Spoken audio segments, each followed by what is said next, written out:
I do indeed, yes. We've had some technical problems, but I believe it should all be sorted around about now. And we can see, there we go, everything's getting fixed. We're back on track. AVANGAR versus ENCE, it's all on the line. Grand finals, baby.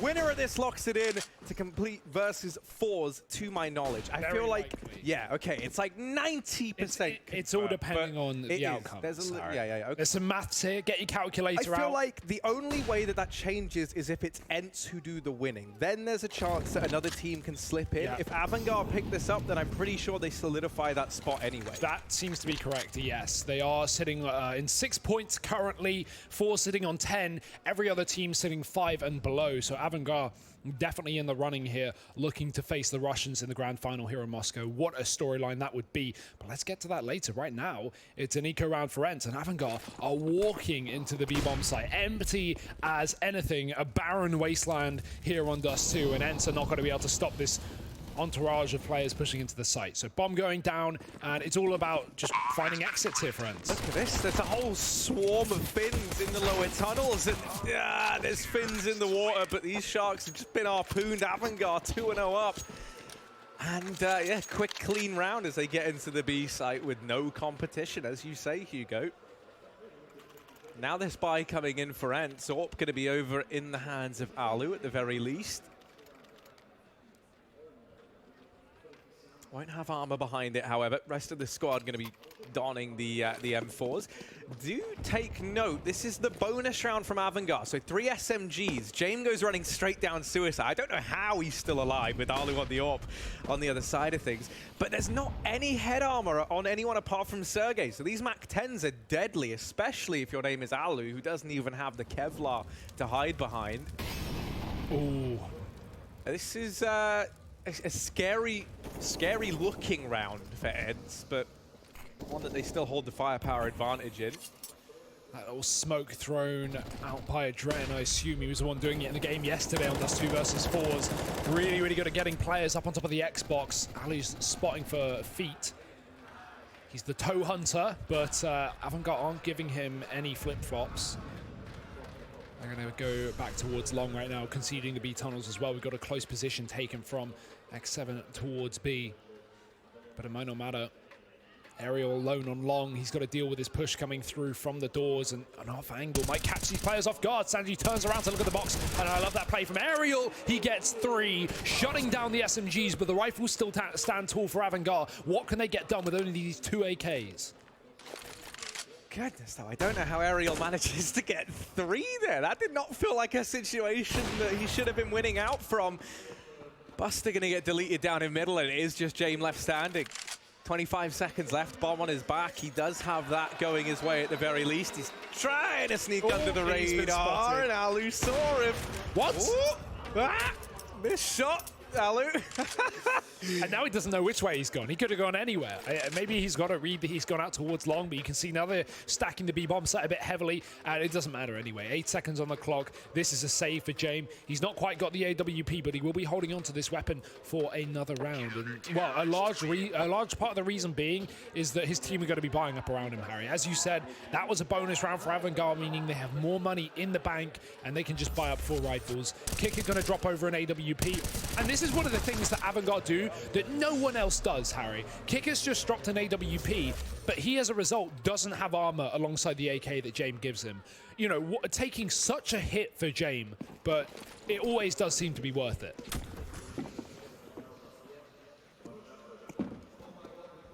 I mean, yeah, it always seems to. Let's see if it is in this round, right? James got the AWP. He's just watching down mid with it. Aerial and Alu, they're up over it short.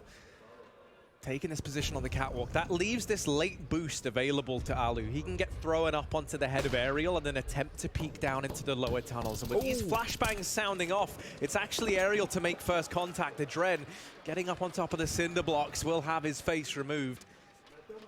Advantage taken for ENCE. And Sergey, another man walking to his crosshair. That's Buster. Now dropped from the equation. 3v5. AVANGAR, they've barely even seen a fin yet. Yet their numbers are dwindling. It's a long play from the tees, and that Molotov, well, that is Maybe a final middle finger to these three players that currently hold the long doors. Gonna have James try and open up.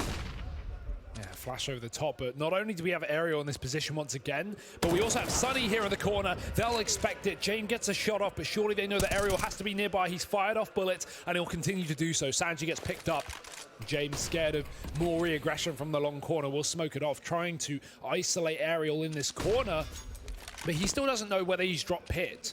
A danger, meaning he could get repeat at any point. 25 seconds, no way AVANGAR are going to save once again. That seems to be the call with them slowing things down, and that's got to be a bitter pill to swallow right now. 15 seconds, there's going to be no hunting from ENCE for the time being, rather keep their own economy in good order, but even so, that's back-to-back saves for AVANGAR. And the worst part about this save is that, you know, that's just going to make your money skew if. You're going to have a bit of loss bonus, but it's not like your team can buy around this saved couple of guns. Something that's really gross as well is Kicker obviously doesn't have armor still, and he was one of the players you saved. So it's like now you look at this and it's a mess. Okay, yeah, you can drop the AK over, but you've got $0. $0. So, you know, he's basically invested without investing. Buster's going to be buying up armor, and this puts AVANGAR in a position now where their economy can just be their downfall in these first few rounds. You're going to allow ENCE to build one hell of a lead if they pick this round up, because the odds are you want to be waiting till you get a full buy in the next one. Like, you don't just want to keep force, lose, force, lose. The whole reason that the economy's changed a bit is to try and stop that from happening. Sergey's got the secondary AWP as well in the B site, so even though AVANGAR are coming this way, they've got two players to deal with. Sunny in the corner, great flash, so well timed. Sergey gets a kill off the back of it. It's kick it gone down. Sunny peeks out wide, but only one. It's Sergey on a 4K looking to try and ace the round, but he can't do it. It's actually 3 kills rather. Buster, he will be able to get a plant here. That's something, that's money that AVANGAR desperately need, but it's a 1-on-3 in the post plant. He's tagged down. This is going to require a lot of work. Yeah, he has been the knight in shining armor, but this is a very big ask for just one man. Flashbang goes in and it's perfect. X7 making quick work of him. ENCE in with their third round. Since these rifles have came out, ENCE yet to drop a single round. So with that bomb plant, at least AVANGAR have kind of redistributed this money a bit over on the T side. They still only likely... I'm imagining a partial investment here in this one. That would make the most sense, especially if you want to get that AWP ASAP. Actually, I mean, they're going to... like, if they lose the next, they're moving on to max loss, so... I feel like they could even justify almost fully investing, right? On these players with almost 5,000, I imagine they're going to get AKs, the others buy down to about that 1.5K mark, and then everyone has an investment in this following round regardless. Yeah. So that is the decision that gets made. But considering how much they want to play around the AWP, there's no reason to fully spend all your money, especially on a player like James. So 3 rifles here for AVANGAR. James saving for later rounds, but ENCE, they're running their own double AWP, so if AVANGAR ever win a round, they can grab that off the ground and have a free upgrade, but easier said than done with such a buy. Fast play into middle from Kicker. That smoke is down towards lower, but he's not worried about it, just going to walk right through, make sure no one's already pushed inside of these tunnels. I like that play from ENCE, even if you don't use that smoke and play aggressive off the back of it, just throwing a smoke down towards the Xbox is always going to make the T scared of any kind of tunnel push. That being said, not going to be the case. Alu firing off a pot shot, but not connecting. X7 has his mid covered as well if he were to get chased down after firing. That bomb going back towards the B side of things here, but with a rotation coming in through the B side, we've got 2 players to hold this one off.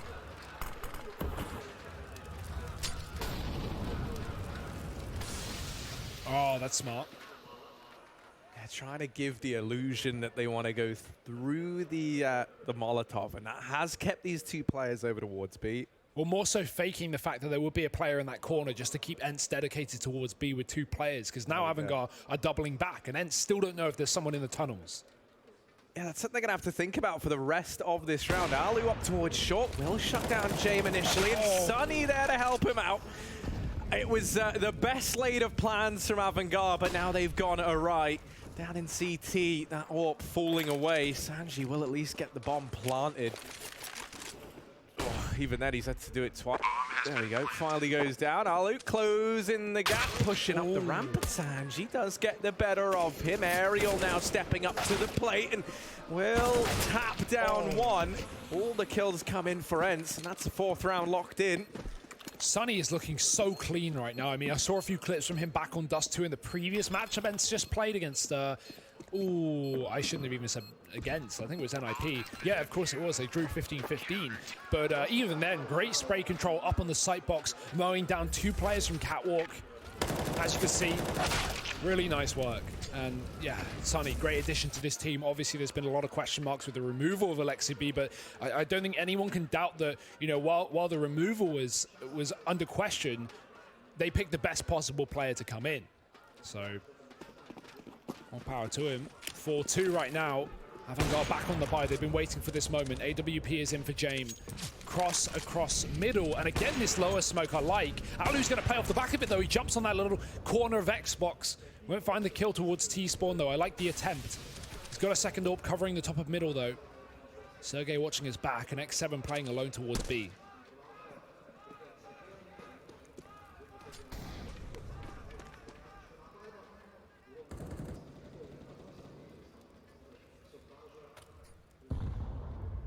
AVANGAR just very, very slow in this round, not wanting to run into any of these AWPs. You can see they look very concerned as to the possibility of this short boost that could still be employed even now. Aerial and Alu, they've been playing this little buddy system over towards short fairly consistently for ENCE.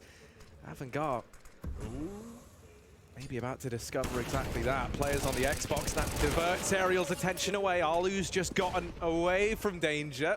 It's a 1-for-1 trade over at short, and now AVANGAR, knowing that they've pushed Alu back off of Cat, they've got this foothold here at the very least. AVANGAR has totally read that play. They had 3 players fighting up on Catwalk. I don't even know how Alu gets away out of that gunfight. 24 HP and still alive and kicking. Jamie even gets tagged there in middle by the secondary AWP, I think it was, down to 17 points of health himself. So this isn't going too great for AVANGAR in response, and Alu's going to make the situation a whole lot worse. Sunny still in the corner. Sanji won't check it, and oh, I love it. Sunny just waits a few more seconds, buys a little bit more time, and gets aggressive off the back of the flashbang. Both T's low, both in the open, and it's a clean round from ENCE. 5 in a row right now on the CT side, and they are on fire.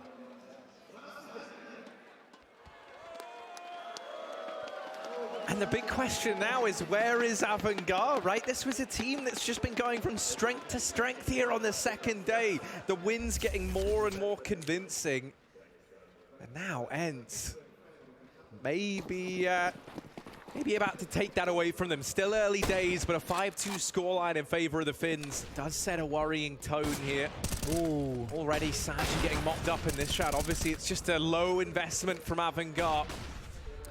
Yeah, that didn't seem like they had the spawns for long, nor the flashbangs to get the players out. That was very, very split from AVANGAR. Not a typical long play at all. ENCE just mow them down. Both the AWP connecting and Aerial finishing off the kill. And considering that AVANGAR have been at max loss bonus, you know, I mean, okay, admittedly 1 round now, but like they've been force buying a hell of a lot, it feels like. And this is another one where they've thrown this force together and it's yielded very little in terms of results, right? You've done some damage onto Alu, and that is the most impactful thing you've done all round. Yeah, especially when it's not like they got, 3-4 kills in the previous round to mean that ENCE's economy is low. It's been high all game long, Harry, and with 6 rounds in a row, that is only going to continue building. Yeah, because it just feels so rare that you see a team with max loss bonus in a situation like this where they're just having to take an eco in round number 9 on the back of their own aggressive decision to force buy. As you say, when there was very little in it, even if they win that round. I think a lot of it is coming off the early saves that were coming through for AVANGAR, where they were saving 2 guns, but one of them didn't have armor, and the other one's the AWP, and then they forced or they dropped the AK over. It's just been them trying to recover their economy since that round. And well, Harry, I'm sure you're happy to hear it. They're going for another force buy. But kind of not. Yeah, it's super weird. Like, these buys are super weird. They're keeping money on some, and they're fully investing on others. I assume. Well, so I get the rest of them are going to buy. Keeping money, right? He wants to get the AWP. I imagine Sanji. I figured he would invest in a bit more. Yeah. He's normally the guy who likes to pick up the SMGs, likes to get in the face of the opposition. This seems very surprising. Not like what we've seen so far from AVANGAR today. No, and that's the worrying thing. This is looking uncomfortable for me as someone who's watched a lot of AVANGAR over the last few days and back at the major. This feels uncomfortable. This doesn't feel like the team we've been seeing up until this moment. So let's see if they can get this back on track. 5 players out through long. They do have these AKs to try and supplement this A-side play with 3 players up at short, 4 ends. This could be the chance for AVANGAR. They get into the bomb site. They've managed to get across, and on top of that, they've got Alu trapped over here at Gandalf. He's throwing down a smoke to try and work around. Oh, nice. That's a big frag. That's a flank kill taken down, and James got a gun for the long part as well. The nade might find a kill, but actually Sanji avoids it. 2 points of health remaining on the ramp. Arrow's getting another kill here from the CT side, so we're down to a 4-on-4, and Alu trying to find the headshot. He's getting jiggled. Aerial's racking up kills as we speak, and Sanji still sits alive on the ramp, but that's another frag from Adren to keep AVANGAR in it. 3-on-3, these orbs are going to be very difficult to retake, so Alu trades it out. Sanji finally gets pincered in. It's Adren left up. He's alone, and he'll get finished off by Alu. Defuse with seconds left, and the round goes the way of Ents. They continue this hot streak. Now going 7 in a row. Since that pistol and the anti-eco that came around on the back of it, Ents have not dropped a round. And they've just got so much money, Harry. They are rolling in Moolah right now. The fire's lit beneath them, and AVANGAR finally a full buy with the orb, with all the utility, with Kriegs and AKs. This is exactly what they want. They need to make something work of it. Fast mid-play. Adren with a flashbang out, but he actually blinds himself there. That bounced off so many angles. Alu's up on the catwalk. Oh, blinded though. Gonna have to drop off, fall towards CT spawn. Aerial mollies that push, but AVANGAR just taking map control, not looking to commit anytime soon. They're still being smoked off on long. Taking Cat though, and with the bomb there as well, it's looking like an A play.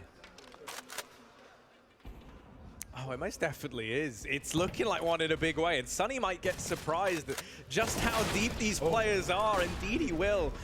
It is Adren opening this round up, opening up that A site. Aerial even getting flashed off and held back. And do be sure to keep your eye on the minimap. You can see Sanji's little smiley face down here in mid. He's looking to try and stop any of these rotations. Just having him there means that AVANGAR now know all these players have to be coming from CT or long. It can't be middle. And as a result, there's so many eyes, so many crosshairs homed in on this position. Everybody from Ents falls, and AVANGAR, they will cement a 3rd round. That's what we like to see, Harry. Finally, rifles come out and they get some success. Ents still going to be able to buy back into this round, though. That double AWP has proven to be a bit of a problem on the retakes. We've had them swap it out in past, but not being given the option to do it this time. But they continue to reinvest in it. Alu and Sergey donning those snipers. And I'm not against the idea at all. Sergey's been holding down that B bomb site with the 2nd AWP when needed. X7 getting tagged on the cross there towards B. AVANGAR might play off the back of it. Typically, as an AWPer, you can read when you think you've hit a shot. And I definitely think Jane will be aware that he found some damage on that cross at least.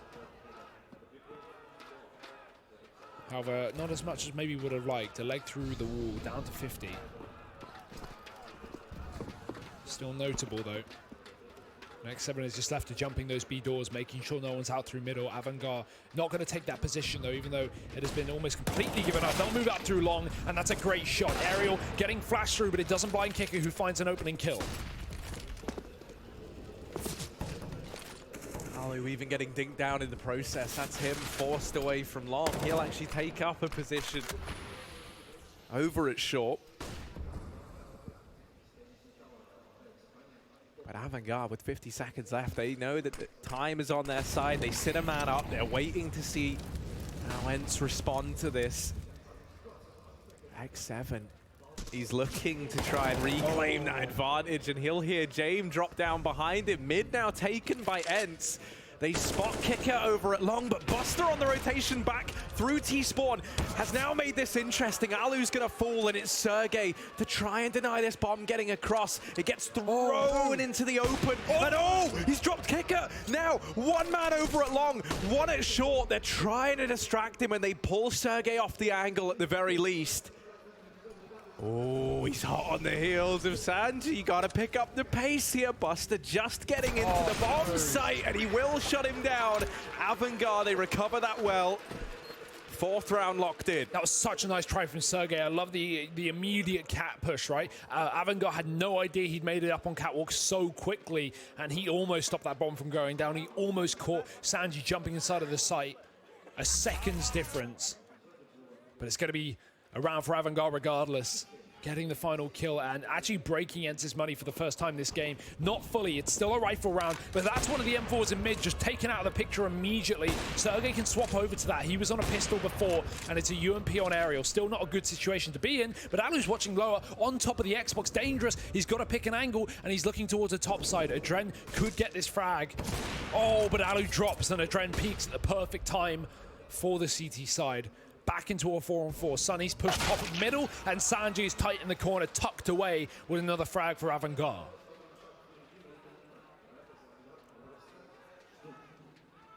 And you understand what Sunny's doing, right, with the aggression. They spot the AWP down in bottom mid. Sunny, in doing so, is allowed to get up through the catwalk. There's no one in lower to spot it like there has been round after round for AVANGAR. Tries to seize the opportunity, but AVANGAR are one step ahead. Now Aerial aggressing at long. He's going to get spotted by Kicker. UMP versus AK, and the UMP emerges victorious, at least for now, but sanji does swing wide with the trade. No. Alu gets deleted to follow up, and this leaves serGe once again. Same situation as the round prior, 1v3. That bomb got to get a crossover at the crossroads. Around about the same amount of time left. I'm getting flashbacks to the round prior. Now, he wasn't able to do it last round. Is it going to be a different story here and now? Oh, Buster. He is looking so clean, Harry. Think back to that game on Mirage we just saw between AVANGAR and MIBR. Buster dropped 33 kills at the end of it. He was shredding MIBR. And that wasn't even a close game as well. That was, you know, over in less than 25 rounds. So the fact that he got so many kills just is a credit to how good he is playing today. And this is no exception. 12-7, top of his team, second in the server to Aerial. And looking to keep that one up on the AK-47. Entz, on the other hand, their money is finally dumpstered. They are down to pistols. Nade stack on long, but the only issue with those nade stacks is the second you hear it as AVANGAR and you com that to your team, you instantly take B. You know that Entz have got the majority of their players out through that long position, and AVANGAR are going to be able to get a free B bomb site. With that, likely the round. The bomb is late to the party, but it will still be here in time, and AVANGAR are already forcing the gunfights very successfully, if I say so myself. 2 kills for Entz, or 2 players for Entz, sorry, and no kills for Entz. That's fully worth it, Kicker. It's fully worth it. Die on your teammate's Molotov, but make $1,200. Yeah, I mean, who cares about his stats, right? As long as you're padding your own, that's all that matters. And sometimes the best way to pad your stats is to bring down those around you, like an anchor. Wow. So 6-7 right now, round 14. Lies in wait, and Alu has that big green gun back in hand. Jane got a little teeny tiny run boost down through Suicide, and as a result, he's very, very deep here. Already at the Xbox, I don't think there's any way that serGe, the man in mid, is going to be ready for that. It's a Dren to spearhead this offensive. First kill going the way of AVANGAR. This B split feels likely.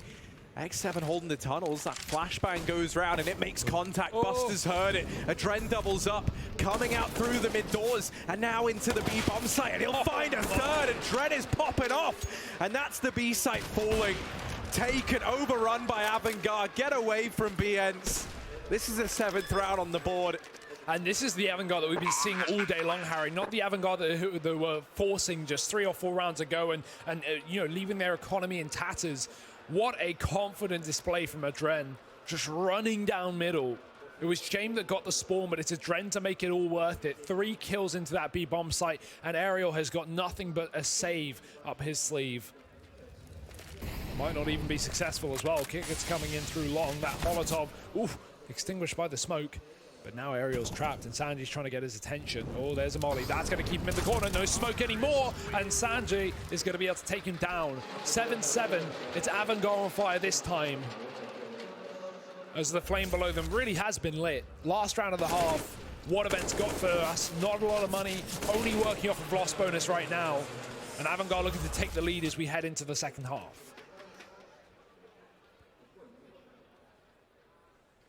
And this has just been such a roller coaster of a game. There's an auto sniper purchased up on Sanji. It's spamming mid. How no one from ENCE has been damaged more than the 33 damage onto Sergey? I'll never know. It's aggression into top tunnels. They don't check for Buster, but he's not able to spray onto X7. You can see the response from AVANGAR. Look on that minimap. The Bloodhounds have been deployed, and they can smell the wounded X7 lurking on the other side of that smoke. Uh-oh. He is being hunted. James over at short in the meantime. Maybe about to go blow for blow. Oh, missed shot onto Alu, and that's now an AWP that can be retrieved. Oh, no. But this B-site being left unguarded on the back of that aggression from X7. This has now made this round a very, very interesting one. Yeah, because contact was, oh dear, Sunny, he just pushed through the smoke. He just stopped the bomb from going down. AVANGAR can't even cover their teammates. Adren's trapped to the back of car, and there's players already inside of the site. Repeat from Alu from the window, and Kicker's got it all to do and nothing to do it with. 8 rounds of the half for ENCE. They do salvage the final one, but is that going to be enough? AVANGAR looked like they were coming alive at the end of that half, Harry, and they've got a whole second half to run through, and we're going to be throwing to a quick break. We'll be back here with the second half and to see who is going to be locking in that spot in the grand finals.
We are split right down the middle at the end of the first half. ENCE are up 8-7. AVANGAR chomping at the bit to get back into this matchup.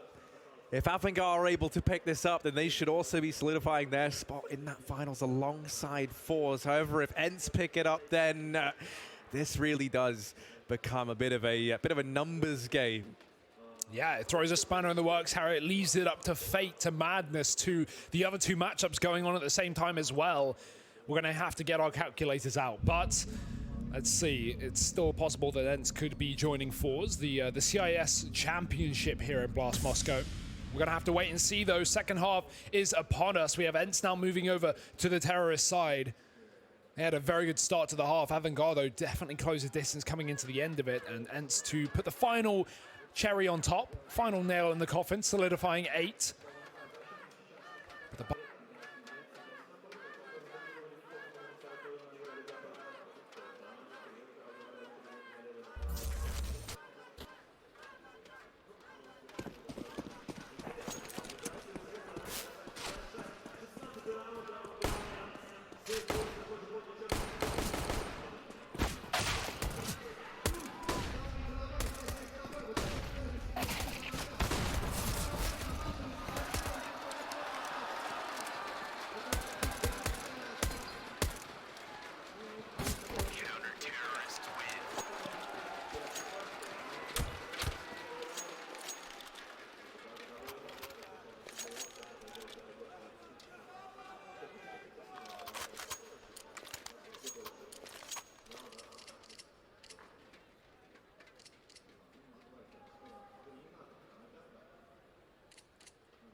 should be back in. There we go. AVANGAR 9-8 up. Apologies again for the technical issues. Hopefully all is fixed for the rest of the day, but let's wait and see. Right now, it's looking good for AVANGAR. They picked up the pistol round and the follow-up anti-eco, and now on rifles and the AWP more specifically. Alu donning that armorless.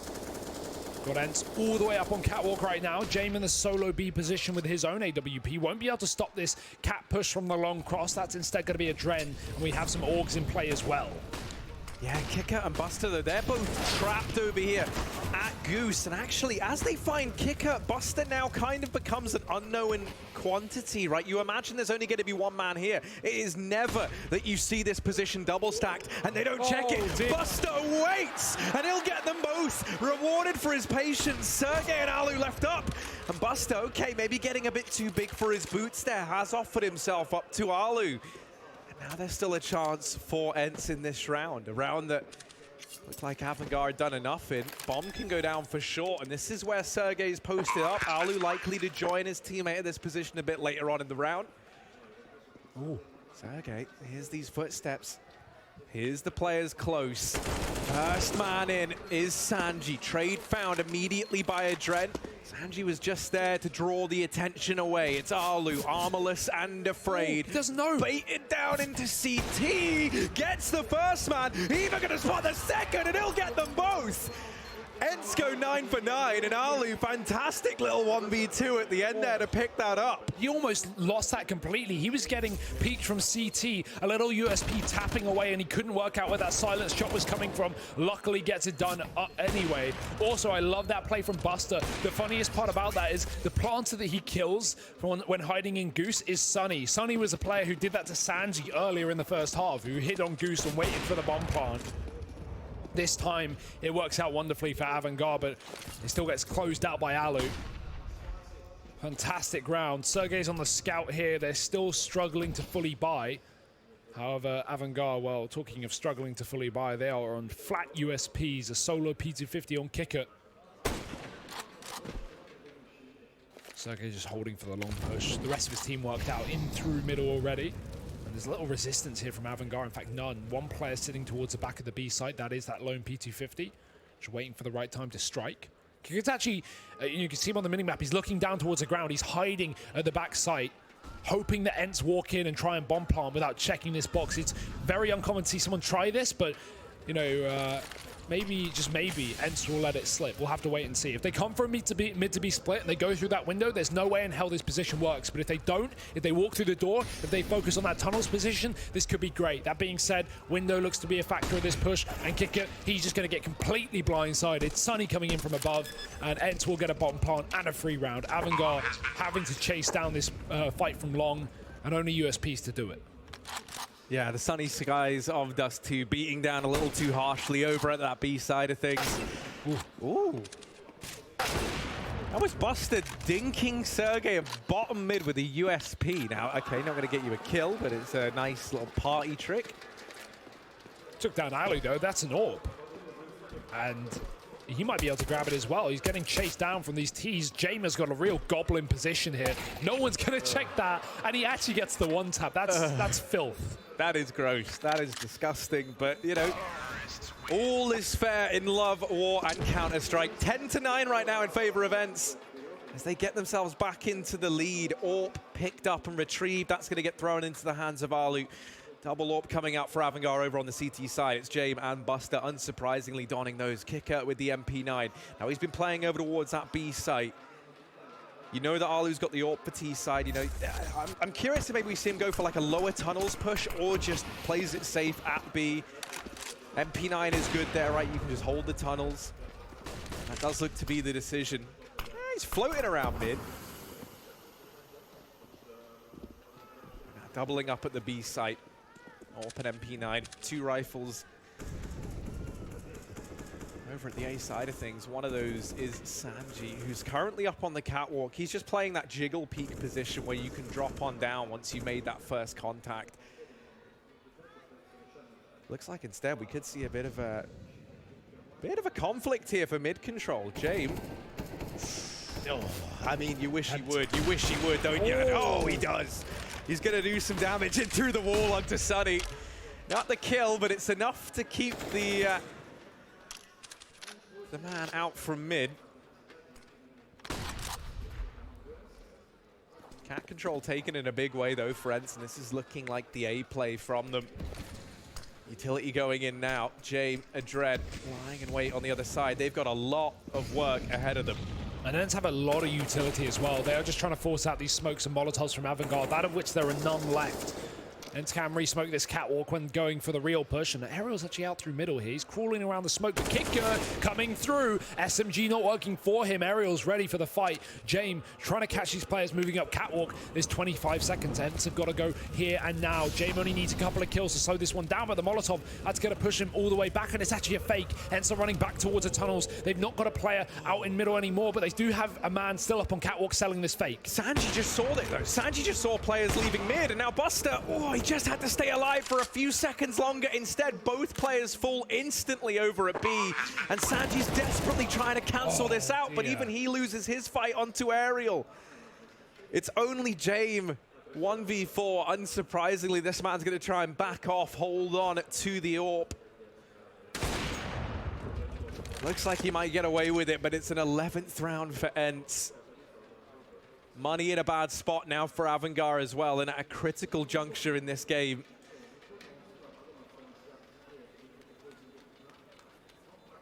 What a huge call from Ents. I mean, you know a fake exec is good when it fools us and we have X-ray and the minimap. So last minute, what a turnaround, and it's going to work out wonderfully as well. Buster only able to get a single kill on that B bomb site, and now Ents, they can start to run away with this game. The money from AVANGAR is dripping.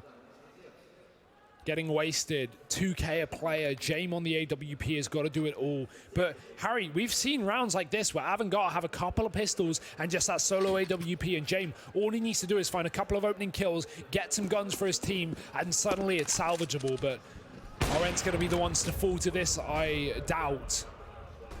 James out on long alone. Smoke on the corner to keep him there, but it is a B play, or at least an illusion of a B play for Ents. Lots of utility going in early. No commitment, and Kicker getting caught at the doors. Wall bang for X7. He can just run out through middle now. It's open season in mid, but James is there ready and waiting on the A site. The smoke comes down to block him off, and AVANGAR got to deal with this B push. They do have a stack, however.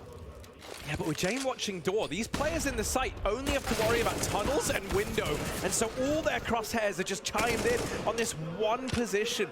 Aerial's got to wait for his teammate, and Alu's coming round. Ah, he's not getting it. He finally gets it. He finally gets the kill, and now it's down to the 1v1. Jame versus Alu. An awkward engagement there over at the car. Alu's got his running shoes on, bomb in the backpack. He's out of that B-bomb site, and Jame holding his ground right now. Will he anticipate this immediate A rotation from Alu? Even if he does, he's not going to be there before Alu. Alu has so much more time before Jame is even going to consider this factor. He's got to care about middle now. Both these AWP players have swapped out their guns for AKs. Alu's going to be able to get the cross in time. Jame is still watching those doors, just a second late to the party. Alu, long plant coming through. He's got full util as well. This is surely his round. Smoke going out on the cross, but Jame, he's going to walk right through it. He knows that Alu has yet to cross towards long from this position, but now actually, yeah, he's got to reconsider. He's got to go through the gap to make sure that that is not the case. Realized it now. Alu has to be either on the site or towards short. Leaves not a lot of room for him to hide, and Jame is creeping up the ramp, and oh, what a shot. Jame locking it down, and it's AVANGAR to pick up their 10th round. In what world does Jame land that shot? The crowd love him, man.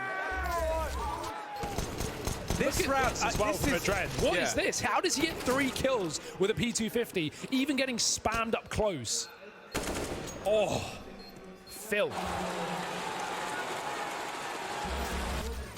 And, you know, sometimes those rounds, they can be the straws that break the camel's back, right? You know, it's little mistakes like that where you lose to an eco round, where you have a situation where the trade should have been found and it isn't. And then those situations are usually where we see teams crumble a little bit. Yeah, didn't we just talk about how all it takes in a round like that where Jame has an AWP and everyone else has pistols? All it takes is a couple of kills from Jame and that's the job done. Well, not only does Jame get a couple of kills, but Adren gets 3 on the P250. And yeah, Harry, an eco win. Do not forget that. Eco win. Incredible stuff from AVANGAR, keeping themselves in this game and only a round's difference between the two. Sanji again, 5-14. He had a rough game yesterday on this map against forZe. He was 8-22 at the end of the game on Dust 2. It seems like he always struggles on this map. If he can come alive here in the second half, then maybe AVANGAR can salvage a few more. But they've come this far.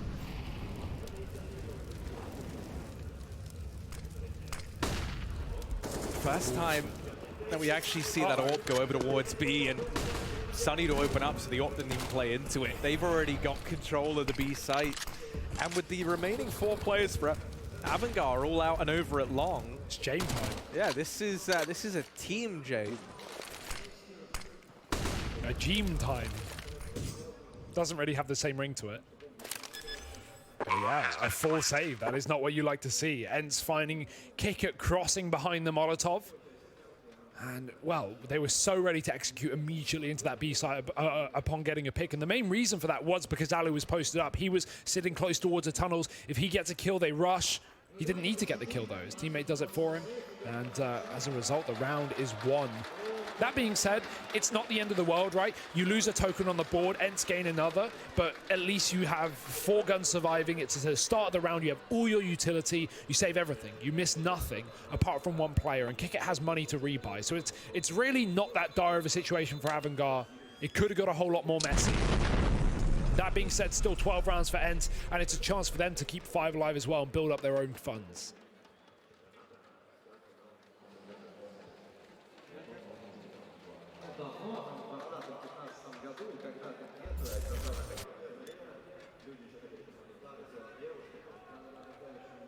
Approaching the end of regulation, and narrowly maintaining this lead, but maintaining it nonetheless. A spot on that call in the last round, a gut-wrenching one to have to make. Now they've got to live and die by it. Jame AWP in hand. He's over towards long. He's watching long, sorry, from the bomb site. It's busted down in pit. Set up to try and contend with these players here. They're making noise. They had spawned for long, but that smoke falling was enough to keep them away.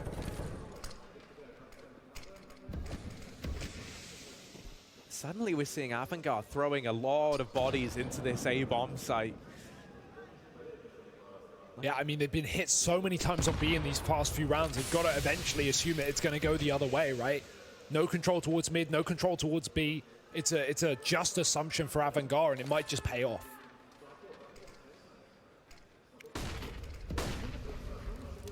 Molotov into the bomb site, and now the play coming in on the back of it. This looks like the full commitment, and as you say, AVANGAR, they might have made the right decision to stack this A side of the map. The AWP here, and it's Jame shutting down Sunny. That almost looked like it was going to be the collateral. He's got to try and follow up. He's got help from Adred, who's popping off once again.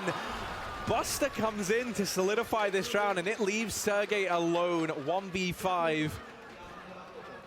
So much to do for just one man, and that bomb under firm control of AVANGAR. For forZe, this round surely too far gone. It's going to be an 11th for the CT side squad as they keep this one flawless. Interesting to see them call the save rather than just go for damage, right? Like, Ents have the money to rebuy into the next round regardless of saving this AK or not. Obviously, X7 and Aerial are going to get a bit of loss bonus, and they'll be around 4K. So it will be fine for Ents. But yeah, if forZe gets 2 kills there, he somewhat whittles away at this money for AVANGAR instead of letting them not only close the distance between these 2 teams, but keep 5 alive. Ents rather focusing on their own economy than taking AVANGAR's out.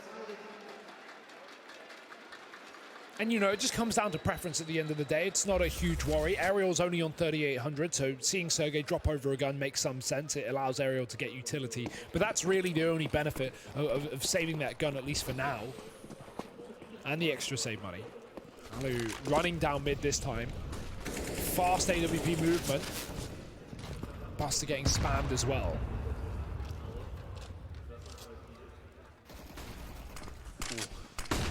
These mid doors proving it to be a bit of a stalemate here for either side. Smoke now falls, and that keeps Ents out of mid for the time being. It's back towards his cat control Ed's being allowed to get this portion of the map time and time again. Obviously going to be pretty fresh in their mind that round prior there was that stack over towards the A side of the map. I like this little boost. Catch a player getting aggressive on catwalk. Very common to see an AWPer re-aggress mid-round. Try and find an angle. But James is sat back at long. He's got a bait and switch set up right now with Kickert, who is on the corner.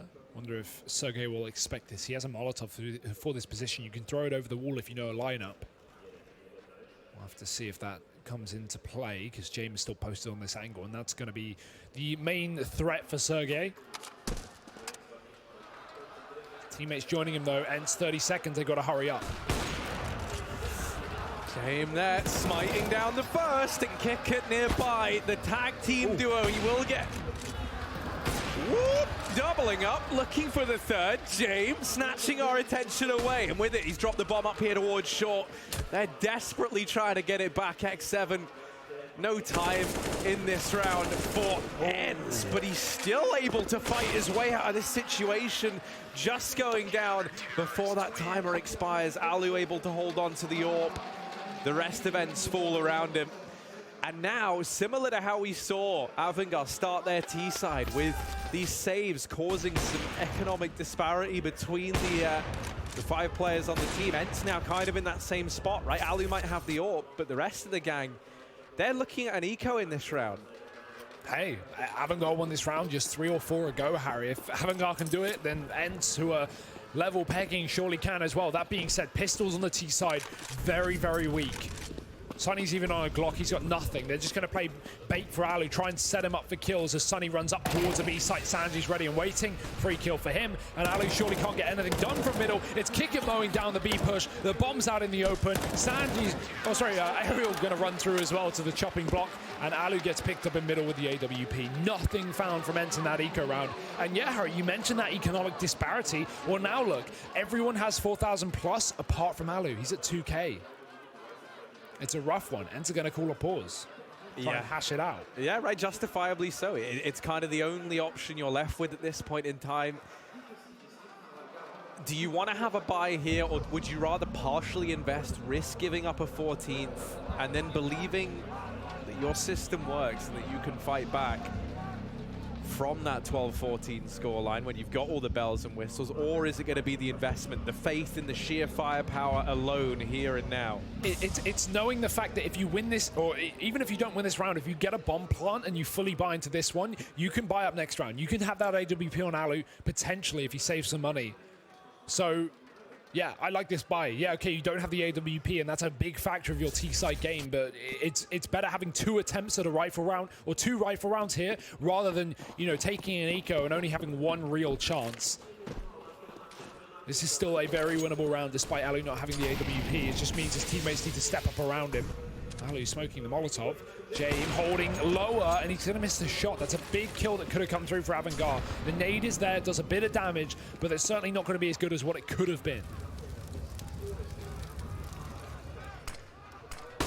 I'm left wondering if AVANGAR are entirely aware how close these players are. Well, that flash has certainly given it up, and now the utility reigns in. Kicker, with that Molotov where it is, he kind of knows he's got these players trapped. They know where they are, but that Molotov missing has now stopped them from dealing with these 2 engagements they've isolated over at short. A Dread at Kicker. They finally get what they've been waiting for, and they'll take everybody down. It's serGe and Alu left standing, 2v5. AVANGAR, what a hard-fought battle this has been. They are standing on the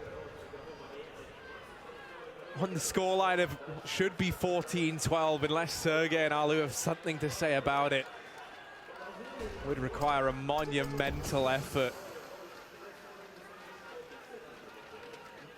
Alu up on the box and serGe out at long. I mean, AVANGAR just aren't offering anything to either one of these 2 players. 30 seconds as well. That's just unreasonable. Alu can't even get through this smoke yet. More utility going down, and as the smoke fades, so does Alu's lifespan. serGe alone, 1 on 5. He's going to do one, but no more than just taking down James, who has all the money in the world. Doesn't matter if they lose the AWP, he can rebuy that every day of the week. And what a turnaround this has been from AVANGAR. This was 12-10 to ENCE. AVANGAR win that eco, and since then they have just come alive, Harry. 14-12. And now it's ENCE. No bomb plant in that previous round. We talked about that as, you know, basically a requirement if they wanted a proper buy here. They're going to go for it anyway, not playing for that draw, aware in this format that they need the win, and it has to happen here. It has to happen with a B play. Kick it's late to the bomb site, though. That might give ENCE a chance. Yeah, there was a world in which if they went for that B hit, if they smoked through that Molotov, they could have been in B. Oh, no. Before kicker, now James. Oh, no. Oh, run away, James! Aerial! Shutting him down in mid. That's an AWP now retrieved. He actually hasn't been able to pick it up. He gets traded. Sonny's gone. Kicker only good for one, and now a Dren coming in to try and save the day. It's so chaotic. It's so back and forth. The B bomb site taken by ENCE at a heavy, heavy cost to them at 2v3. It's Alu and serGe left standing to try and deny. Match point to AVANGAR. Oh dear. Oh no, Alu just turned around. He's flashing his teammate into middle, but he's going to get caught from behind. He has the bomb. It's out in the open. The round is done. And AVANGAR on fire as they find their 15th. 12-10 to 15-12. ENCE are absolutely out of this one. AVANGAR, what a time to come alive in the second half. And what a round for it to happen in as well after that fast mid play. It seems like Aerial could have saved the day, almost grabs that AWP, but a Dren's rotation was so well timed, rather. He is top of the board, top of the server, 24 kills in a Dren. What a time to step up, wanting to face forZe in the grand final here in Moscow, and they may just well get that far. One round left. Oh, X7 able to open up. I tell you what, though, ENCE, while they can't secure a grand final spot anymore, what they can do is they can deny AVANGAR a grand final spot. The other results, I mean, the MIBR and NIP are now in for the up for question as well. And so if ENCE manage to get the draw here, that strips grand final away from AVANGAR. Yeah. And hey, they've got 2 picks, Harry. They got a bomb down. X7, he went for just a hero play into that B bomb site. And the thing is, as well, ENCE don't know how those other games are gone, Harry. They don't know what they're fighting for right now. But they're fighting for the 15 rounds, at least. AVANGAR saving 3 guns in this one. An immediate B entry from X7 has saved the day, at least temporarily, for this Finnish side.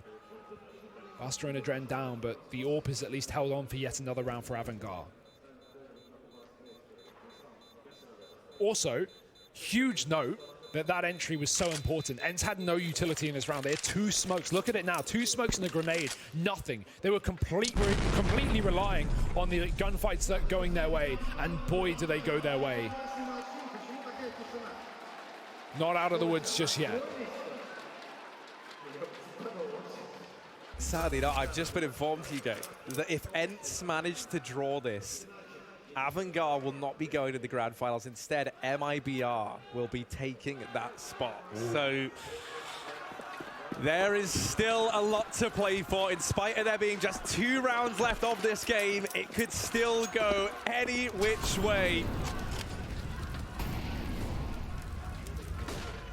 2 rounds have never looked so important.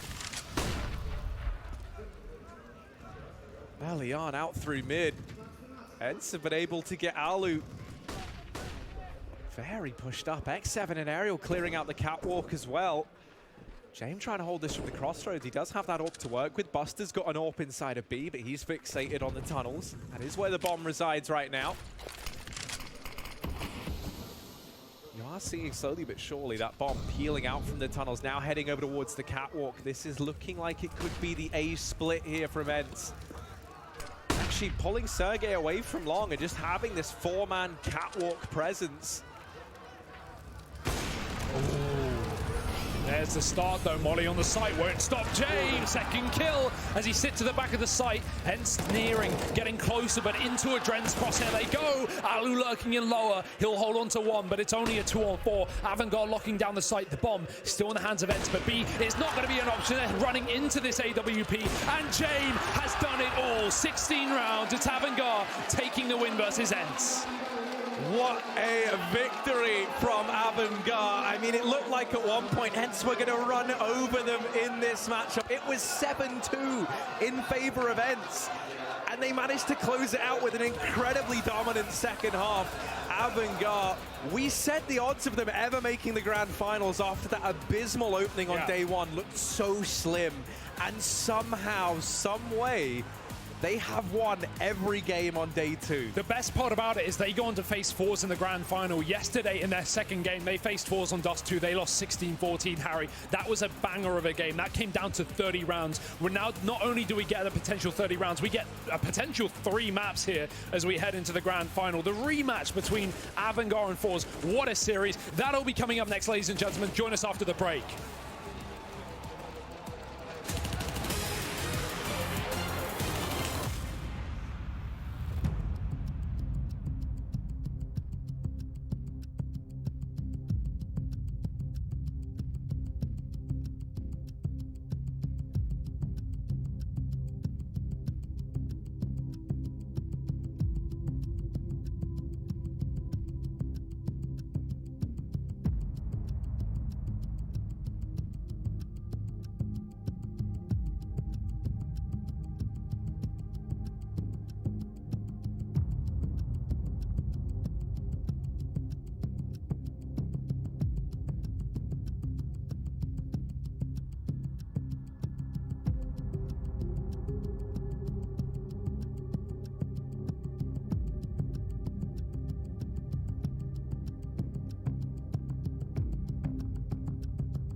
The Blast Pro Series Moscow continues. We are getting down to the nitty-gritty. The very tip-top of the crop is what's left. And by that, I mean I do believe we already have our finalists. Welcome back, everybody. My name is Trey Stunna-Saranthus, or you can call me whatever you'd like. But just, you know, let's try to keep it PG. Guys, we've had a hell of a day of games, a hell of a day of matches. And more importantly, we've got some unsuspecting winners. The 2 qualifier teams are facing off in the grand final. The 2 teams that were supposed to fight each other for a spot at the tournament, all of a sudden find themselves in the final. What a way AVANGAR did it today. We talked about it in the beginning, right? That AVANGAR yesterday, they didn't look good. They looked like a team that came off the major. There was a lucky run. Couldn't really facilitate it right here. But today, they've been playing hearts out. And again, with forZe, they are the 2 best teams playing so far. I agree. And I will take the hit on that one. Because I didn't see that coming. And I think I have to tip my hat to AVANGAR.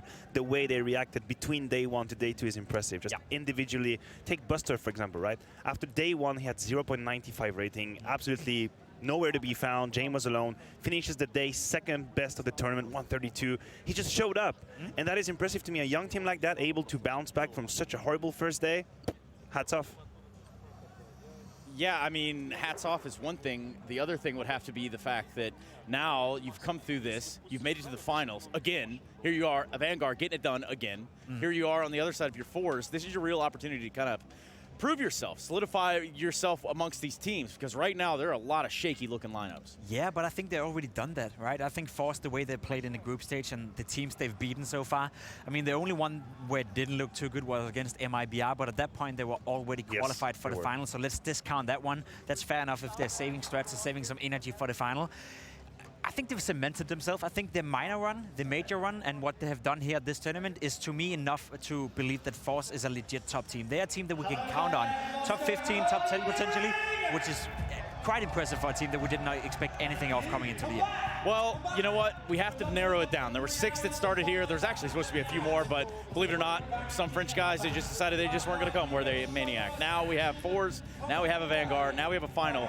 What do we have to say about the rest of these teams, though? ENCE out, Na'Vi out, dead last. Yeah, I mean, if you consider the lineups and for how long they have been together, you have ENCE that just made the change, Alexi B out, Sunny in. You have MIBR with 7 days in with KNG, obviously. NIP, we don't really know what's the future for them. So a lot of shadows or question marks above all these teams. And then at the bottom of that list, you have Na'Vi. And you know what? Let's not get too hung up with that. Yeah. Okay? Let's just celebrate Zeus's retirement and what he has achieved. I mean, that's why we held this tournament. Exactly. Just I wanted that to be like a huge tournament for him. Maybe go to the final and leave in a bang. That doesn't matter. He still had a great career. But that was a long shot. He certainly had a great career, and that's something that we're going to have to touch on just in a minute. But for now, we need to head on down to the stage where Mr. Adam Savage is ready to take away the show. Thank you very much. Welcome back to the arena. We have got so much exciting stuff coming your way. So much exciting stuff coming your way. Moscow, are you having a good time? All right, all right, all right, all right. I'm back. I was locked in a couple for 3 hours. They've let me out. This is great, and I'm not going anywhere. I'm staying right here now because there's lots of action coming your way. This is the good stuff. This is the good stuff. First things first, ahead of our grand final, we're going to have ourselves a standoff match, okay? Now, the standoff match consists of 2 teams, one of which is our 3rd place team, and that is NIP. NIP are in 3rd place. However, we need a team to match up against them, and they're competing for a very tasty $20,000, okay? But it's up to you guys. You've got to choose who you want NIP to face, all right? I'm gonna ask you for different team names, and the most noise made, that is gonna confirm who's going into our standoff match against NIP.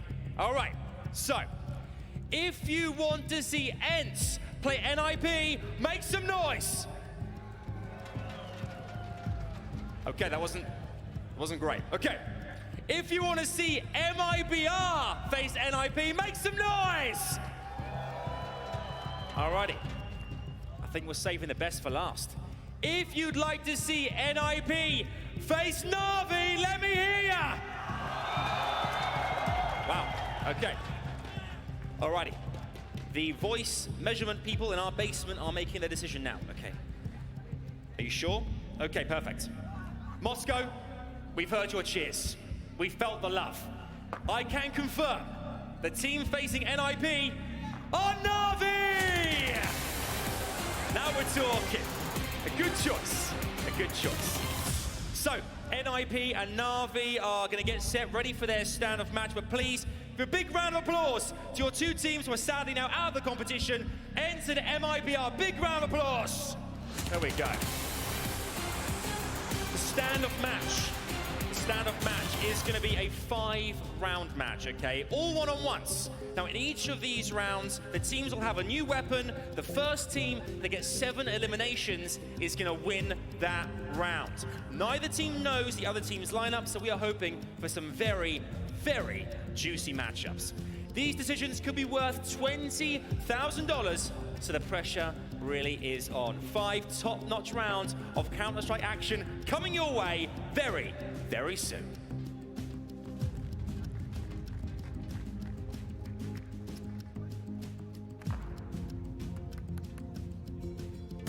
Thank you. Yes, very soon it does appear that Moscow has spoken, and we do have our standoff contenders. What a surprise, right? You have the opportunity to bring Na'Vi to that game. You would do it, right? You would do it. Who would have thought that Su's last professional game would be in a standoff?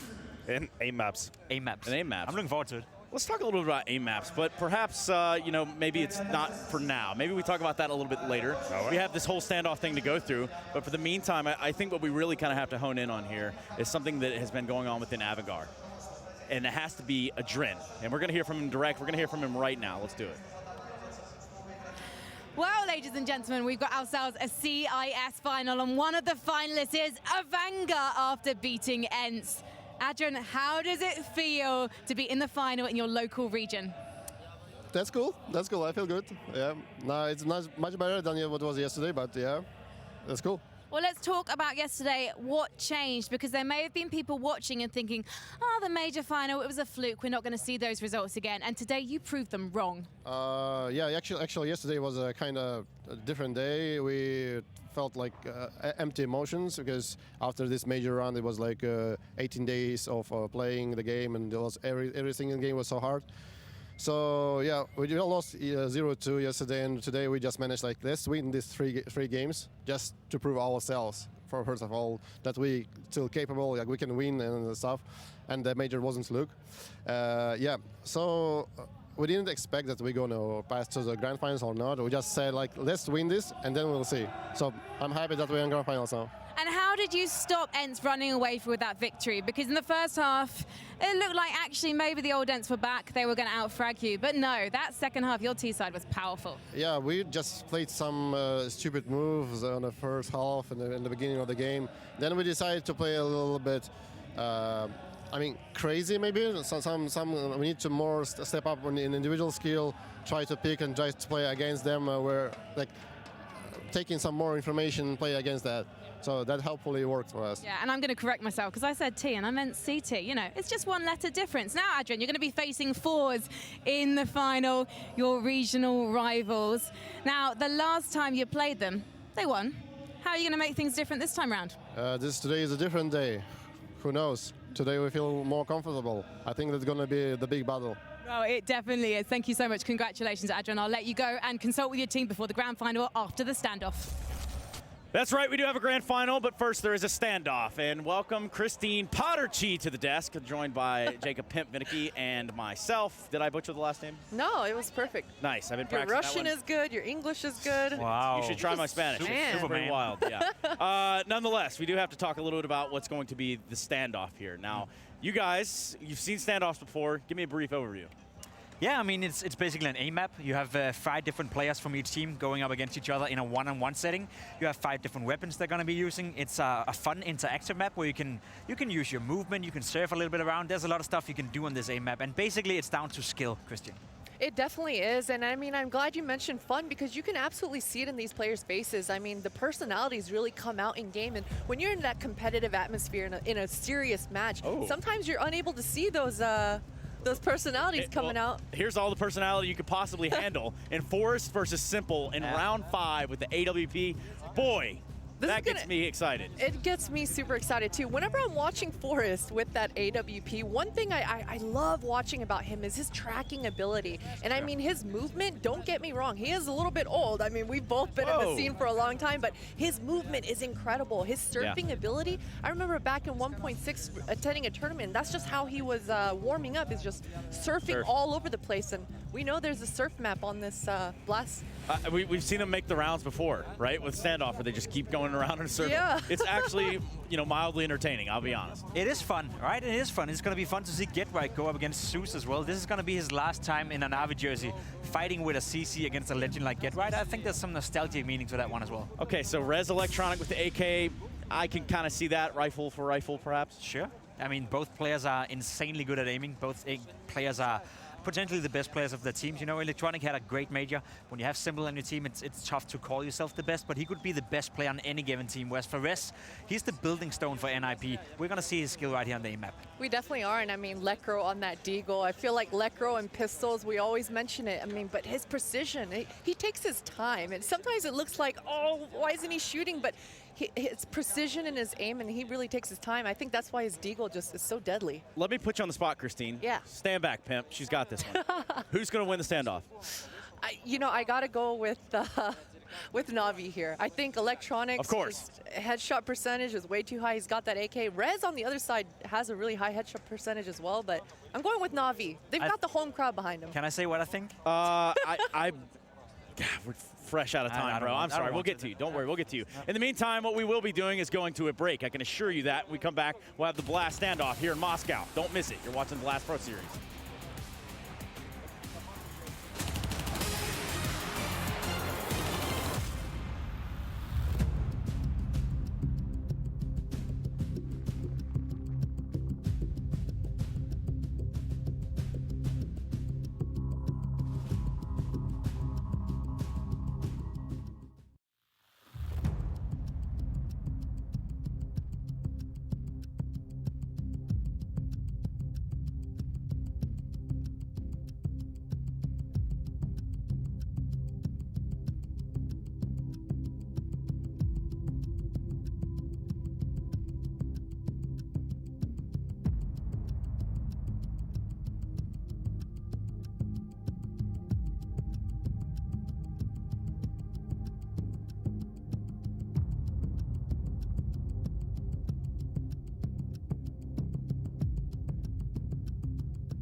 That's right, the Blast Pro Series has finally reached a peak. We aren't quite beyond the summit, but we are just about to the top right now, right here inside this arena in Moscow for the Blast Pro Series. It's been a hell of a ride thus far, but now we've come to the conclusion that is the Blast standoff. So, without any further ado, let me reintroduce you to my analyst desk here. I do have Potter, I do have Pimp, and we have a standoff in front of us.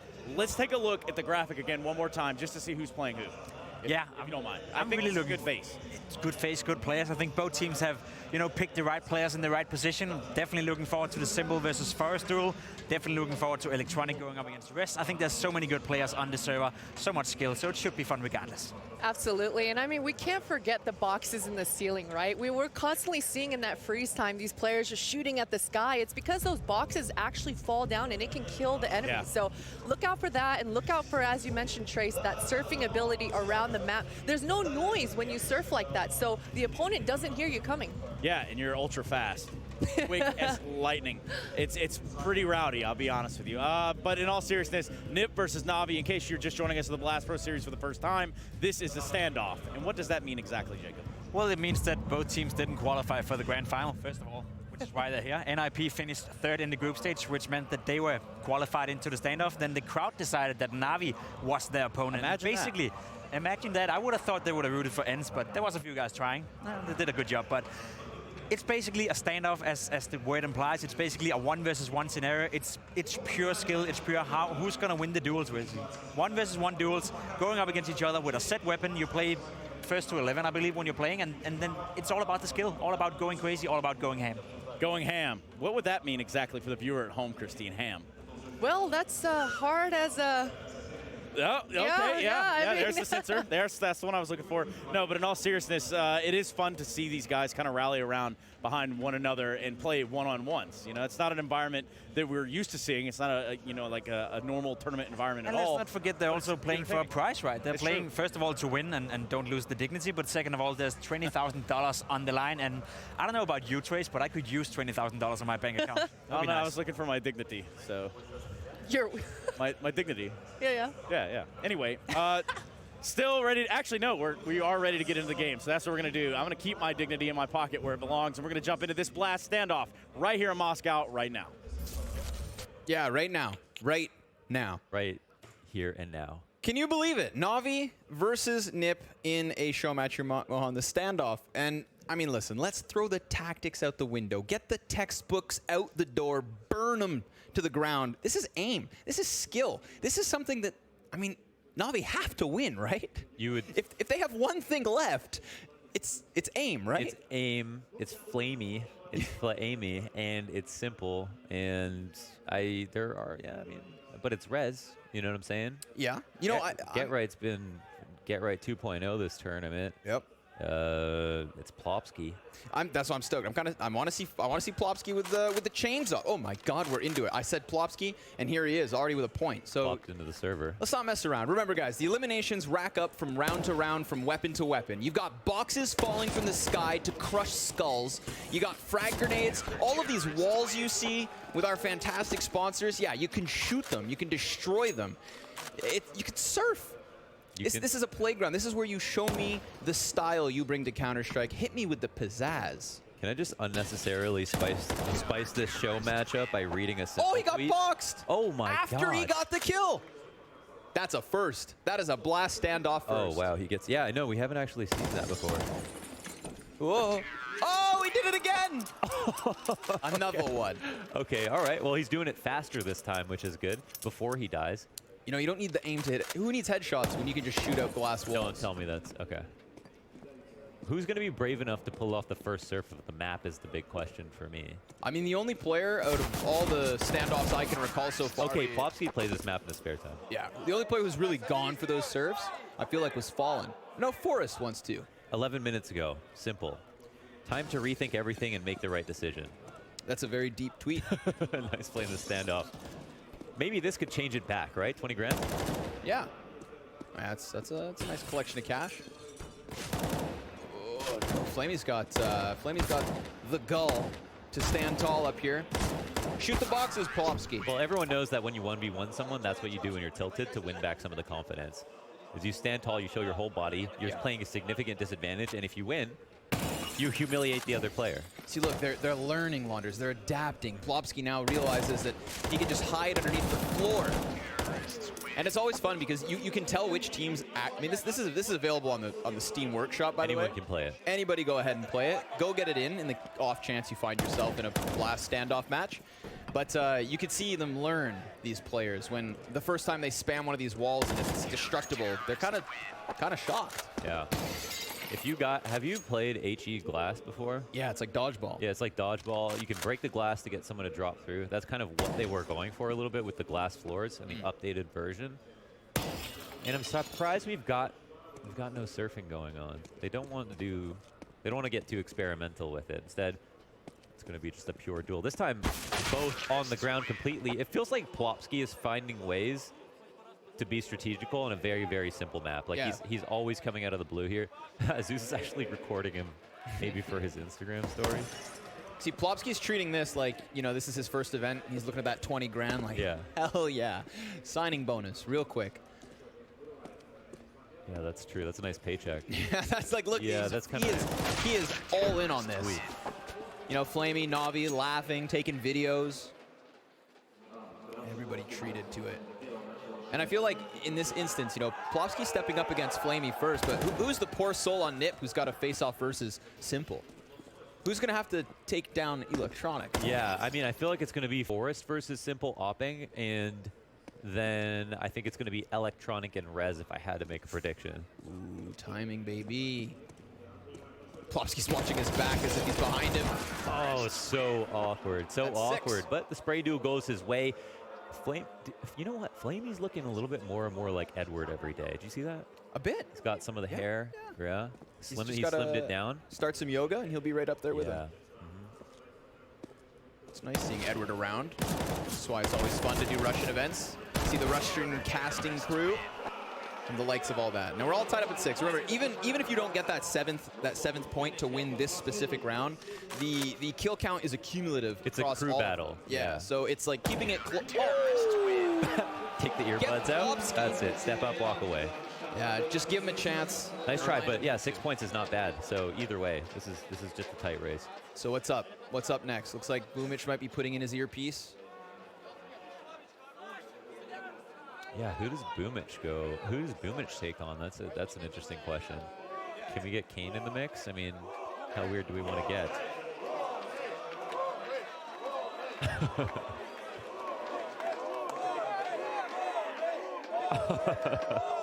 The Boomich chance. Sick to see the turnout for him. A great coincidence, of course, that his last event takes place here on... Yeah, I guess Scout naturally IGLs. Yep. IGL's going head-to-head. That's cool. Just can't believe it. Thanks for everything. Oh, that's sweet. That's nice to see. Oh! Did you... Those enlarged head signs, Mohan, have been defaced, quite literally, with unibrows and beards. I feel like Boomich is going to have real fun with this. They're actually the two giggliest people on both teams. If you guys haven't seen it, go watch the interview Paula did with, or he did a little skit, like a little detective skit with Lekro at Face It Land. Okay. And Lekro can't hold it together. He's laughing no matter what Paula says, to the point that Paula Break's character starts laughing at everything too, and then just can't do the skit. It's like in grayscale, like it's meant to be so serious. You can find it on YouTube. See, Paul is one of those guys who's actually really good at keeping character, keeping things serious. Yeah. But then once things start going off the rails, oh, he derails with it. He derails with it, yeah.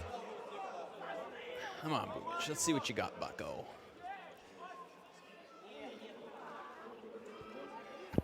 I thought we were going to get maybe a... Ooh, Deagles. Ooh, Deagles, okay. Lekro on a Deagle? I mean, Boomich doesn't have a chance, right? Oh! Okay, all right, yeah. That's good, getting to the flow of things.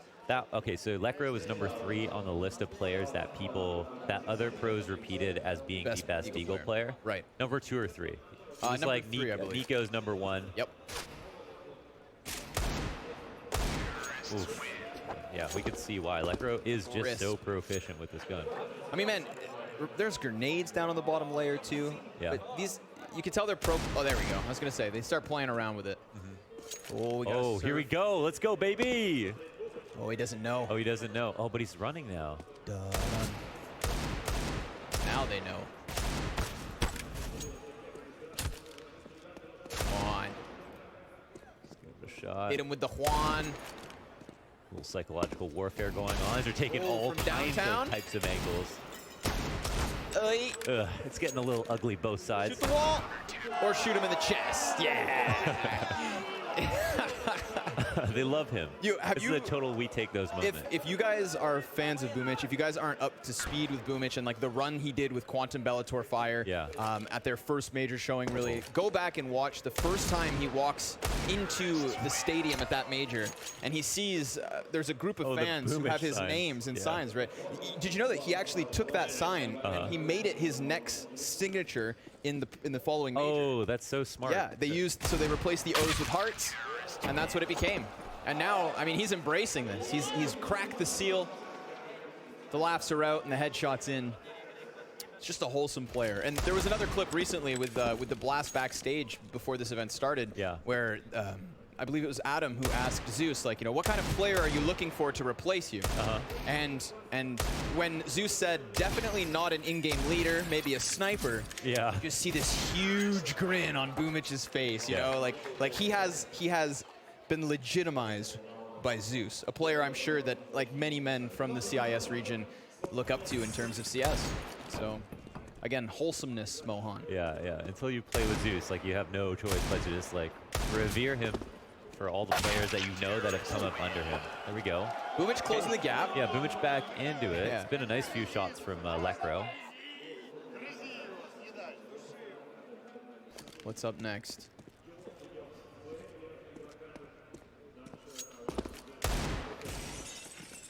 Oh, just a straight up duel. No boxes can be blasted from this point. It's 11 to 10 in total, of course. These Deeg fights have been way more drawn out. I mean, even that last round was pretty long. Just wait until they shoot a wall enough to destroy it, and then it all They'll clicks. see. Yeah, they'll see. You can take down all the cover on the map. You know, it's like monkey see, monkey do. And they just haven't seen it yet.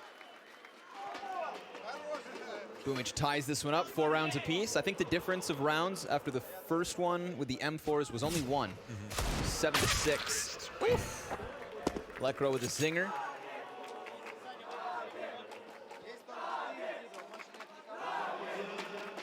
How pumped do you think this crowd gets in front of Zeus when he picks up that mouse for the last time on stage? How pumped? I mean, yeah, there's going to be a moment here with Zeus that people definitely want to stick around for, and I think super pumped. You can definitely tell, you know, like it doesn't feel like the fans in the stadium are as transferable as I think people thought it was. Right, yeah, you know, I thought, like to AVANGAR and to forZe. They should be. Oh, it's CIS finals, but yeah, no, when you have juggernauts like Zeus and Simple, they just have such enormous fan bases. It's Navi or nothing. At the same time, not surprising. Ooh. Oh, this would be good in the air. Little flyby. Looks to hit him with the slapstick. Oh, the awkward. Yo. Oh, hey. Oh. Opa. See you later. What are we all tied up? No, Lekro takes the lead with a zinger of a wall bang. Oh, close. Yeah, a little bit of a meat shot. You dig?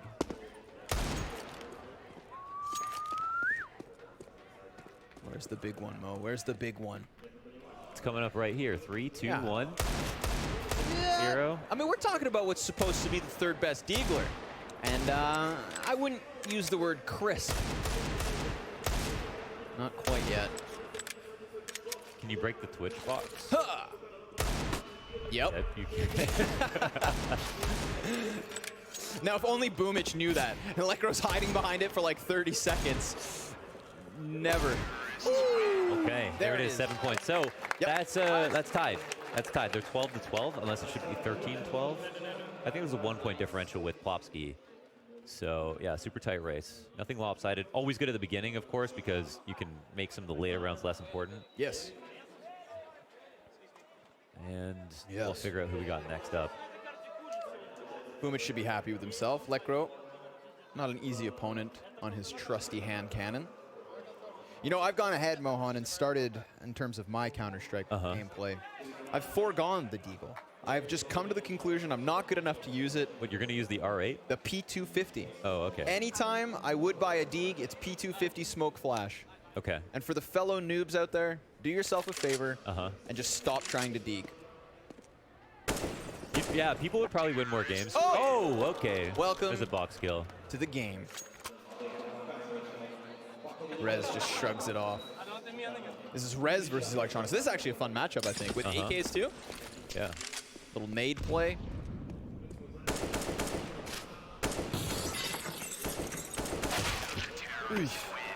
So yeah, so Nip have that 2-round edge. It's like, listen, man, stop backseat gaming. That was pretty good. That was pretty confident. Got a little head rub. I like what I'm seeing. For good luck. This is Nip's. We have a counter. This is Nip's second or third time playing the standoff. Probably, yeah. They've definitely played before. I think they may have played the one in Copenhagen last year. Which wasn't the new map though. Remember, this was that's a good point. Yeah. A recent addition. It's been a few events now. We've had the ultra custom blast map. You know what I think they should do is they should have lives, but they have one person. They have like a total set of lives, and then they have like 5 lives per teammate. And so if you have one guy who just goes supernova, like Simple just kills everybody, he can go and play the next person as well. And then you have to finally get through Simple to get to the next guy. And then you basically just, as soon as someone's out of lives, you're done. That would be like true to format crew battle style. Yeah, crew battles. That's Team it. duel, yeah. Wow, this is a wipeout. I thought Rez for sure win. Okay, well he at least gets that. That's something. Gets a second one. Yeah. Rez was laughing at first. He's not laughing anymore. Okay. A smirk, a smile. Fresh breath of air. Breath of fresh air.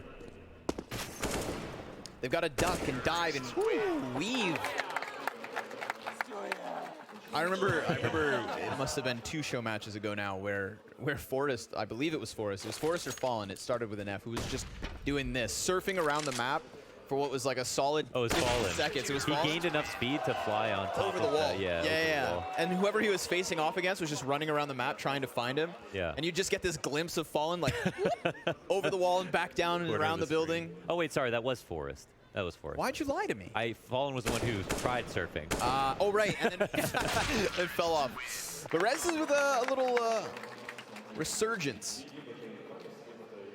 He's got that gap close to 2. So at this point, we're all... No, Na'Vi actually have a 1-point edge. Out in no man's land. Oh, that's 7 points right there. He's locked it up. So now they find themselves back in it. This would be one better than MIBR. MIBR didn't have a great showing in Sao Paulo, but then also lost the game. That's true. Yeah. Oh, we got Zeus? Here we go. This is literally the last thing he's ever going to do professionally for money, right? I mean, he could technically just lie and come back from retirement, but officially, this is it. I think this is it. Last kind of form of competition here. You know, it's tear-jerking, man.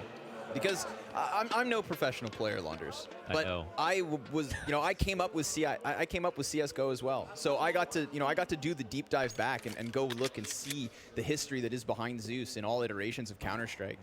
Like, this guy's been playing the game at a top level since before I even knew what Counter-Strike was. Oh, and it's versus Get Right too. This is so iconic. What a privilege for Get Right. And Get Right doesn't let him win. He's not a bro. Yeah, right. Okay. All right, loser of this has to retire. Get Right versus Pink Slips. Yeah.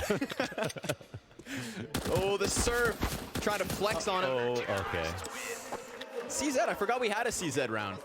Yeah, I know. Yeah. What a little that gremlin grin. Oh, damn. All right, Get Right's a little too nice right now. There's not a lot you can do about that one. PETA watching intently. We've trained our whole lives for this one, as he says. Yeah. Someone remind him he doesn't get a cut. Out of this 20K. Is it unlimited ammo? No. That makes things interesting, because remember, guys, that a knife kill will automatically give you the 7 rounds that you need. So Zeus could be down 6-0, get that slice and dice, and that's all she wrote. He's down to 2 bullets here. He's going to make him count. Watch, 1, and then the second one's going to hit Get Right in his noggin. Get Right's got what? Full mags? No problem. 7 shots. Ooh, it's getting close, man. If we have a knife bullet? fight, give me the knife fight. It's down to the knife fight. Oh, here we go. Oh, my God. Zeus underneath Get Right. High ground going over to Get Right. Back into the spawn he'll go. Get your bets in. Get your bets in. This one for all the marbles. They've got flashbangs. Play the utility. Make it deep. Zeus down, and it's all she wrote. What a disappointing way to retire. It could be. Yeah, it could be. We'll see. There's still chance here for a couple of points. Of course. Get Right. Yeah, I'm done. Like, no, keep. No. Oh wait, no. If you get a knife, That's what I'm saying. Oh baby. yeah, you actually do win the round. Oh my God, you win the yeah. It's finished. Oh jeez. Zeus is like, would you like to play for fun? Officially knifed in his last death in Counter-Strike. Technically, it's a name challenge, but yeah. Listen to that maniacal laugh from Lekro. Having too much fun. I'm telling you, they're just having too much fun. Oh, now I feel bad, actually. Yeah, I mean, it is just for fun, right? It is just a name challenge. Yes. I'm sure Jokes Zeus. aside. I'm sure Zeus isn't hurting for money. No. Let him play the last round too. Yeah, come on. Simple's like, nah, it's my turn. Run it back. Let me get vengeance. You know, this reminds me of that picture where you see, what's the Teenage Mutant Ninja Turtles mentor? Splinter? Yeah. Oh, no, it's not Splinter. No, that's the bad guy. Yeah. I don't know. TMNT was before me. Yeah. Point being, You call me old? All right, go ahead. you know, this is you know, that classic image of like the new guns of the CIS squad kind of showing off their mentor. Yeah. This is it. I know what meme Simple's you're about referring to. enact We've all revenge. seen the photo. Yeah.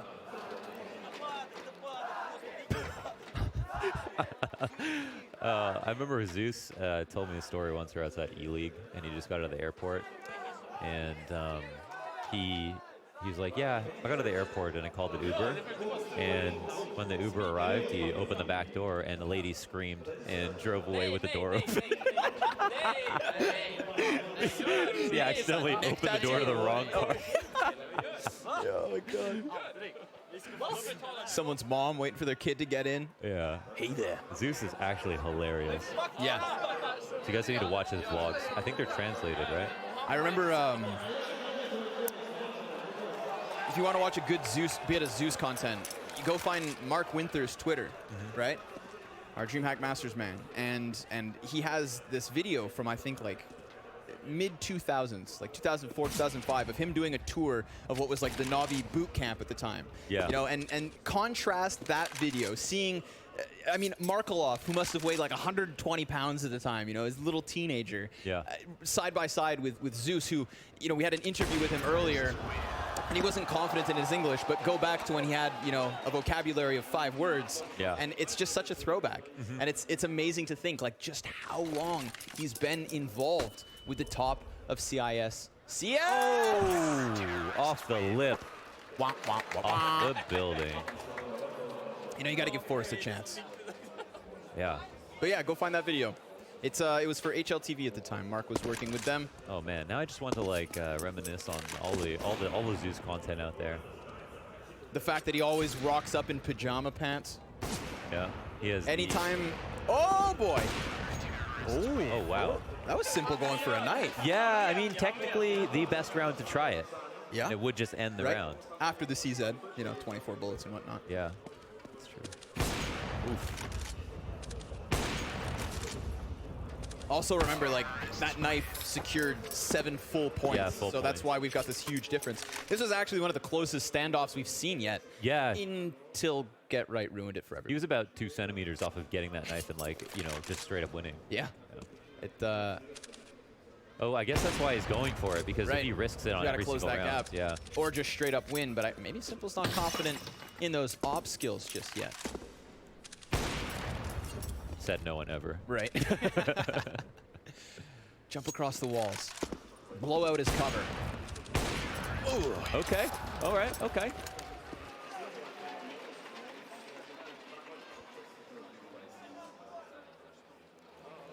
Time to rethink everything. Yeah, pretty insane, right? Yeah. Big words. Considering you're just about to have a roster change, that's not new. I mean, just those goes to show, like in a tournament like this, even though it's a party, it's meant to be like a series of show matches between like really good teams. Yeah. Still very important and still competition, right? Of course. And I mean, you're talking about people who have dedicated their lives to competition. So these Yeah, are no matter what it is you inherently wanna win. competitive people. Yeah. Like they Anyone what who's is competitive fun? can understand that. Yeah. Yeah. Ooh. I mean, I'm a competitive person, but I'm just not talented enough to do anything about it. The struggle most of us face, yeah.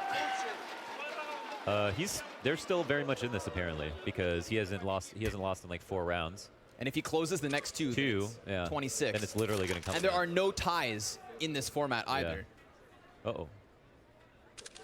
Oh. Simple has to be flawless. Uh-oh. Oh, nope. Oh, the box! Oh, that would have been so sick. That one's got you sweaty and a wallbang again. I mean, forZe is being given chances here. He's taken 2 shots each round for the last couple. This is tense. I mean, time honestly might play a factor at a certain point.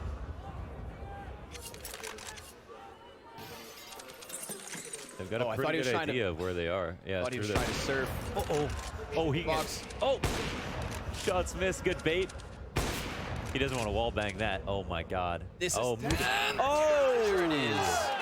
Is that all that was necessary? Yeah, because now the gap can't be closed. So with it, forZe takes the win. Nip are your standoff victors. 20 grand in the pocket. But of course, as they are competitors, they will still finish out the rounds. Yeah. So good try by Simple, I have to say. I kind of wrote that off, assuming the knife was going to be the difference maker, but he almost went flawless. On an individual level, he's winning this round. Yeah, so. hands down. Give us a... Oh! Hey!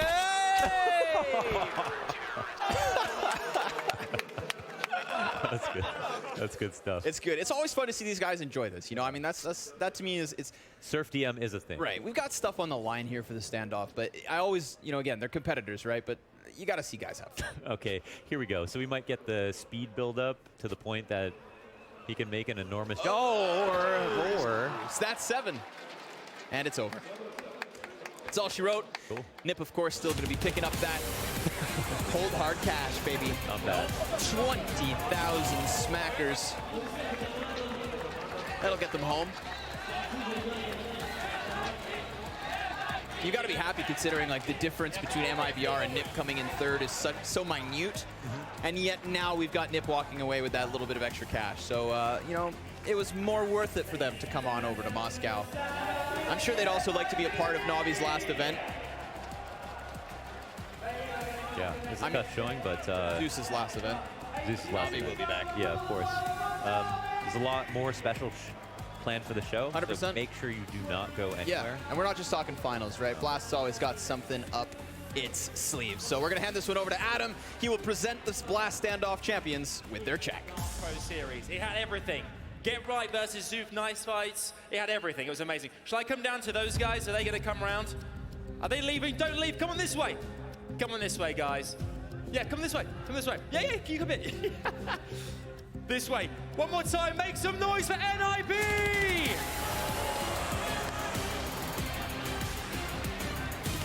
Come on this way, guys. Get Right leading the charge after that brilliant knife fight. I'm presenting that check to you there. Get Right, there we go. Gather around, fellas, gather around. Get Right, that was quite a... I won't come in the middle of you all. Oh, look at this. That was quite a standoff. You've done a few of them before.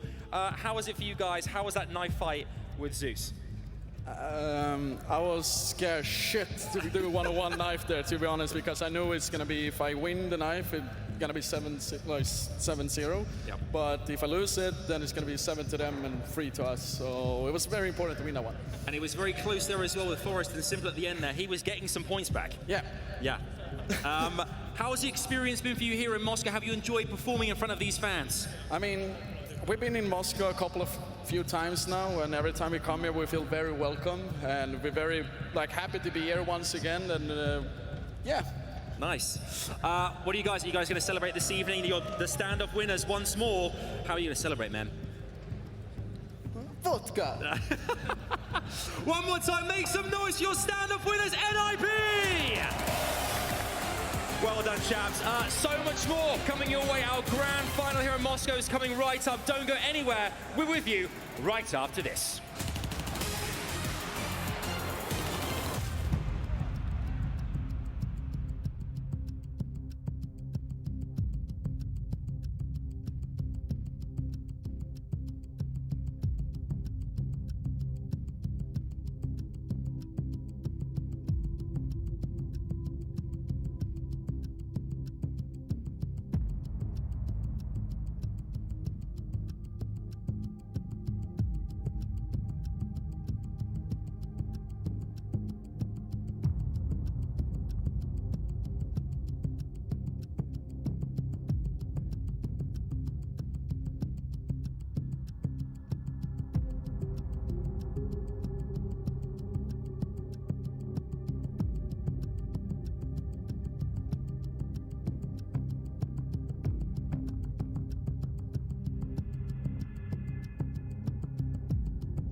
Welcome back to the Blast Pro Series Moscow!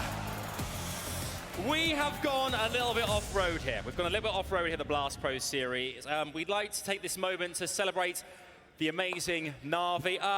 Moscow, make some noise for Na'Vi! All right. And there's a reason that we're all standing up here. For a certain guy, a certain legend, that is Zeus, okay? Now, Zeus is going to share something with you guys very shortly, but before that, we're going to take a quick look at something which shares some other people's feelings about Zeus with him. Take a look at this.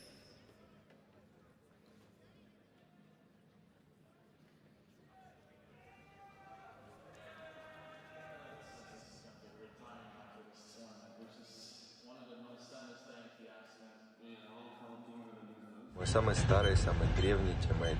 Ты очень хорошо меня знаешь.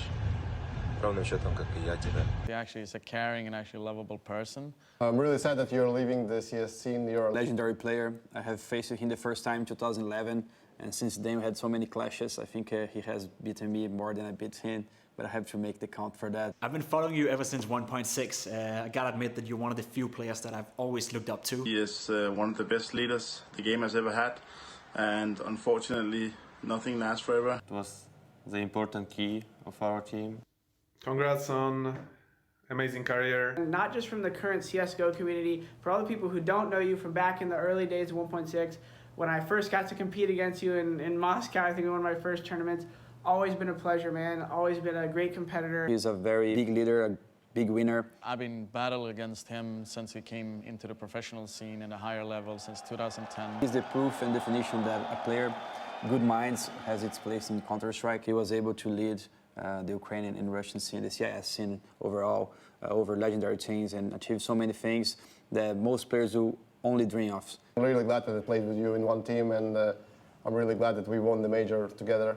I mean, coming way back from the Arbalest when it's actually helping up with Na'Vi from basically from nothing, and then bringing up stars like Edvard, Markulov, and all those guys to become like world champions over the night, you know. И я рад за тебя. Я рад, что в твоей жизни начинаются перемены, которые на тебя влияют только положительно. Few people will ever have the kind of success or the kind of longevity that you've had, and you should be proud of that. Everyone from Brazil, everyone from MyBR, just would like to say thank you, Zeus, for everything you have done for Counter-Strike, and we always admire you. Today, Astralis is supporting Na'Vi, and I am especially supporting Na'Vi and Zeus, and I hope that you guys win the tournament. Thanks everything that you teach to me. I just want to say goodbye, good luck for retirement. We've had crazy memories, can't really talk about it right now. But you're always going to be one of the most emblematic Indian leaders we ever had. I know if you keep bringing that energy, you're going to keep being successful. So again, thank you on behalf of not just me, but also the CS community for everything you've done. It's not forgotten, man, and it's appreciated and respected. I really do hope that you're going to enjoy your retirement because you deserve it a lot. I know you're going to kill it, and I wanted to personally thank you for everything you've done. I mean, specifically for the CIS region, but Counter-Strike as a whole. You're a legend. You're always going to be a legend, so good luck. My hat's off to you, my brother. Salute.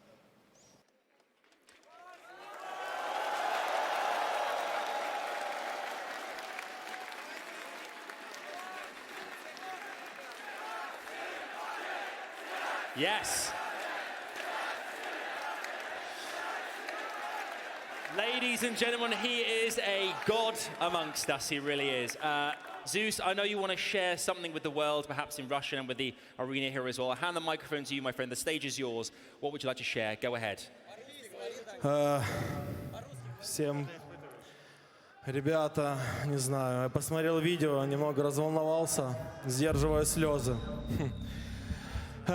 Это были разные 20 лет, но вы всегда были рядом, вы поддерживали и любили искренне. И за это я вам безумно благодарен, друзья. Я могу сказать, что идите к своей цели, идите за своей мечтой и никогда не сдавайтесь.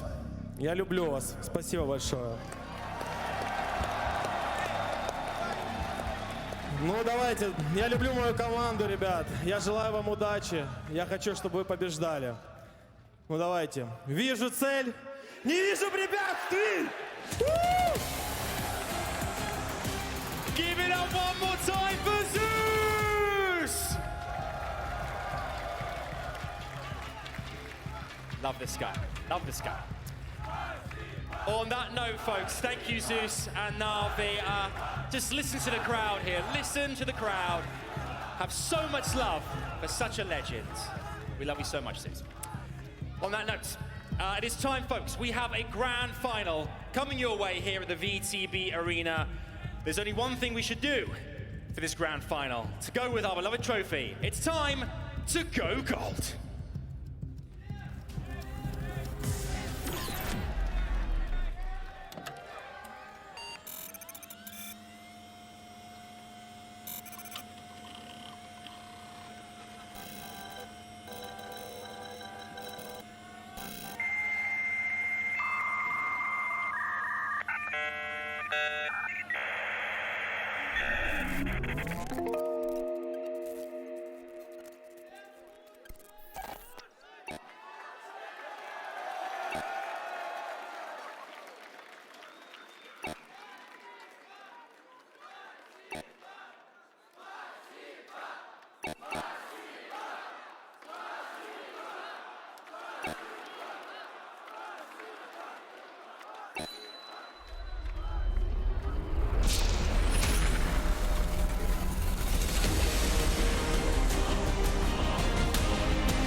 It's time for the grand final! forZe versus AVANGAR. Joined by the teams here on stage. I'll come to you first, Jerry. 2 days ago, Blast backstage. We never thought we'd be here, and here we are at the grand final. First and foremost, how has the team enjoyed their experience so far being here at Blast Moscow? We are pleasured. We are really pleasured. We like the huddle, we like the system, we like everything, so we're pleasured. Everyone here loves you guys. Did you expect to get this far when first coming into this? No, I never expect that, because if you don't predict, you will be ready for anything. Now, we've got ourselves a big matchup against AVANGAR as well here. How are you guys feeling going into this matchup? Yeah, we're confident and we like the AVANGAR playstyle, so it's going to be a fun match and you guys should watch it. They certainly will be watching. Won't you? Moscow, make some noise, come on! We got there in the end, we did. Come over to Dastan, AVANGAR. Guys, how's your experience been here? It's been a bumpy road, not a great start yesterday, but today has been a great day for you guys. Yes, it was hard first day, but today I see all fans and we take a lot of energy today. And the goal was make 3 wins. And thanks to this for support all people here. Thank you, Moscow. Look at that. You know how to work the room, Dastan. I like that. Against forZe in this final as well. Going into this, are you going to change strategically or keep the same thing you've been doing before? I don't know. Maybe I think we will change something. I think we will play our game. We played against them a lot. It will be a nice match, and I hope that fans today will be happy because it's CIS final. Here we go. I'm going to ask as well, are we going to see some Jame time in this? I think yes, all Twitch chat, hello Jame time, hello people here. I think everyone wants to see some Jame time. Well, it's time for the picks and bans. We need to pick and ban maps for this grand final. We need 3 maps. In case it's a 1-1 draw, we have a third final map that will play to guarantee who's going to take home that trophy, okay? Now, forZe, as you guys came top of the group, we're going to ask whether or not you would like to start the pick and ban, or whether you want AVANGAR to start the pick and ban. What would you like to do, Jerry? AVANGAR will start. AVANGAR are going to start. So, AVANGAR, I'd like you guys to ban your first map. What would you like to ban? It will be Nuke. Nuke is gone! There's no Nuke. No one seems to mind that much. Okay, there's no Nuke. Come over to you, Jerry. What would you like to ban? Vertigo building. Okay, you would do what? Vertigo building. Okay. So what's the map that you're banning? Vertigo. No Vertigo. Nuke is gone. Vertigo is gone. Had to clarify and make sure, okay? Now it's your turn to pick a map for this final. We pick Overpass. Overpass is map number 1! There are fans of this. We like Overpass. Jerry, what are you picking for map number 2? Inferno. Inferno is map number 2. So Overpass and Inferno. But we need to ban more maps to find our last third final map. What would you like to ban? We ban Mirage. Mirage is gone. There's no Mirage. There's no Mirage. Dust 2 and Train remain. What would you like to ban? We ban Train. Train is gone, which means we're left. Dust 2. Yes, there we have it. We have our 3 maps and our grand final here at the Blast Pro Series Moscow. Russia, Moscow, are you ready for the grand final? I said, are you ready for the grand final? That's more like it. Gentlemen, go and get ready for the grand final. We cannot wait to see what happens. It's going to be an absolute beauty. For now, though, let's head over to the team. We can't wait to get this thing started. That's right. That is right. That is right. One best-of-3 final to rule them all. We will be crowning a champion here in Moscow before it is all said and done with. We have our maps. We actually can even go back a little bit further and talk a little bit about Zeus. I feel like that was pretty good tribute. That was pretty good homage to what was a legacy career. There's so many guys who have so much positive about this guy to say. I mean, he's been playing Counter-Strike for, what is it, 15, 16 years? He's been on very top all those years, right? He's won a major with Gambit. He's done a lot of good work with Na'Vi. He's been on 1.6 Legend. Basically, this guy have achieved everything you could possibly achieve from this region in Counter-Strike, so he deserves it all. He definitely does, and he's kind of the hero behind the scenes a lot of the times. The in-game leaders, they don't get all the glory within the servers all the time, but the impact and the value that they bring to these teams and these lineups is sometimes a secret hidden message in there, and Zeus absolutely deserves all the fame and glory that he's been getting. They're not going to have the fame and glory of first place here in Moscow. That's just not how the tournament worked out for Na'Vi. But it did work out in a way, and we just heard on stage, this is a CIS final. That's something to rally around, and that is something that we're going to look into. Is forZe and AVANGAR on the docket. We have our 3 maps. We know we're going to Overpass first, so why don't we just start the conversation there?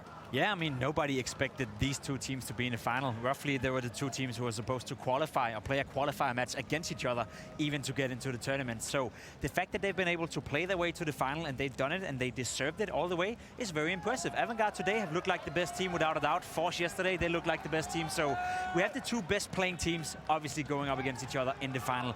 Nobody expected it, and by looking at these maps as well, Christine, I think it could be a very close one. Absolutely. I mean, thinking back on Overpass with James earlier yesterday, he was just popping off, and it's really going to come down to forZe's flashbangs and utility to push them off the forward positions at that party, at that bathroom divider area. He was getting free shots consistently on NIP side, so forZe, they really need to flash him off and do what they do best, which is group up and explode. Isolate, contain, and then move in. Yeah, I mean, a duel that we cannot talk enough about is that we have James going up against Exipower, 2 potential star players in each team. 2 AWP players that half a year ago nobody really expected too much from them. We knew James was a good player. Exipower we didn't really know because he wasn't really playing at a high level. Now he's coming into this tournament being maybe even better than James in the way he's performing. So 2 of the best CIS AWP players going up against each other in a grand final at an event nobody expected them to do well at. That's quite unique and that's quite interesting. Would you say that there's a chance that this guy gets usurped by some of the players in the server today? Yes, Race, there's definitely a chance. I mean, yes, he is, you know, arguably the best in the world, but this is the up-and-coming generation of the CIS teams, right? And this is their chance to prove it. I think even Draken tweeted earlier, which, you know, I haven't seen that in a while, but Draken tweeted, he said, you know what, CIS, OP right now. And he's not wrong. He's definitely not wrong at all. I mean, if you look at these players within the server, you can see their eagerness. They really want to get in the mix, get into the action, find where the enemies are, and eliminate them. I mean, sometimes when you're watching the top 10 teams, top 10 players, they're achieving perfect CS. They want to play that perfect round. They want to play that, get that perfect frag. And with a team like forZe, they're a little bit newer. They're a little bit younger. So you're going to see like some spicy movements, some flicks, and some really close battles between these 2 teams. So just a heads up, pound for pound, just blow for blow, 2 teams duking it out. Because you've got to imagine these teams practice against each other. They play against each other. You got to think about the psychological warfare that comes in there too. Because obviously when you scrim against somebody so long, start to get a hold of tendencies, and then when you play them in a match, they probably do something completely different. See, this is something I thought I would never say about AVANGAR in a grand final, but they're actually the experienced team in this one, right? Yeah. They're facing a team, forZe, who, during the minor, they did well. That's when we first really, you know, it meant a lot to me to see how well they were playing. It was good, and then coming into the major, it was a bit, it wasn't really that good. It was okay, but kind of felt like they stagnated a little bit. Now, coming into this one, forZe have played hearts out. Power have been very, very good. Almasir is a guy we haven't talked a lot about. Flit as well. Potentially a tournament MVP for MVP for this one. I think there's so much potential on this lineup that you cannot neglect the fact that they've been playing their way all the way to the final, and now they're facing AVANGAR, who are supposed to be the experienced one. They have a major finalist as well in Adrian. All of them obviously are the major finalists as well, but the experience they have together on that lineup, going up against a team like forZe, it should be a good factor for them. It should be something they can use in a match like this. It should benefit them rather than hurt them. Sure. Especially coming off of what I'll just say was probably a high of highs, being way up there in the major grand finals, right? So then you bring it down a tone and you say, okay, you know what? We can do it. We can do it right here, and we can do it in Moscow. Definitely, and I think AVANGAR do need to bring it down a tone. As I mentioned, a lot of these top 10 teams in the world, they're trying to achieve that perfect CS, and we're not going to see perfect CS out of forZe, but what we are going to see is scrappy, messy CS, and sometimes you do have to get messy. You got to get in there, and you got to make things happen. Right. And I think we're going to see two complete opposite approaches from both of these teams. I mean, we speak about AVANGAR, the meme, Jame time. They are very slow. They consistently run those defaults, and they consistently spread out, and it's very slow. On the forZe side of things, they also spread out, but they're always going to regroup in that mid round. They're going to go as a pack together, and they're going to force those trades and get in those bomb sites. Yeah, I definitely second that. I think it's two different approaches to the game. I have a feeling that both teams have some of the same tendencies, though, right? Okay, tell me more. No, but when it gets down to the nitty-gritty, then it is Power, it is Jame. Right. They rely on those two players in order to make the room for the rest of the guys. Whereas for forZe, for example, you have Almasir on the CT side. He's been good for two, which is a phrase that we often use when he's always good for 2 kills in a given scenario. I don't see the same happening on AVANGAR in the same situation. I feel Adrian is a guy who came into this lineup. Everyone expected him to be the star fragger. Everyone expected him to be the best player on the lineup. He hasn't been, but he's brought a lot of experience, and he's brought a lot of know-how on how to close out rounds and, you know, use that experience to your own benefit. So it's two teams who have a lot of similarities in a way, but also two teams who, in reality, the difference on the AVANGAR side is much more appealing than the experience on the forZe side. Right, and rightfully so. You just look at the two names stacked against each other. We just had one in the major grand finals, which is, oddly enough, the reality that we live in. They've done it. Now they found themselves in the grand final again. I guess my question would be more centered around Adren and what he has for the team. Obviously, we talk about him being a Papa Bear. We talk about him being this leadership role. But I have a feeling, and I feel like they've talked about it before, that it's not just solely him. You know, they're making a communicative decision. I would say so. I mean, I think he's the X factor. He's the X factor of this lineup, right? Because he has been statistically the worst performing player for AVANGAR throughout the major, throughout, you know, the entire stint of his period in AVANGAR. If he all of a sudden finds back to the level we saw him have before, then AVANGAR is not only a top 10 team, they're a team that potentially could challenge the top 5. They definitely can, and I mean, we spoke about that value, the hidden value that sometimes these players bring to those teams, and Adren is absolutely one of those. AVANGAR, they were flirting with that top 15, top 20 era just 6 months ago, and then Adren joins the team, and all of a sudden, they're in the major final, and they're now here in the final at the Blast Pro Series. So there's absolutely some hidden value that Adren is bringing off the scoreboard. Christine, you have a very pretty smile. What is making you smile right now? What? Okay, fair enough. No, I mean, there was a cam going on behind us, and I think we just missed the tail end of something really good. And that's why we heard the laughter earlier. Again, we are waiting to get into the game. We are waiting to get into the best of 3. That is the grand finals of forZe versus AVANGAR from the Moscow Blast Pro Series here.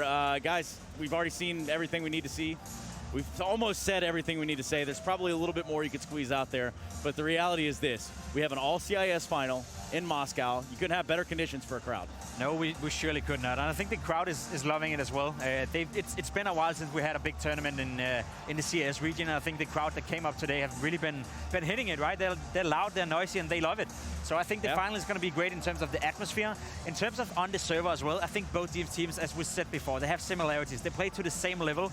We have James going up against Exi Power. We have Almasir who's going up against Kickard and Buster, who are two players that we constantly give a lot of praise, but I don't think we really know how good they are. During the major, they were two of the main factors why they got all the way to the final. Same here for forZe. You have Almasir, you have Flit, a guy that we haven't talked about a lot either. He's potentially an MVP of this tournament. He's been playing hearts out as well, so they have a lot going for them, each these two teams, and a lot of confidence as well. And I think when you have two teams with a lot of confidence that are facing each other in a final where they know that this is probably the last final they're going to play against each other, but also the last final of the year, most realistically, this is the one chance they have of winning a tournament, so they're going to give it their all.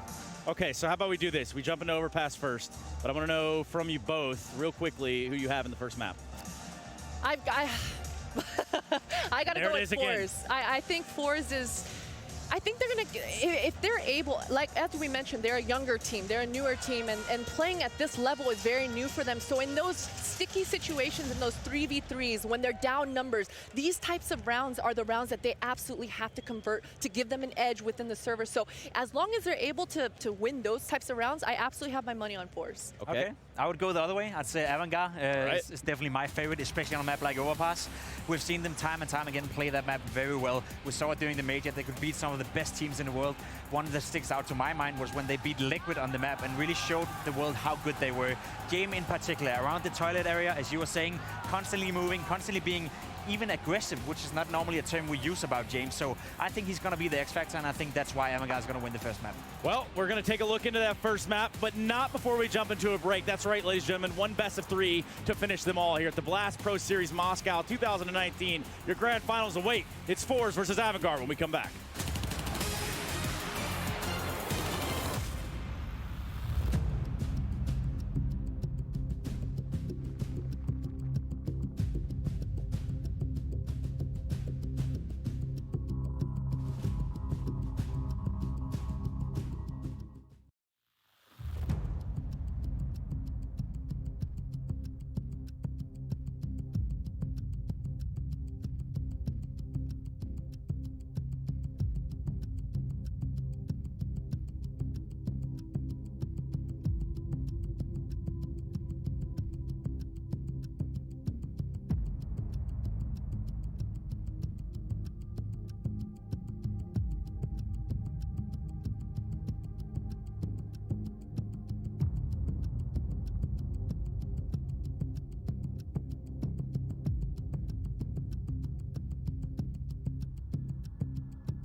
Welcome back to the Blast Pro Series Moscow final! Are you guys having a good time? We have a grand final coming your way. Our first map is Overpass, but Sava, we need to get the crowd excited, like crazy excited. Can you teach me some Russian to get them excited? What can I say? Дайте шума! Дайте шума!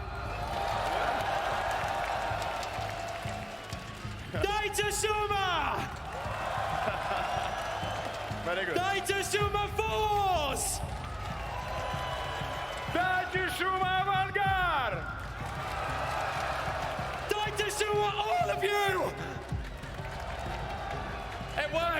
We are ready for our very first map here at the grand final here in Moscow. Overpass is coming your way. Round one is right up next. Here we go. Thank you, gentlemen. This is going to be a really interesting one. If you look at the statistics of these maps between these two squads, it's pretty much 50-50, almost straight down the line. There isn't much percentages between the two squads. In terms of head-to-head, AVANGAR have a slight advantage. I think they've got like 2 maps over forZe, but again, it's not really too far and away, so I think this one's wide open. Completely agree. Two teams that know each other very well. We all know what happens in domestic matchups. Carnage, chaos, and things that you just can't possibly expect in any normal situation. So it should be really exciting. Yeah. You know, just failing everything else. And I think both of these teams have grown enormously in the last couple of months. I mean, for the same reason. I think both of these teams are going through the last major cycle. Of course, AVANGAR have a bit more experience at the top level, and of course, especially making it through to the major finals just very recently last week. They're going to be feeling pretty good, like they should win this. And there's actually that statistic that a team that wins the major, the first Blast event after the major, well, they didn't win the major, but they were finalists. Maybe it counts still, James. Maybe it counts that they will win the Blast event that follows. So AVANGAR definitely set up to do well, and I think there's a lot of eyes on them because you have a lot of these teams that come and go, James. They'll have this amazing performance on one event, maybe 2 events, but then they kind of disappear. Yeah. And you know, is it going to be a story like that for AVANGAR? Because if not, they should be winning this final. Yeah, it was being called into question at the beginning of the tournament by the desk. Let me just rid myself of my objects. Looking at the stats though, on Overpass, forZe with 13 maps, 46%, AVANGAR with 14 maps, 50%. To me, that's pretty much 50-50. But they're 67 and 61%. forZe with a slight advantage there on Inferno, both with 18 maps played. And then moving over to Dust 2, they're both at 56%, but AVANGAR have double the maps played. So, I don't know, man. I did think that, I was hoping that forZe would qualify at the beginning because I thought they would be in a good position to upset a lot of teams here. And they've most certainly done that. Of course, a lot of teams that are at this tournament are in periods of transition, in-game leaders going out on multiple teams. New players have come in for this tournament. Some will come in later after this tournament. So a lot of teams are in a period of transition, but for forZe and AVANGAR, they're looking strong. Plenty of aggressive tweets towards Navi. You're not taking our coach, you're not taking our this and that. So I think this is going to be a really good final. There's been a lot said about James and his consistency.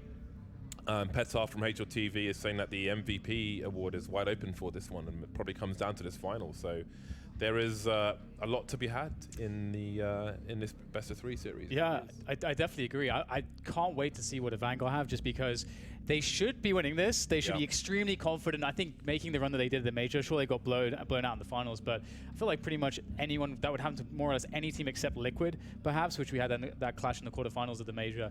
But they have to have this storyline in their heads now, where it's like, we are the team that should be winning all these events. Like, unless you have an Australis or a Liquid or one of these top 4 level teams, AVANGAR probably have that crazy narrative. So it's going to be interesting to see what happens. But I am told that we have some slight delays, James. So yeah, there'll be a short delay, so we're going to throw to a video called Behind Blast. So let's see what or who is behind Blast. I don't think I've had to develop a personality. I think Counter-Strike is my personality. We're being watched. I want everyone to be careful. It's Microsoft. The amount of jaw-dropping moments that we get in each and every game, you feel something very unique inside of the arena. You can't really imagine that a video game online can draw that kind of emotion from so many people, but it actually can. My name is Jason Moses O'Toole. Chad Sponge Birchall. Christine Potter-Chi, and I'm an analyst for Counter-Strike Go.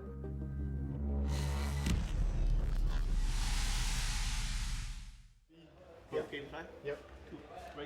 Oh. I don't do anything else.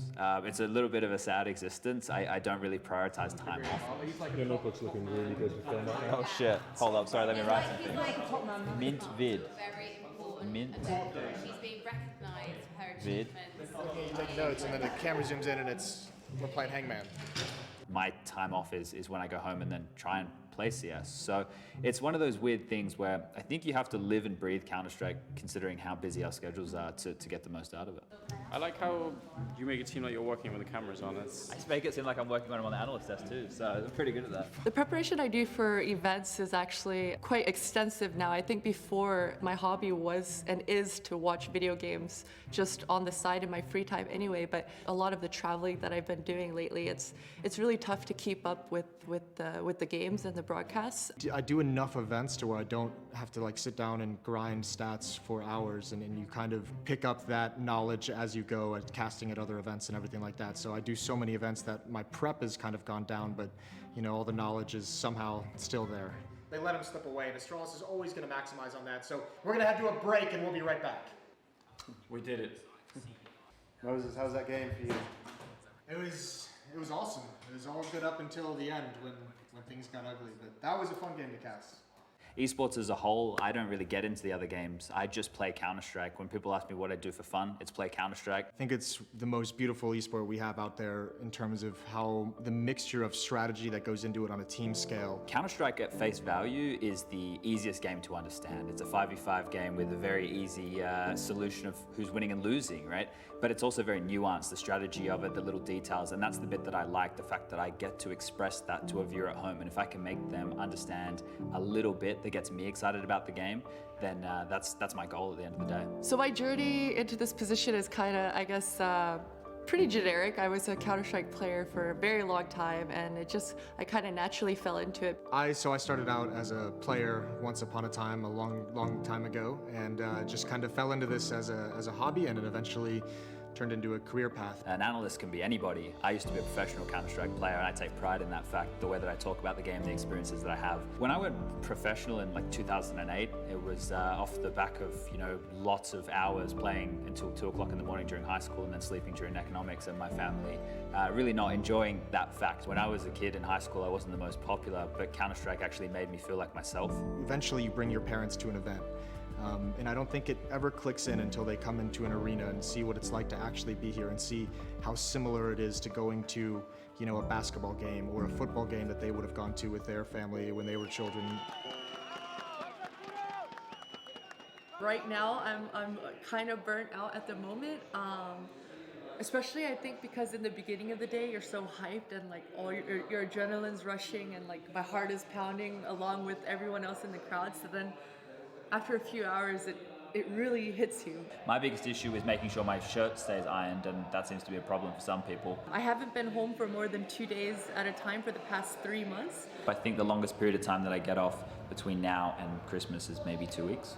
As of late, I've been able to show my mom the broadcasts and the arenas. I think it really gives them a better idea of how much passion comes from the players, from the viewers, from the fans. I consider myself a narcissistic, egotistical, selfish person. So for me to be involved in Counter-Strike all the time, that's what I want to do, and that's what I love. I think it's very, very important that we have these events inside of arenas, inside of, you know, studios or wherever it is, because, you know, until then, you're just, you know, sitting at home on your computer, and it does kind of feel like a little bit like the stereotype.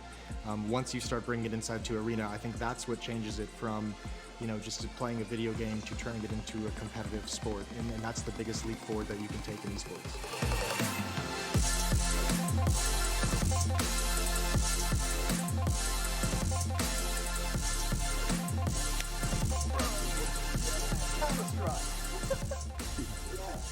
We're ruining this video. I know.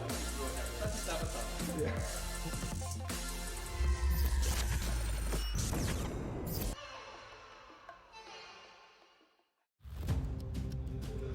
And we're back. Hello, hello, hello. The game will be shortly starting. Everybody's on the server now. Some machines needed to be switched out. I think we're going to have the group hug, the group huddle, the Jerry circle, or the Jerry curl if you like. Maybe that works.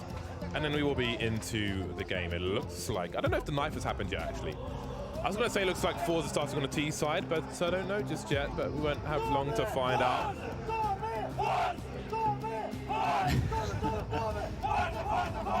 The energy is looking really good for both sides, got to say. I think that forZe are a team that I really didn't expect them to have the level that they have shown so far in this tournament. Because if you look at the opening games we saw, for example, they blew Ents out of the water 16-4. Almeza had like 150 ADR, just absolutely crushing them. Jerry's level's been great. Pretty much everybody has been performing really well for forZe, and they have they have the game plan that they seem to be extremely confident in, and the way that they call is very decisive. They move well as a team. Like, you can't really ask for more than that. So that, you know, an upset win here would not be too surprising for me, I have to say, given what we've seen from them.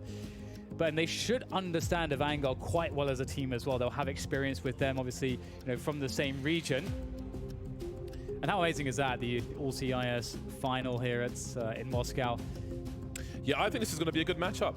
I think that we have a good idea as to what to expect from these two teams, considering they're both complete teams, or full teams, if you will. Yeah. So I think this is a good final. I think Definitely. one of the points, the pivotal moments, or well, pivotal players, I should say, for me will likely be James, and he's always the talk of the town. You know, he's a dedicated AWP of AVANGAR. They set him up a lot. They always make sure that he has an AWP as much as possible. So it seems like an obvious thing to say, but the reason why I say it is because of the disparity in which I think there will be between him and his level versus Exapower. I think James is going to be more consistent and offer generally more damage than Exapower. Now that could be something that could turn the tide, especially with a map like Overpass, a very AWP-centric map. Yeah, I think I heard Frankie calling him Z Power. So I'm guessing that's the pronunciation. No. So I'm gonna go with a Z Power until told otherwise. I'm gonna believe in the Frankie. No, I was gonna switch it up last minute on me like that. Why the hell not? forZe are going to be starting. forZe are going to be starting on the CT side, wolfing down some sugary treats. And then we will finally be into this first game of this best-of-3 series. I think this is going to be a potential barn burner, but we don't have long to wait. The buys are coming in. It's game time, not James time, not just yet. Keycut has been dropped to P250 by Buster, who'll be running around naked. Adren's Grenade Man, 3 sets of Kevlar. We'll see if that P250 can get any work done. Buster looks to lurk towards B. Absolutely. And we may see him consistently be doing this. Most teams will have one player that generally always be found around these positions. They can offer up a lurk, get some information, make plays. And AVANGAR are looking to move through the connector position now towards the bathroom. So this is a good way to start pistol, just because you can get space very quickly. All burst together towards the divider. Can see the power there. He will keep tabs on what's going on. He has the information which he can give to his team, and they're getting closer and closer now. If those numbers persist and manage to find their way to trades on the bomb side, that's going to be a problem for forZe. Anything can happen in a pistol round. Jerry has himself a flashbang, but he may not be able to use it so well. Trying to block the smoke grenade, keep something open for his team. Z-Power takes Zanji out to start things off. Face Crack follows up as well, and he gets another one. So this one's falling to pieces for AVANGAR. Adren versus 3. The cavalry is coming in through the smoke, and Flips there to deliver the last kill. Full start on the right foot on the CT side. Yeah, I'm a little bit worried that forZe are going to be really, really, really good, James. They just seem so good this tournament. I don't know. It's a small sample size, but either way, that's a good start for them. Of course, always nice to get that economy going straight away. Looks like we will have a pause coming in, but in the meantime, nice. See Face Crack with those first couple kills, really getting that defense going, and it makes such a big difference getting the first couple kills in that pistol round. And we have a technical pause. There is a communication server issue, which will hopefully soon be resolved, and then hopefully smooth sailing from there. I'm not big on hope. I'm a realist, Dan, but I do feel like in most cases it'll be smooth sailing once this is resolved. Straight faces in the booth for now. AVANGAR will start 0-1. James got 2650 in the bank. Some might say he's been saving. So forZe, I'm curious if they'll get aggressive, if they'll try to stick it to AVANGAR straight away, get in their heads in that way. That can be a really awesome part of playing very aggressively, because it has a big risk to it, because obviously you're opening yourself up to more situations where, when you're attacking into positions, so oftentimes you can find yourself maybe in not optimal angles, trying to bank on the element surprise to kind of mitigate that worst angle you might be taking. But there is a benefit on the psychological game, because also you start imposing your will on the other team. Maybe you disrupt their default, you disrupt their timings. Maybe you actually hit your shots, and then all of a sudden you command immense respect every time there's a duel against you. So there is a lot to be said for an aggressive playstyle, and we've seen that from forZe so far against teams that you would say that they are underdogs against, like ENCE, for example. Yeah. So since it's a technical pause, I feel like it's only fair that we continue the Edward Snowden saga. So following the nonsense yesterday, he slid into the DMs and said that he appreciated the invite to the finals. However, he has lots of interviews to do because his memoirs come out in a few days. So it gave him some warm memories, I quote. But yeah, he was unable to make it. I did ask him to send me a copy of his book to the hotel, but he doesn't even have a full copy himself, because they're all being printed in America. When are your memoirs coming out? I don't know. When are your memoirs coming out?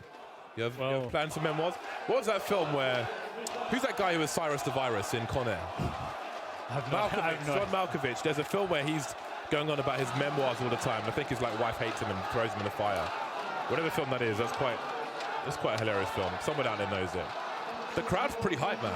Yeah, that's great. I mean, that's the thing. We have two CIS teams, so there's going to be a lot of support for both. I mean, forZe are predominantly a Russian team. That is a as well, serious so beard. That is very well kept. It's a mighty beard. Yes. Yeah, the crowd's been great. It's been a big crowd here in Moscow, or Moscow. I don't think I'll ever get used to saying Moscow. I'll try. Moscow. But I do not believe in myself. The food's been so good here, man. We went to Red Square yesterday. We saw the building with the... A really big wall. We saw a giant wall, It's a really big wall over Talk there. about build the wall. That was a big wall by the Kremlin. It was great, man. Wish we had more time in that area. All right, so microphones being tested. This is like, sometimes we've had the situation at a major where, the game's about to start, you get everyone super hype, and then it's like, it's not, you don't even get one round, and it's like a false start, and it's a reset. It's like, man, all that momentum and kind of, Then you make the recovery, and you actually kind of manage to bring back that energy, and then you get trolled again. Yeah. The third one is difficult. That's a difficult one to because at that point everyone thinks you're a liar. So what do you do? Yeah, you can't fatigue the crowd. You have to have a certain timing, So it is a weird one. It is indeed. Yeah, I think we had that at a major last year or something like that. I remember that happening. I think. Almost always happens. Yeah. It didn't happen last time, but... No, yeah, not the last time. Yeah. So it's a microphone issue, as we have seen. The players are chatting on the server as well, mostly in a foreign language, but there's some English here and there. And they wait. I wonder what because the microphone or voice comms issues are so prevalent. I wonder if there is some kind of... I mean, there's got to be an engineering solution for it, James. It's not a server issue, so it's a device issue, it seems. So, speaking of device, I bought 10 souvenir boxes, or vouchers, if you will, for I think it's $250 each. And I got a black laminate AK with device's signature on, and 9 boxes of junk. So I'm not too sad about that. However, I've got the StatTrak AK, so I never use a black laminate, so I don't know what to do with it. James, I have a question for you. Okay. What do you know in 2 sentences or less about Overpass? Overpass? Give me a summary of Overpass in 2 sentences. Summary of Overpass in 2 sentences. Yeah. Okay, that's an interesting challenge. How about some of my favorite things? Yeah, okay. I'll take it. I'll take it. 2-man setups focused on rifle support for an AWP, which we saw in different iterations of MIBR, and we continue to see on other teams as well. I mean, there's a comma in there, so it's still 1 sentence. Lots of grenades. Battles for map control. There's just mad commas going on. I might not even need the other sentence. Yeah, I regret doing this. I don't know. You tell me. Okay, well, Blast have a few things to say about Overpass. Let's check out their map. Oh, was that was your attempt to throw? Bloody hell. Get creative. That is the worst. Okay, next time production, ask me to do it. Let's go to the video. Oh God, there's no video. And there's no video. Was this just your idea? No, you made this up yourself. I didn't make it up. Well, I made up something. Can't get the staff. Well, the phones are out. All right. Okay, let's do it. Attempt number 2, video. Yes. Overpass is the newest map out of the 7 being played and was fully released into the Counter-Strike series in 2013. The defending CTs spawn onto the A site and will therefore take additional map control immediately in the middle area. The attacking Ts spawn closer to the B bomb site, giving them only a slight advantage. The CTs are easily pushed out of the A bomb site by a full-on rush attack, making grenades important for both sides for either a defense or a retake. The A bomb site offers early warning signs for the defending side as the attacking team takes control of the bathrooms and A-long, which means backup can be called for quickly if the attacking side rushes in. Look for action around the bathrooms and the sewer area outside the B bomb site, as they allow easy access to each bomb site, but more importantly, the connector stairs between them allows fast rotates and fakes. Enjoy the match.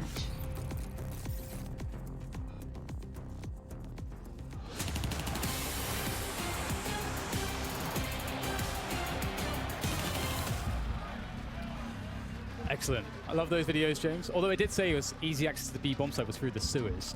And I don't know if anything is easy access through sewers. I've never tried it though. But I haven't been in the sewer before. Yeah, it would be a new thing for me. I can imagine it smells of ammonia in there. Oh, and it looks like they're good to go. So the issue has been resolved and we're 13 seconds away from the second round. So a reminder, forZe won the pistol. We are in round number 2 of the first map of this best of 3 series. AVANGAR will be the aggressors, but it's eco time for them. Yes. AVANGAR just with the flashbang on key cuts, a P250 or 2. And they will be looking for damage. That'll be the objective. Nice grenade there. That's beautiful timing. Take some chunks out of Sanji and Buster. It's a pretty solid grenade for an anti-eco round when you know your opponent's not going to have Kevlar. Want to learn at home from the demo. If James doesn't do anything in this round, he'll have exactly the money for an AWP and no Kevlar in the next round. Ooh, got to be careful. That's not a great range for the UMP there. Against a lot of pistols. And as the push in, they'll try to finish him off. He's weak, but in comes C-Power.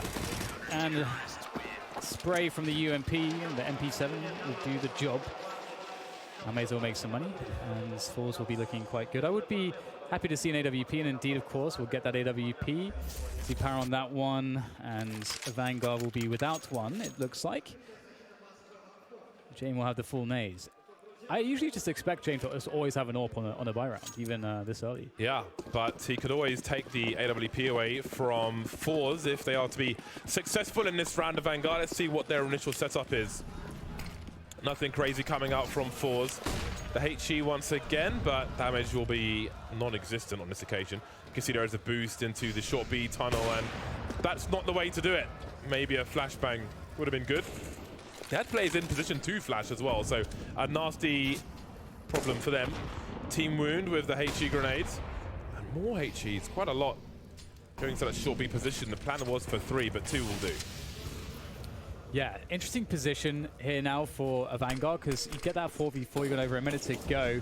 But they need to get some map control towards A, and there's already Adren who's working on that. He is lurking around the connector position, but he doesn't really have a safe way to check Divider. He's going to be firing a flash out, and that's going to allow him to get a peek in there and create some presence towards A, and his teammates can slow things down towards sewers. Meanwhile, this would be a good timing for an info play. If forZe need to get an info play, looks like they're going for it. Jerry's going to set it up, flashbang out, flip with a peek. Oh, there we go. He spots Sanji, so that's really important information. Well, he's only seen one player, and he has not seen the bomb, so what good is that information? There's a lurker, at the very least.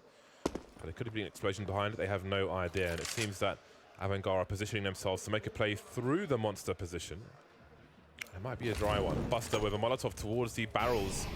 No one pushing short B at the moment. Adren is there, slowly moving forward. Very careful attack from AVANGAR. 20 seconds, and they've got 2 players on half of the site. But here's the rotation from forZe. Jerry swinging with the MP9. Nothing doing just yet. Yeah, so the bomb will be going down. Jane gets the plants. Flip takes down Buster though. Re-smoke to make things a bit more difficult for the CTs. And this will be an interesting one now as the AWP has been posted up. Z-Power's been here for a while looking for the cross, but the Vanguard know better than to try to cross that angle. Almeza sneaks down, so some position gain forwards. They'll hear him. He's going to start running now. That UMP, that's not a good challenge for him, unfortunately, with the UMP. Flick goes out. He's got a better weapon, more suited for a peak like that, but the double face will be the end of him. So Z-Power's all he can do to save this AWP. James on the hunt. He wants to collect that AWP. Yeah, he said, James, he's hungry for it. We'll see if he makes able to make it in time. Once the bomb explodes, it covers your footsteps for a few seconds. So you can chase, but there'll be no further chase, it seems. The AWP will be taken into the next round for forZe. An AWP and a bunch of USPs at the moment. The money's not great, but they can buy some rifles, probably with some SMGs to go with. An early first round for AVANGAR. And now it is time for them to try to put forZe on eco. This is going to be the mission. Z-Power on that AWP could have something to say about it. He's really an important player in this round, but the problem is, well, it's going to be hard to activate him. He's playing towards long, so it's actually a very conservative setup for forZe. Focusing towards the B position, looking for a play around short, actually. Jerry and Face Crack taking a look. I think they've... Okay, did that? They're going to boost towards the entrance to, well, the stairs, I think. Yeah. I get that impression, but they're going for a double peek at the moment on the sandbags, but they do have 3 plays in roughly the same area, so they could have opted for that. It would be good as well on this spot. Yeah, maybe they go for it later. The entire AVANGAR squad is here. Would have been a lot of information, maybe a trade kill there, and perhaps that's not too favorable for them. A pop flash this time, and Buster makes his way towards a short B position. Where is the AWP? That's a giant question that's just been answered. Sanji went through Monster, first one to fall as he often is. The cover is there. Look at the lineup. Absolute brutality, and there'll be no kills apart from Jerry getting taken out. That was a big opportunity for AVANGAR, and they just were not ready for that setup. Yeah, that was a cool setup. I'm struggling to think when I last saw a team actually run that setup. And Flip waiting close with the UMP, it feels like you couldn't really have had the weapons positioned better. And as you say, James, you know, an option is to go for that stack, so you can see players going for the attack that we saw AVANGAR going for, but didn't seem to matter. The pinch was dealt with effectively by forZe, and that's an important one. But more importantly now, James on the AWP. However, AVANGAR don't have much utility to open up the map, so it's going to be a slow round, I feel like. And, you know, whilst James tries to get that pick. Yeah, Keycut with one of the 2 AK-47s, just keeping an eye on short B for the time being. Doing a good job of avoiding the fire, the HE's Molotovs in that short B position. Sanji, I'm the leader of the Sanji fan club. This guy always has SMGs, or the worst weapons. It's very interesting the role he has on AVANGAR. When I've eventually got some time, I'll be watching his demos, but AVANGAR have managed to creep forward into Monster, maybe spotting a leak here. Only been good for 1 round so far, but who knows? We've got flashes over the top, and the CTs wait. Z-Power there ready. Indeed, Jerry below, Face Crack there as well. Everyone's here, that's fantastic. Great little burst from Face Crack to take down Buster. The trade's in, but the damage has been done. The flick missing there from Z-Power, but that could be a great nade. Indeed, it takes down Kika, finishes him off. Z-Power tagged down to 3 as Jerry finds forward position towards barrels. And oh, he doesn't spot the player on the bomb side, the smoke favoring Sanji, and things starting to get very bad for forZe. It's on Flitz. Sanji with that position, looking through the gap. That turned around really quickly. The running towards the barrels gave the game away there. The HE took out the bomb planter, but obviously forZe didn't know exactly where the T's were. I don't think they expected them to be so close to the site. If he had found that frag, then I think that would have been the round for forZe, but Sanji held it together for AVANGAR, and they're good for their second round. They've kept the CTs poor. They've gone straight back to losing ways. Another awkward situation for Z-Power with the AWP, and this time things may get worse for him. James got his AWP. 3 HP for Z-Power, and he just fragged the Dren as well, so he will survive with the AWP, just to be clear.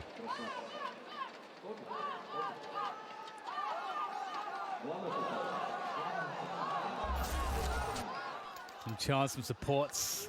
Love to see it. Now the question is whether AVANGAR can follow up. The round really felt like it could have gone either way. And this one is looking really weird again. Z-Power on the AWP and UMP, and then 4 with 5-7 and AUG. It's a variety buy. Z-Power looking for the gap shot, but it's not going to find anything there. Has to drop that incendiary. Doesn't know how fast AVANGAR are moving across the map. They are quite slow. That's what we can see. Of course, forZe don't know their pacing, and forZe will reconfigure their defense. Flit will be the player playing down long. Z-Power left on the A-bomb sites, and the other 3 towards B. We get a boost. I think we have another boost set up on B actually. Yeah, we just saw that set up. Yeah. Just trying to make things weird for AVANGAR as they push in.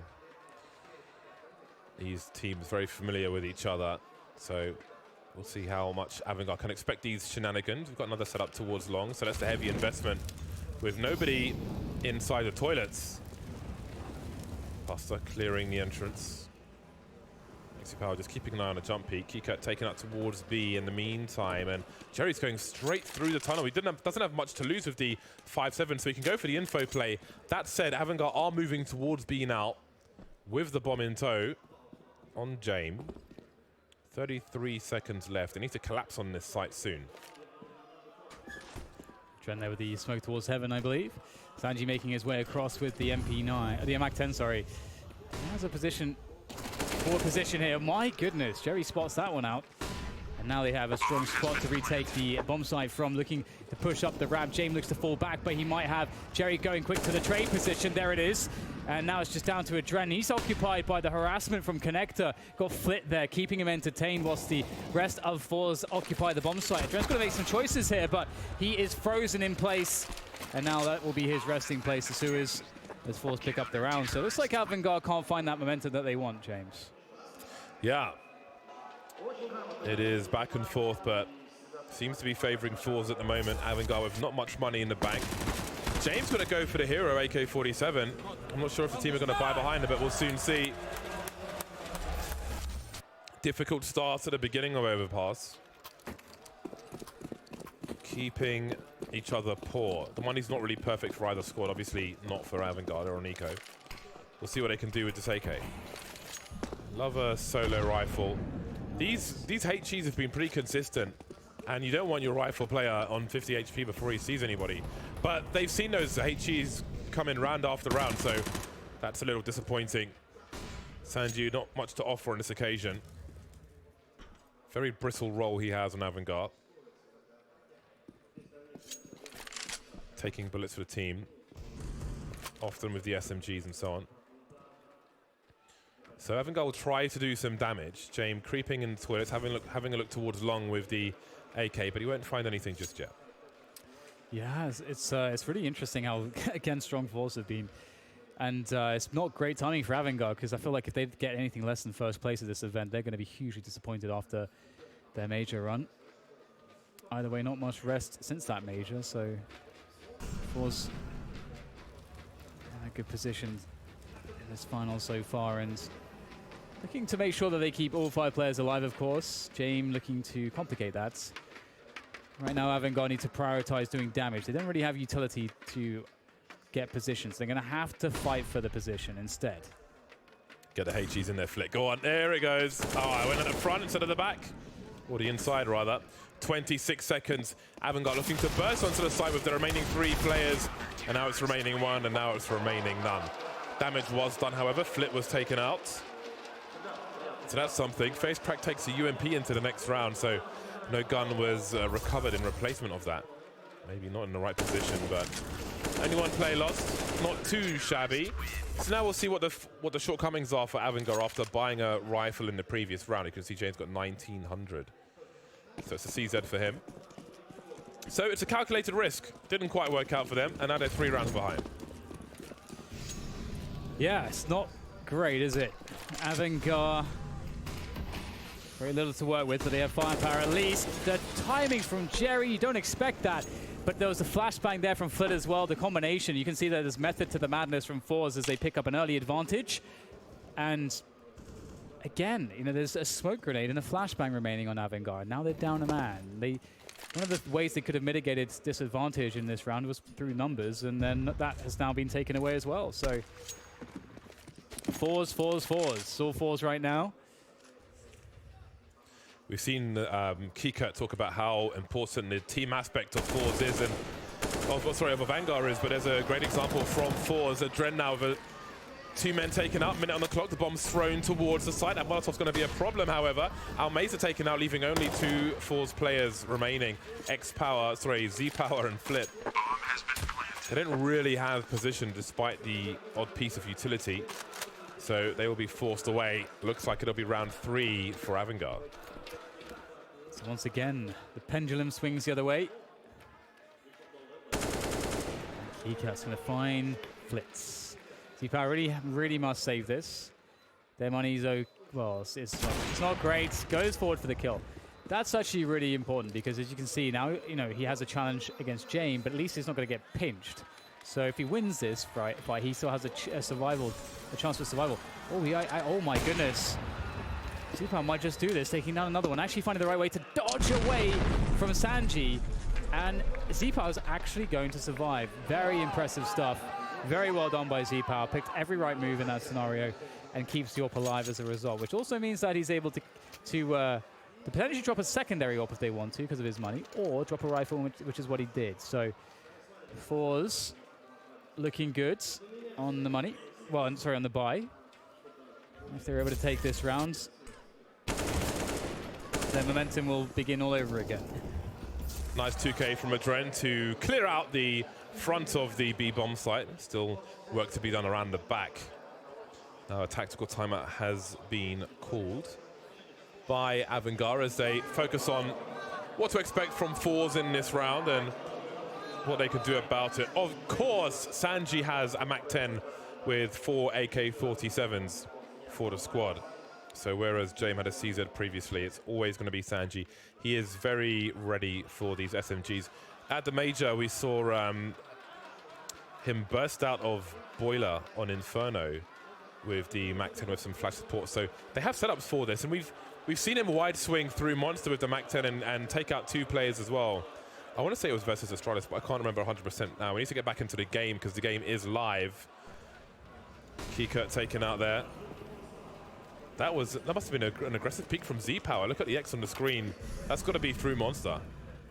Yeah, indeed. Almeza in a good position. Now, will this be caught by Adren? Adren looked really nice in that previous round, those 2 entries, but Almeza's got a great off angle here at the right eye peek, but Adren still is able to deal with that. So, lovely start for AVANGAR in this one. That's going to cause some rotation for sure as we get Z-Power moving towards Dice. Does have that AWP extremely strong from Dice. But be very cautious not to challenge that position if you don't have any flashbangs or smokes to cut off the vision of the AWP on Dice. Z-Power will actually be forced back to that position. Here he goes. And looking for that challenge. Will there be one without a flash? That's always, I think, an error.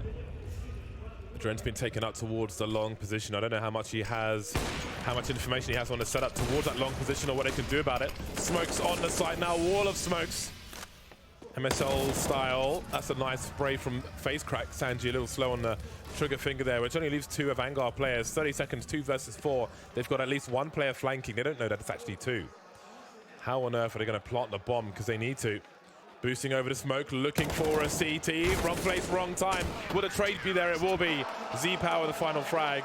3 surviving for forZe, making it 6-3 on Overpass.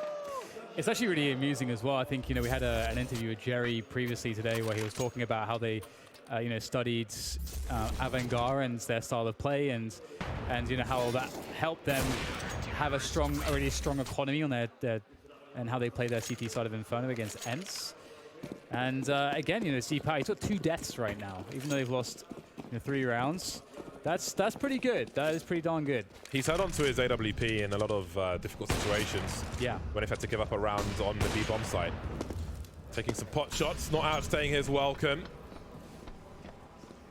Got to be careful on this anti-eco round. The door opener is a bait. Look at Kika moving through, but forZe have got 2 players here as well. So they are prepared for this. Trying to catch them off guard won't be that easy, but that was a very simple bait play. That was a pretty cool little scenario there. Yeah. And here's another one. Buster, got to nail these two. Only gets the one, though. Needed the one dig on Z-Power to take down, have a chance to take down the second player. Sanji with a good position. Oh, will be spotted, though. And man, I've got a really good feeling about forZe right now. They're playing really well overall. One of the important aspects of keeping the AWP alive as much as possible is just the level of threat. The AWP can just shut down angles just because the other team knows it's there, and it's not safe to push those angles without the, the requisite flashbangs and smokes and so on. So that can create some issues. Staying alive a long time is always good, but you never want to play too safe as well. You have to take risks at the same time. 2 pistols left, 30 seconds on the clock, and now it's Adren. Really trying to dry out these CTs, make them use as many grenades as possible. That's a good $4,000+ of damage he just did at the end there, but forZe looked pretty damn happy. I gotta say, I've loved Jerry's interviews today, as we always do. Yeah, he's the best. It always takes you by surprise every single time, but vetoing by saying vertigo building is like the best thing ever. Respect for doing it in not your native language, but that was really amusing.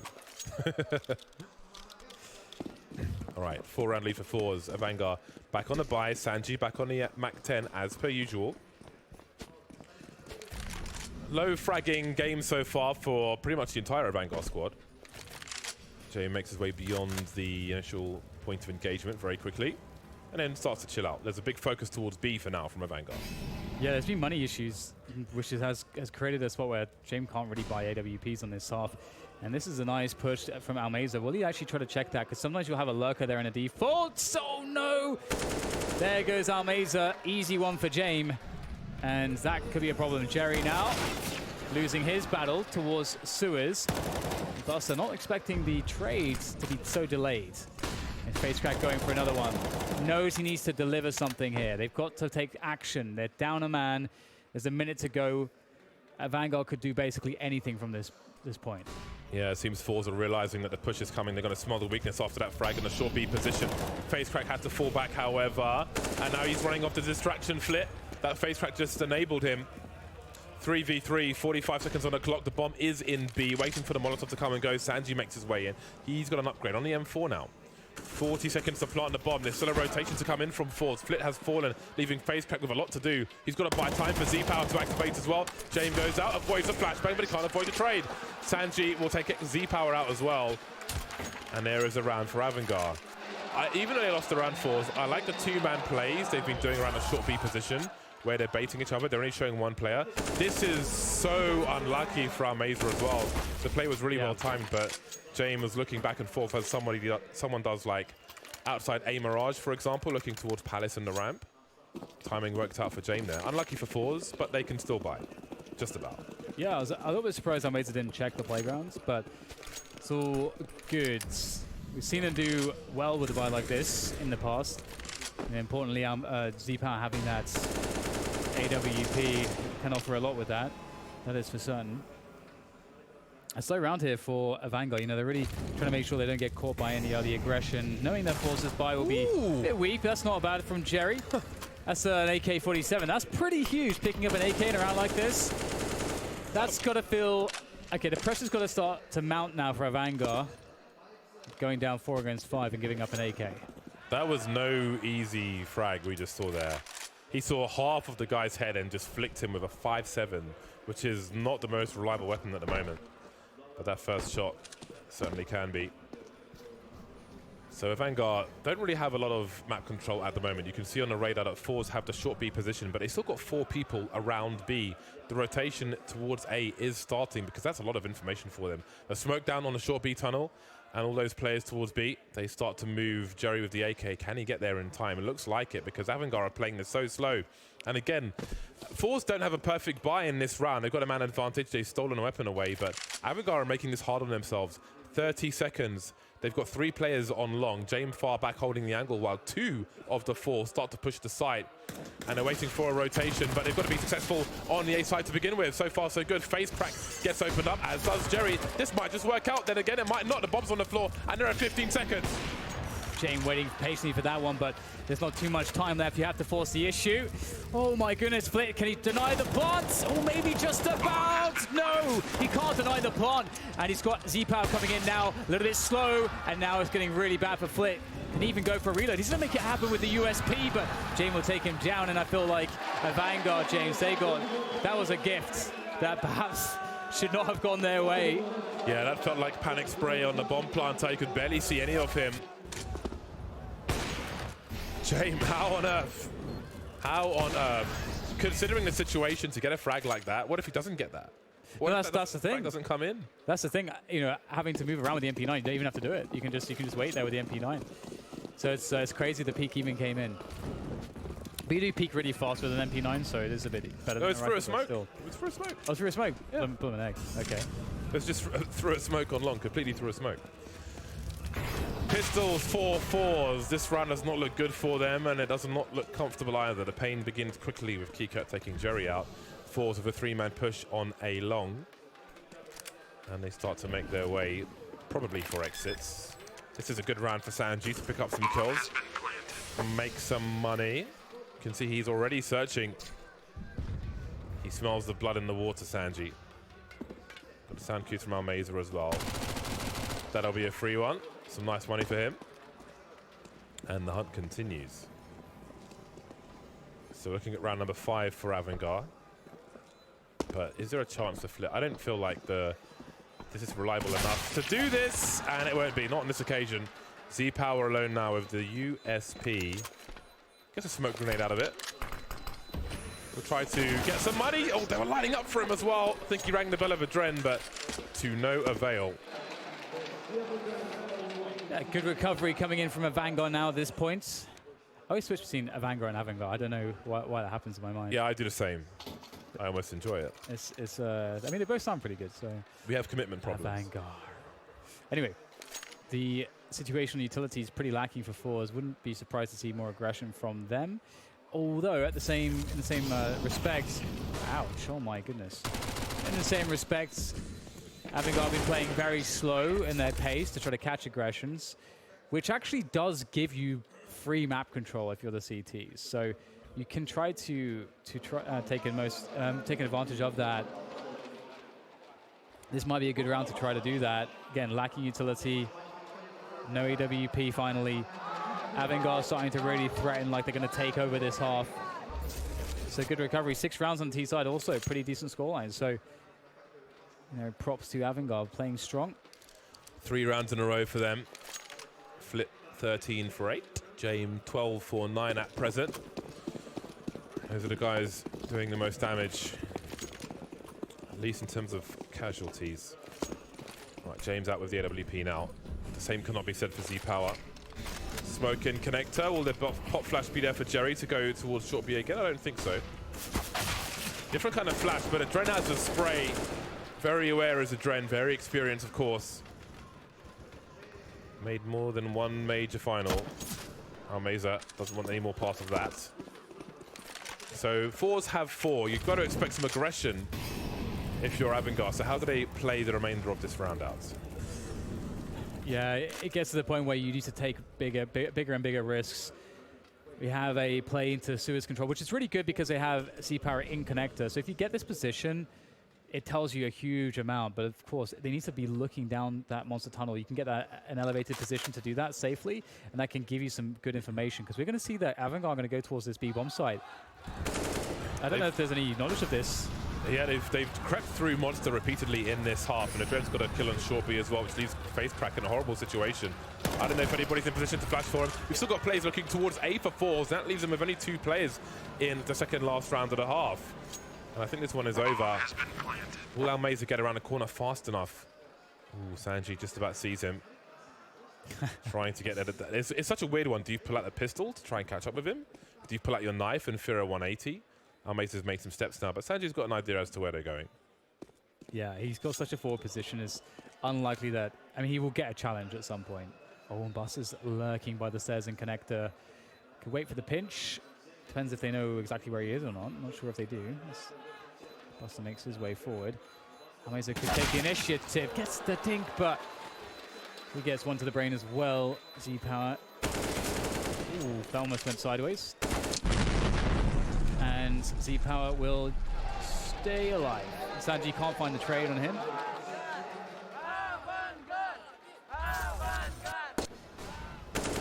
Oh my goodness.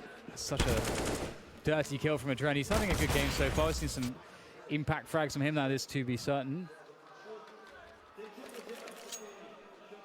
7-7. Finally, AVANGAR equalize. They've been trailing for quite some time. I think there's some question early on, given forZe's success, whether or not they would even make the comeback, but they've done it, and they're looking confident.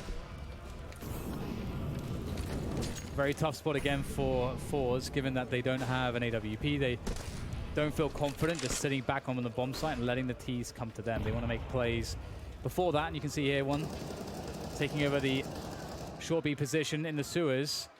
So it serves as an information play. You can get some aggression. You get the ability to rotate players back from B onto the A bomb site. But they don't 100% know what AVANGAR are doing. Again, AVANGAR have been playing very slow, and because of that, forZe, you know, what they've seen so far is a lot of rotations back to through the monster tunnel, as James said. So that could still be happening. It's AVANGAR, a team that could be doing that with like 20, 30 seconds to go. So forZe can't know what's going on right now. Sub 1 minute mark, and AVANGAR are creeping. They are quiet. forZe not going for any information plays. Don't really have the range to with many of these weapons. Z-Power spots some players towards long. What is the reaction? We've still got 3 deep on B, and they're making forward plays towards toilets. I like this, the moving accuracy of the SMGs, and this may catch AVANGAR off guard because they've got nobody in the toilets, wondering what exactly is going on. Maybe Flip becomes a bait now for Z-Power, but he's only good for 1. 24 seconds on the clock, and who knows, if he played it a little slower, maybe he could have stopped the bomb plant. Bomb will get planted. 3v3 retake. Love the bunny hopping there. That was very efficient into the boost, and it might work out because they get the fast kills they need. Jame with the trade onto face crack. Where's the trade onto Jame, though? That's the question for forZe. Oh, my God, that is savagery. There's the trade from Almeza. He's in position. Does he go for it? He does. Kika takes that battle confidently, and that will be AVANGAR 8-7 at the end of the first half. Neck and neck at halftime, despite a string of rounds. They come back late in the game from AVANGAR. You're on camera, Dan. Please wake up. Oh, my goodness. And we are going to be heading to a break, and then when we're back, it's going to be the second half. We will see if that momentum continues. Stay tuned.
At this point, it looks like AVANGAR are going from strength to strength, winning, what was it, 5 rounds in a row at the end of the first half after a struggle. They lost the pistol. It was very desperate to get that momentum back, but they certainly did it. And moving into the second half, they'll be on the CT side where Jane becomes a significant danger if he can get the AWP into his hands. So for forZe, denying that will be of utmost priority. And to do that, they really need to win the pistol. So we'll see what forZe have in the bag for the pistol round, James. It's an important one. Yeah. I don't really know what to expect in terms of what team's going to be stronger now that the halves have changed. Of course, it was AVANGAR who got 5 rounds in a row towards the end, but can they continue that momentum? We won't have long to wait to find out. No P250 this time, as we saw in the first half. Almeza will have 2 flashes and a smoke, and it's going to be a Glock party for forZe. No kits for AVANGAR, all Kevlar for them. So, again, we saw very forward plays. I feel like perhaps familiarity led them to more aggression than we would otherwise see in some situations here on overpass in that first half. We'll see if it continues here in the second. 3 players going upstairs for forZe, and Z-Power. Bloody hell, James. Jerry will be going towards B. Look, it's a lot for me to digest, okay? You're the one that told me to start saying it as well. Sanji's making a forward play into the short B area. Big fan of Ammonia. Oh dear. Oh, he's shooting the feet, the hot coals. Jerry trying to Super Mario Brothers his way out, but he can't do it. Yeah, that's a bit awkward for him. However, still plenty of opportunity for his teammates in this pistol. forZe in connector. You can really do anything from this position, and they could use Z-Power by Monster as a lurk, or they could try to combine forces with him and split through short B. That's what they'll opt to do, and that makes the most sense. I feel like, what the hell was that? He didn't even stop running! Oh my god, that is shenanigans and a half from Kika, as forZe have a lot to answer for. Now they need to find some headshots, and headshots they'll find, but is it enough? It's down to Almeza now, caught on the reload, and AVANGAR will pick up that much-needed pistol. Sanji causing problems, but that drive-by from Kika, it was Vegas, it was 2-pack, it was nasty. 9-7 for AVANGAR, and we can have a replay of this. Didn't even stop running. There was no strafe cancel there, nothing. That was just nothing but D, baby. And AVANGAR are on fire. They continue that momentum. MP9s galore. This is the darkest timeline. Sanji has a rifle, everybody else has SMGs. What kind of situation is that? Very weird. Evil Sanji. Oh, with the nades doing pretty good damage. Well, the one nade at least, and that will be forZe just running up long, and it's going to be caught by Keycut. He's got the tool for the job. He has the MP9, and he's going to hear all of them. He's got a very good position. You can see they line up. Nice. Okay. Nice work with that P250. Almeza had to be the guy to do it, and he does. But I can't imagine they'll pick up much more. Surely not. Flitz on the outside of the box, also known as the toilets outside the UK.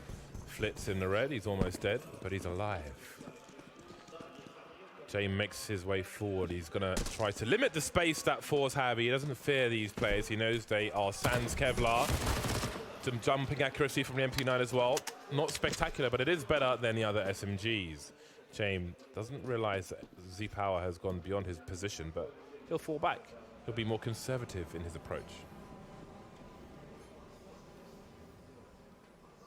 Holding position has Sanji around Dice for cover with that M4, as you highlighted, the only man with an M4. Jane, that's a bit labored, and this is starting to get a little bit outrageous, the amount of damage that they've accrued. AVANGAR need to stem the bleeding, and they must do so now. But will Buster be the tourniquet? Looks like he is. And that will be 10 rounds now for AVANGAR. Human tourniquet. Flame continues. I tried to talk then while holding my cough button, and then realized perhaps I should let it go. You're having a bad day, aren't you? It's I'm not having a bad day. I wouldn't go that far. Let's not overreact there. Terrible day for you. James is out with the AWP. There are more rifles now on the AVANGAR squad. They will take a timeout. You see there's an AWP for Z-Power as well. Jerry with the Krieg. Could be giving somebody a bad day with that. Z-Power now leading the charge, 17 for 9. Just ahead of James, 16 for 11. So, apart from the score, all things feel pretty even to me. But maybe it's time for Jerry to have more of an impact in this game. He is currently 6 for 12. Needs to catch up with his teammates on this T side. I do wonder if we're going to see as many pushes from forZe through Monster, just dry peaks as we saw from AVANGAR in the first half. Yeah, it's a good question. I wonder many things when it comes to these two teams when they're facing each other. We thought we would get a good game. I think that's what's happening so far. It's looking pretty nice.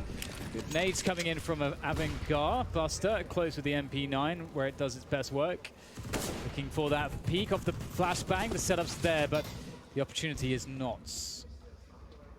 Buster really wants it. They don't have much left in utility. They need to get a kill somehow. They've got a forward position on Keycut towards the A side of the map, so they're rotating 4 players towards this B bomb site. They're putting it all on red. That was a pixel perfect peak from Buster, if you can call it a peak. Just showing some shoulder, inviting some spray. Not taking any damage whatsoever, not overextending.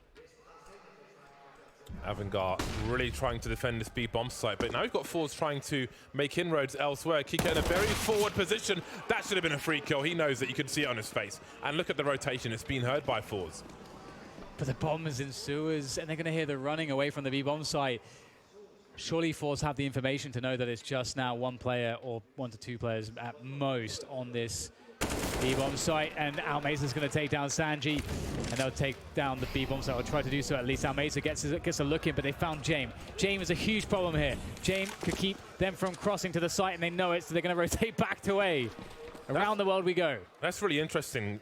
At the time Sanji pushed B, they didn't really have the information that anybody was close to A or any kind of cues. And no one was in position to really properly defend B, but still they're making them push the A bomb site, and Adren's in between. He's in a sandwich in divider, being shot in the arse, but it's about the bomb plant. 8 seconds to plant a bomb, but he'll still take out the player in the back, and the bomb's being planted on truck in the meantime. 3 versus 1 though. Flit has so much to do. This is a really back and forth round, and there's so much more, but there's a trade from James, of course. 11 rounds for AVANGAR. What a weird round. Back to A to B, back to A again, and it was really all about Adren. The bathrooms were not cleared. I wonder what would have happened had the bathrooms been cleared correctly. There was a player that pushed past Adren. That's why, of course, all of forZe are thinking to themselves, oh, this is fine. We can just run with our knives out. Nice shots from James. You can always expect James to deliver something good, and deliver he did. 11-7 as AVANGAR will force forZe to a half buy. And we have a couple Mac 10 CZs, Deagle, and a lot of grenades. So this could be quite dangerous for AVANGAR. Howley, okay. 4-man investment to the B bomb site by AVANGAR. They're in the best position to succeed. Buster makes his way through. A flying face crack will be denied. There's a flashbang, he avoids it. But can he find Almeiza? Almeiza's blind, and more teams are coming in. The variance is ridiculous. Maybe they can pick up a weapon if they find it in the water. Jerry continues to hold W, moving onto the site. They know the rotation is here, and they move back out of the choke points. So they've got 1 frag. It's 4 versus 4. They've got 1:20 on the clock forZe, and it looks like they'll try to get some information towards A. And away they go, back through T-spawn, through connector, it looks like. And of course the bomb is waiting in sewers. So trying to fake out the big rotation to A, and it actually looks like it's worked. They found a timing window here, but the door being closed is a very big problem. It's a big sound cue, and that'll pretty much tell AVANGAR everything they need to know. forZe actually committing towards that A-bomb side after all, but just going with a very slow pace. Now AVANGAR are surely going to start to worry. This may be... It may get a second timing if AVANGAR decide that they need to rotate again. And if forZe remain to be unseen for the next 10 seconds, I think we might see another rotation from AVANGAR. James just jump peeking dice though. He's going to be so strong in this position. I don't know how they're going to deal with it. They have only 1 Molotov. And Kikut's coming in on the flank now. And forZe, indeed, they go back to B. They've nailed the timing here. Yeah, Jerry was waiting all along. This is the ultimate plan, but will it work? Jerry taken out, Almeiza taken out, and Flit could plant the bomb. Will he be allowed? Sanji is coming. He fakes the plant, and maybe that was the best they could do. They won't get that bonus money, but they can still buy. AVANGAR moves to 12. 5-round lead now. Looks like forZe wanted to prioritize, even at the end there, doing some damage to the CT economy. AVANGAR continue to be burning bright like a star on this game of Overpass. So here is the buy from forZe. Z-Power's got the Kevlar with the AWP, but not much more. There are plenty of grenades though on most of the players. it is a timeout from forZe. They need to find a way to, well, to have some more success. They haven't won a round in this half just yet. And if you include the 4 rounds in this half and the 5 before, it's 9 in a row for AVANGAR. 9 in a row. 9 of 12 rounds have come one after the other. That is what I call momentum. It's certainly looking like we might be about to see a turning point here. forZe need to get something working. They've tried to do a lot with scrappy buys, but here comes the AWP, here comes a... They don't have full utility, only 3 players with max utility. Flit and C-Power have absolutely none. Well, Flit has 1 flashbang, but C-Power has none. Change of approach here. Perhaps from both teams. We've got Buster on that second AWP. C-Power will be stuck behind a Molotov there, and James going to take some damage as well. I think there's some spam from Jerry. Sending James back to the A-bomb site. You can see AVANGAR currently with a 2-man setup on long. This has been common on both halves in its various iterations. See, oh, Buster, got to be careful. Going a little too deep there. High risk, but somehow gets away with it. And now it looks like Kika will try to play off of him. You can pop flash this position if you've got a teammate, but it seems FrazeCrack will just go for the raw peak instead. Buster was previously seen on log. You could see the paranoia, and he is still here. But again, there's no one to flash for this position. So this will be a weird one. Buster knows somebody is close. Not a flashbang against the smoke. How aggressive does he want to be? He's not hearing the jumping. He gets the flick though, but he'll be traded immediately. Almeiza at the front of the site. James flicking, trying to do something. They need to... Oh, that's gorgeous from him. They're still at man disadvantage, so they lose Sanji at the same time, and they don't know where the bomb is. How does James pull those ones off? But unfortunately, a Dren can't hold, and that's going to be a wrap for James and for AVANGAR in this round. But wow, that's a flick. That is quite the flick. Can he survive now? That's the question.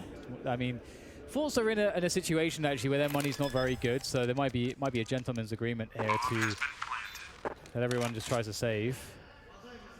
And they do know James is dangerous, and it would be great to get rid of that ult. But again, I think they really have to prioritize their own economy here, and looks like they'll go for that. Self-preservation society. James holding on to the AWP. forZe make it to 8. The deficit's not that bad, and it's about time they broke this momentum. AVANGAR will no longer be on fire. So maybe it's time for forZe to turn things around. Time will tell. James with 3 HP. Flicker wasn't enough. He's 21 for 11 now. Those kills are racking up. He takes the lead.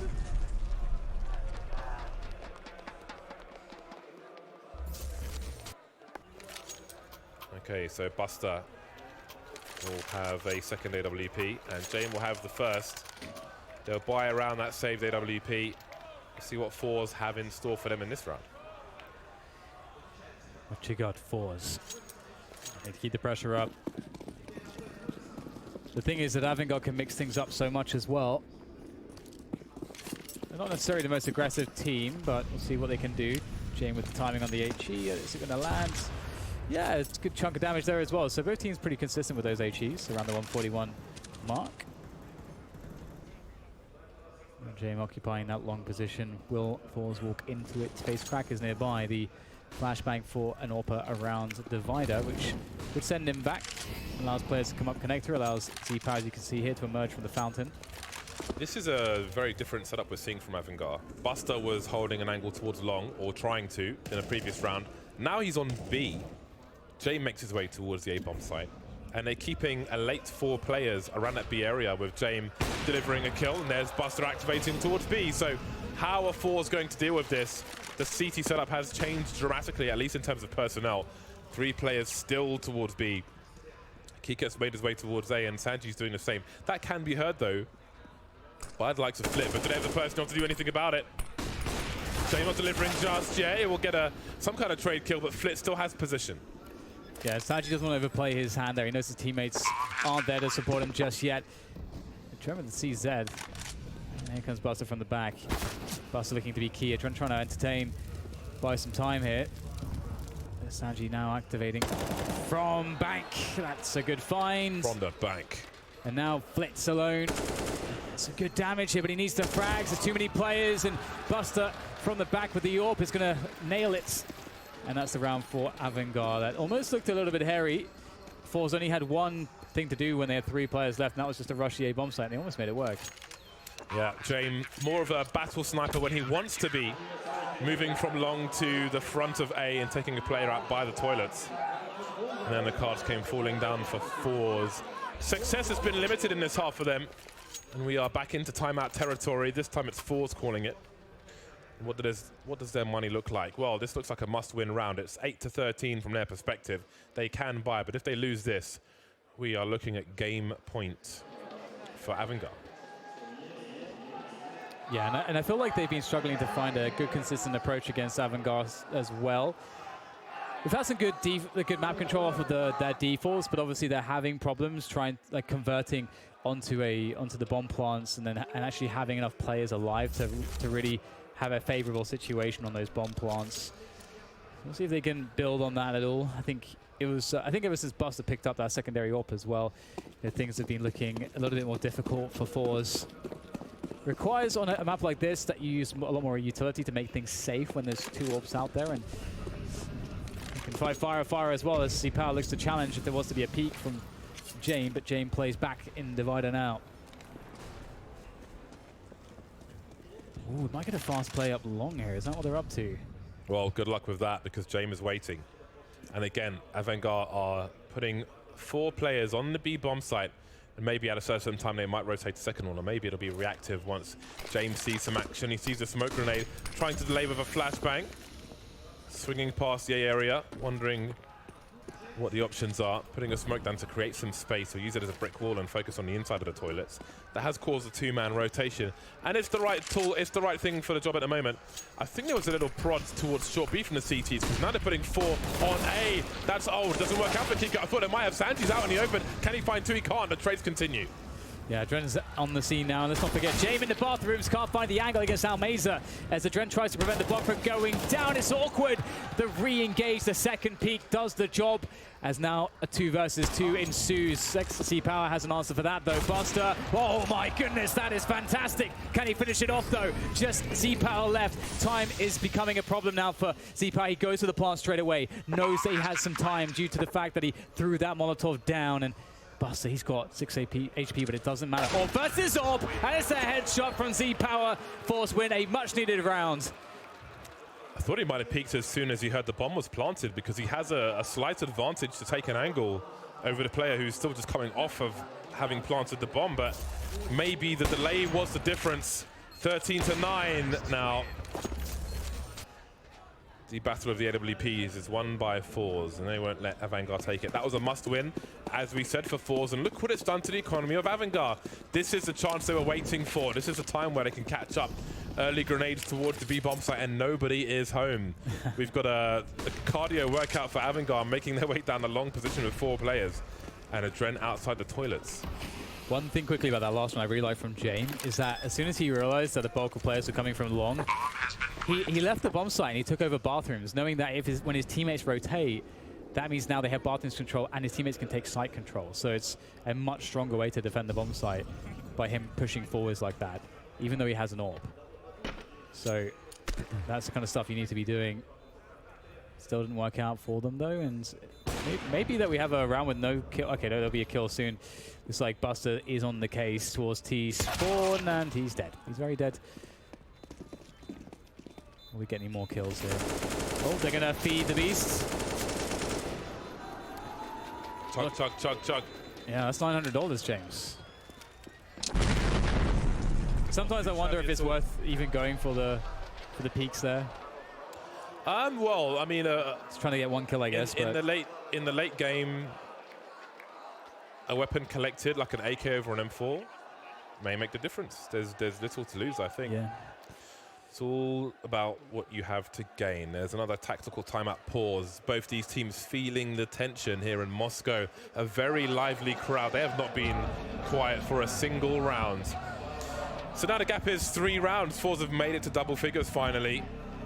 Just like AVANGAR had late momentum in the first half. Perhaps it's time for forZe to do the same.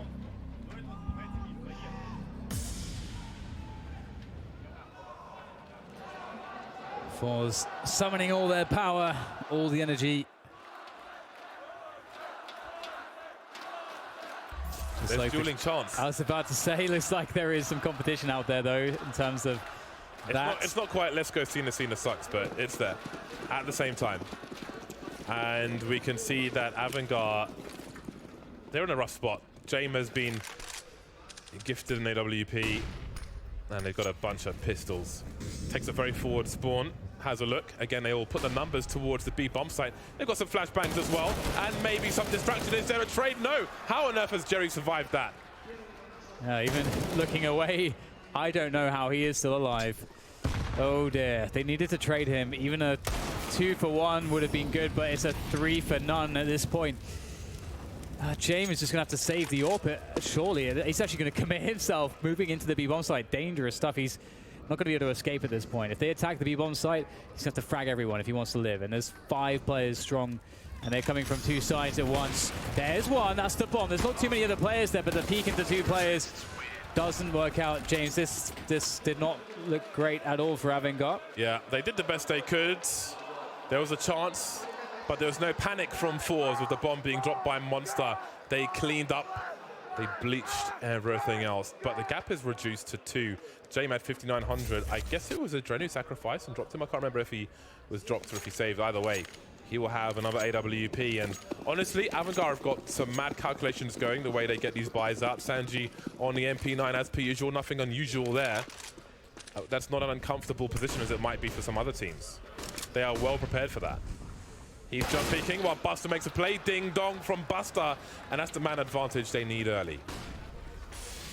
You might not expect Jane to be here with an AWP on the stairs. He's not really played this position, but looking 2 spots at once, that 90-degree turn is never ideal, and he'll be punished by the timing. Now, Kika might have to think about some kind of a play here. They need information, they need a kill, they need something, because it's all about forZe right now. They've got so many advantages moving into attack this B-bomb site, much like AVANGAR would like to do on their half. Well, their first half, playing the T side. It feels so dangerous for AVANGAR right now. forZe look really good. It's a good position for Buster, though. Here he goes. Waiting for it. Face crack. Oh, he's ready. He's so ready for it. That's crazy. Buster trying to catch a T, looking for the jump peak, but still somehow face crack wins the duel. He was better equipped, if you will, and flits in a very forward position. It is a save situation, perhaps, for AVANGAR at this point. But they may be eliminated. This is really weird because the bomb is moving towards Kika, actually. Waiting for a flank. He hasn't got the angle. just brazenly standing there alone with the bomb, and now all the flanks are coming through. Dren moves towards the high ground, maybe. I mean, with 20 seconds left, the bomb's soon to be planted. He won't stop that 1 versus 4. Not much for him to contribute at this point. Moving away. Still got his Gambit sticker on his M4. Can you blame him? Having won major with that squad. Clutch king of 100 ping. Much lower these days. forZe closed the gap to 1. That they do. They are starting to look extremely dangerous. They've made a variety of things work against AVANGAR, and that's only going to serve to fuel their confidence. Talked about a turning point earlier, and since that turning point, James, it's been 4 wins in a row.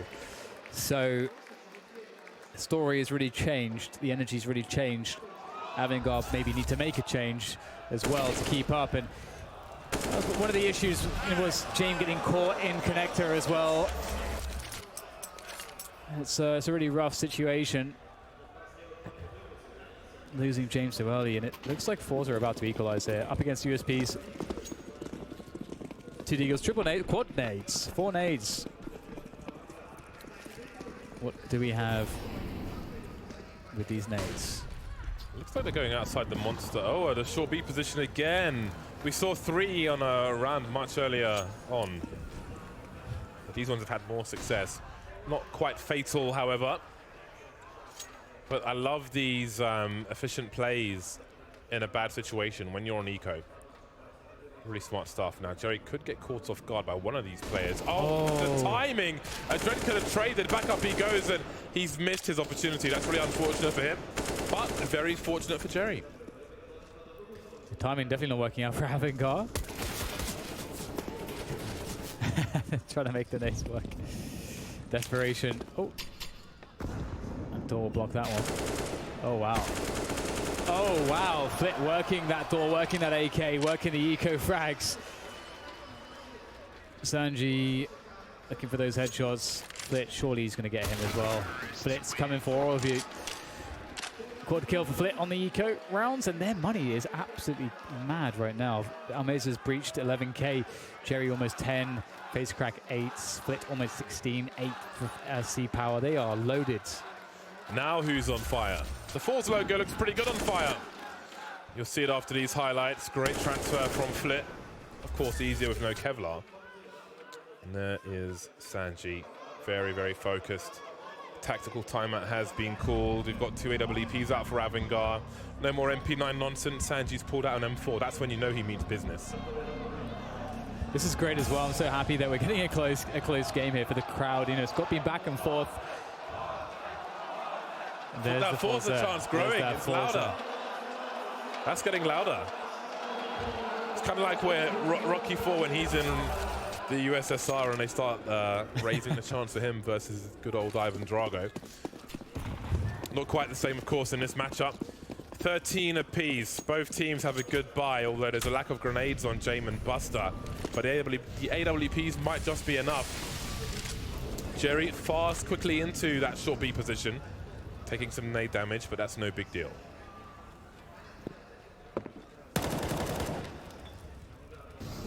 Looking to gain some position forZe, but that smoke, that deep fountain smoke is really annoying. They have to wait that one out. AVANGAR playing really far back behind it, but of course you've got to respect it as forZe. You can see them checking absolutely everything. That's why it's so annoying. It's one smoke, but it kills a lot of time and a lot of utility in some cases. Flashbang over towards long, and that will force Jame back. That's a really solid flashbang. Yeah. So they don't even investing people in that direction, but Jame has to worry about a flashbang for a player to push. Kiko has a tiny gap. He's got Sam Q's as well. Jame can focus on the inside. Kiko's got a shadow. He could wait for a reload and try and punish it, especially after that frag. Flip moves into the toilets quietly. Oh, the timing is unbelievable! But he gets the kill anyway. That would have been absolutely brutal, at least for us to watch. In the meantime, Face Crack creeps up long. The distraction around the toilets maybe will give AVANGAR tunnel vision. At the same time, though, Almeza with the bomb is spanning towards the monster position, and now he's alone with the bomb. And they'll lose the A bomb site. This is quite interesting because they haven't seen the bomb just yet. They heard, although they should realize that the second player is there, and they absolutely know what's going on now. And now Meza has to do so much with so little. Oh, that looked like it was pretty good for the headshot there, but there is no time. There is no hope in hell. Too many players alive for AVANGAR, too many angles, too many setups, too many trade frags. 14 to 13, AVANGAR back in the lead. Now we're going to need to start distributing some honey tea in the crowd, James. Those voices are getting raspy right now. It's only map 1. All the aircon. It's a really nice stadium here. Ice hockey area and a football stadium all in one. It's pretty huge. 1 round lead for AVANGAR. It's been a while since they won a round. We've seen that angle being held by Buster previously. Maybe looking for the boost, which we haven't seen this game just yet. Smoke on the balcony, Molotov towards the barrels, but there are counter grenades as well. Facebook makes his way in with the bomb, that's being dropped. That's going to commit the remainder of the team. Almeza up, trying to create some space for his teammates, but it's all AVANGAR at the moment. Another one bites the dust, the bomb's on the floor again. Jerry and XE Power, now it's just Jerry. They're getting absolutely toasted by AVANGAR in this round, but he's fighting back. Now it's a 1 versus 2, but Sanji says no. I told you, he's got the M4A4, he means business. Yeah, that was a great hold from AVANGAR. forZe really tried to mix things up with a very fast pace, and it didn't catch AVANGAR off guard whatsoever. See Jame ready for it. As you said, the bomb committed immediately, and I mean they were committed in the selection of that strategy. So I guess it didn't really make much of a difference. But the counter grenades seemed to do too much, and forZe didn't really have the answer for those counter grenades. And here we are. We get a timeout from forZe. They definitely need all the energy from the crowd now, as AVANGAR sits pretty on map points, although forZe, the silver lining at the very least is they built up so much economy previously that they are not lacking in any sense for the buys here, but it needs to work out now or they are toast there, finished for map 1.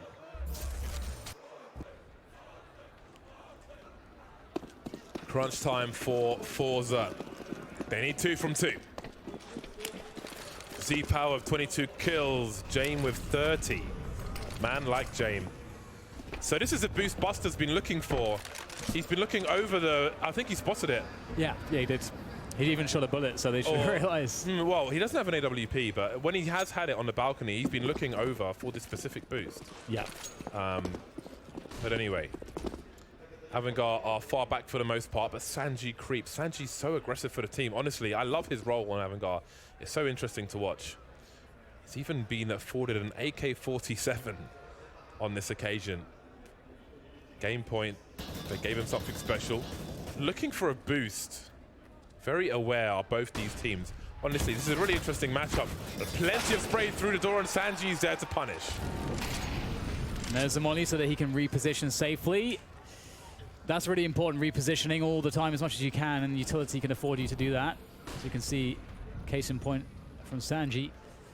And now forZe might feel that they need to make some things happen towards this A-bomb site. They've left a lurker, I believe, in Jerry towards that. Oh no, never mind. Never mind, he's dead. Jerry's very dead, of course. Sanji takes him down. And now it is committed playing towards the A-bomb site force. Looking very good here. They are down and out on the numbers, and it only gets worse. They need to win this round. They've got to find a way. Can they get the bomb down even? It looks like it might be too difficult here. Z-Power doing what he can, but it's just simply not enough. 16-13, AVANGAR with map 1 in this best of 3 here at the Blast Pro Series Moscow Finals. Listen to that crowd, very vocal throughout the entire map from start to finish. A back and forth affair, a late resurgence from AVANGAR in the first half. The same for forZe in the second, but it wasn't enough. Jame with 30 frags leading the charge, setting the example for his team. Take the first map. And now it is time for a break. We'll see you guys shortly.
That's right, the first map is done and dusted. It didn't quite take us all the way to Dust 2 because that would be the last map of the series. Instead, we're on Overpass, and it does go in the way of AVANGAR. They do it, and it does appear that they had to have a little bit of fight in them. We're going to begin to break that one down right here on the desk. I do have Potter, I do have Pimp, and we got a party. It was a close game. It was a very competitive game. And once again, we saw James go absolutely nuts in this one. He was finishing on 103 ADR. He went 4 for 4 in opening duels.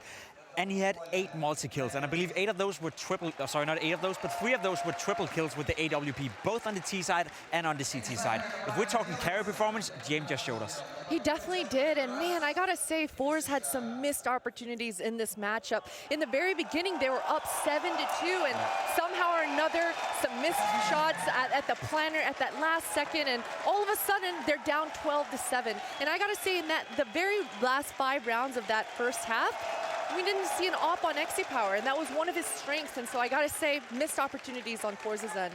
Yeah, and I mean, in terms of opportunities, we can take a look at some of the highlights from this game. Meanwhile, I just want to congratulate the couple that just got engaged up there on the stage. There's a whole crying moment happened.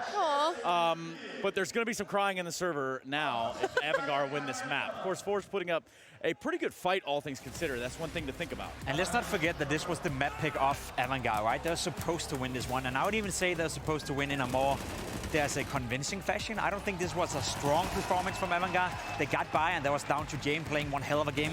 Kicker, a guy that we talked a lot about. He's a guy that normally creates a lot of space around him. He's good in the entry duels. He went 2 for 10 in those opening duels, so he was being held down by forZe. So, as you said, they did a lot of stuff right, but they missed out on a few opportunities. They definitely did, and I gotta give kudos to Flit. I mean, even though it seemed like forZe might be out of it, I think Flit was the player that kind of pulled forZe back into the game, and there were so many moments that Flit found himself in those forward positions and was just busting heads left and right, and he really tried to get forZe back into this matchup, and he actually almost did.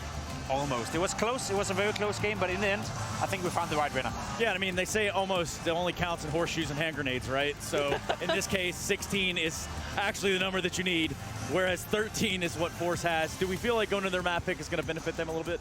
Yeah, I think so. I think Inferno has been a very strong map for them. I think Power is one of the best Inferno operas I've ever seen in terms of how inexperienced he is. He's doing such a solid job of taking the duels, finding the duels, and he's creating a lot of space for his teammates. Absolutely, and I mean, we got to look back on day one when forZe played versus ENCE on that Inferno. They won 16-4, and it was such a surprise to us all. It was even a surprise to ENCE, and so if they bring that fire back into the second match, forget about this first map. This is now 2 separate BO1s. Bring it onto that Inferno, and they got a shot. And I mean, to have a shot here against AVANGAR, we're talking about the same AVANGAR that was in the major final. Yeah. It's just a wild ride, isn't it? Counter-Strike, like overall, just big picture, is a pretty wild ride. I guess all things considered, looking into Inferno, you got to think there's a possibility of going to Dust 2? I'd say so. I'd say that coming into Inferno, I would give the edge to forZe, especially considering how well they're playing on Overpass.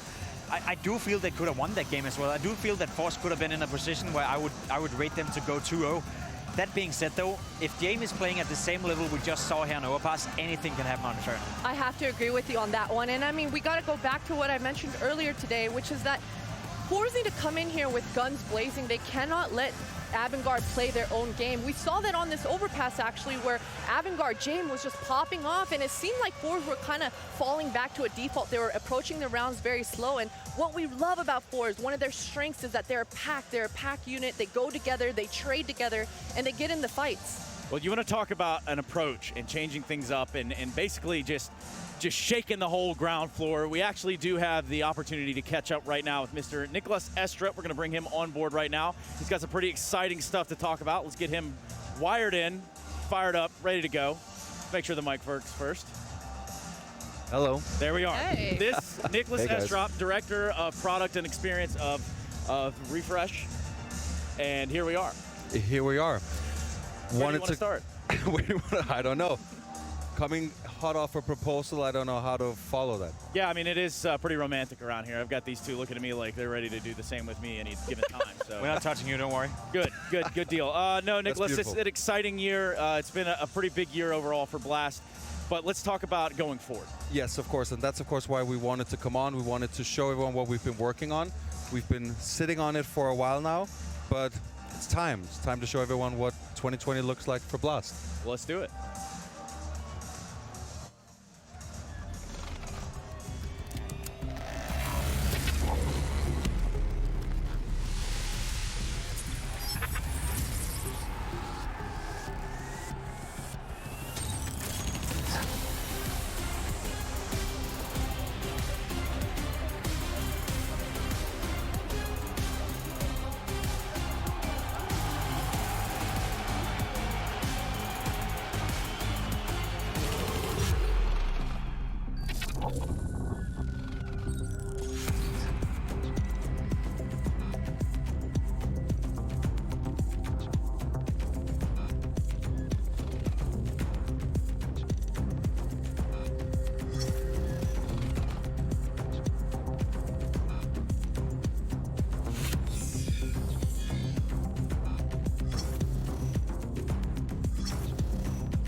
Blast premiere.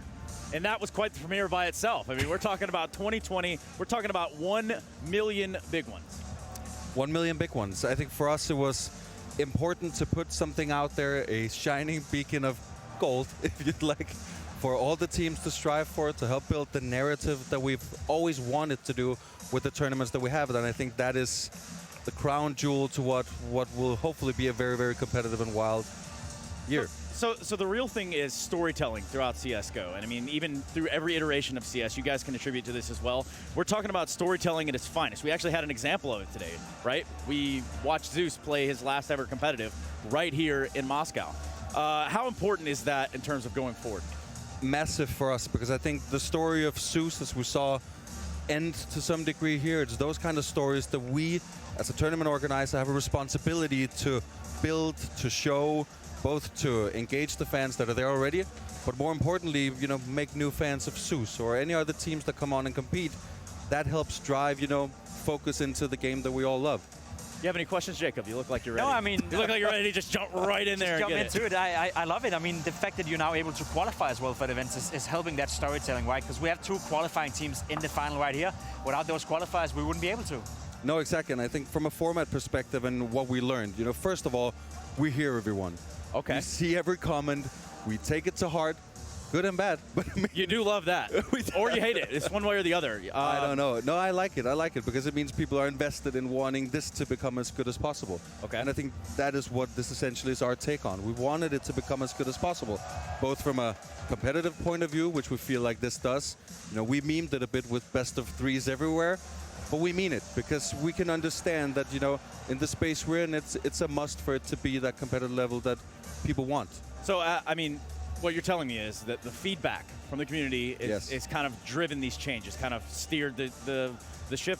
That combined with, you know, the evaluations we do ourselves, what most might not know, but everyone who's sitting in this arena and the other arenas, they get a survey where we ask them a ton of questions about everything, what they like, dislike, and that combined with the feedback that we, of course, have to ourselves and what we see from fans in the world is what ultimately shaped what our 2020 plan is. So speaking of 2020, and I'm just going to ask you off the top here, I'd probably ask just about any tournament organizer. Hell, I'd probably even talk to you two about it. Let's talk about that competitive calendar, because it's pretty stressed. So where does Blast fit in around that? So that was, of course, an important thing for us. We wanted to figure out how we could create something where we fit into the very competitive calendar space, like you said, but also we're able to drive the narratives like we just talked about. We want to build stories about our events. We don't want these tent poles that are singular events. We want it to matter all the way up until the end. So I think by doing it this way, doing something where it's open, ultimately anyone can win this, something that, you know, has not been possible in this global final, will be next time. And, you know, I think this is a perfect example of seeing what an open qualifier system can do, combined with partnering with really strong teams, and then, you know, putting a big pile of gold at the end. I think that, to us at least, is perfect. Sounds like a box of Lucky Charms almost. Well, almost. In a roundabout kind of way. Nonetheless, do you have anything else that you want to add before we jump back into the grand final? We do have 2 play-in teams that have seemingly made it all the way. Well, I kind of feel like it's all been laid out for me, right? There's the storyline with Sooth, there's the storyline with the qualifiers. That is like a great tee up to this. But I mean, no. I think from our perspective, we're happy, we're relieved, we're excited about having this out there. And I hope that everyone feels the same, because ultimately, you know, it's a competitive space, but we feel like we found a good spot where we're going to make it our home. Okay, well, we're going to find out. 2020 is right around the corner, and so is Frankie Ward. Thank you, Nicholas Estrad. We're going to jump down there right now with Dastan. Hear what he's got to say after that victory. I'm very lucky that Dastan has agreed to talk to me about Overpass. And first of all, Dastan, were you surprised by how forZe seemed to be so ready for you at the start of that map? Because it's a typical ban for them. They play Overpass good. It's not about map, it's more about we played against them a lot. We are from same region. They played nice, but we have analysis and we were ready. Even if it's less time, but it's enough time to prepare. How did you find the appropriate pace on that map to face down forZe and win? I don't know. I think it's we need to get our rounds on T side. We were losing, but at the end we won important clutches, and I think it's helped us a lot. Was there anything you needed to say to your team in the timeouts to keep them going and keep them motivated? Yeah, I say them because every round is important. Economy is very important, and I'm saying to them to be more focused on every round, on every shot. That's all. Now, the map pool is very, very good for you in terms of the map picks, I should say, because next up, Inferno. That's forZe's pick, but it's a good map for you. Can you 2-0 this? I don't know. It's how God will solve. I don't know. I don't know. I don't think about that. We just need to focus on next map, and that's all. Well, I'll let you go focus. Thank you so much, Dastan. Let's head back to the desk.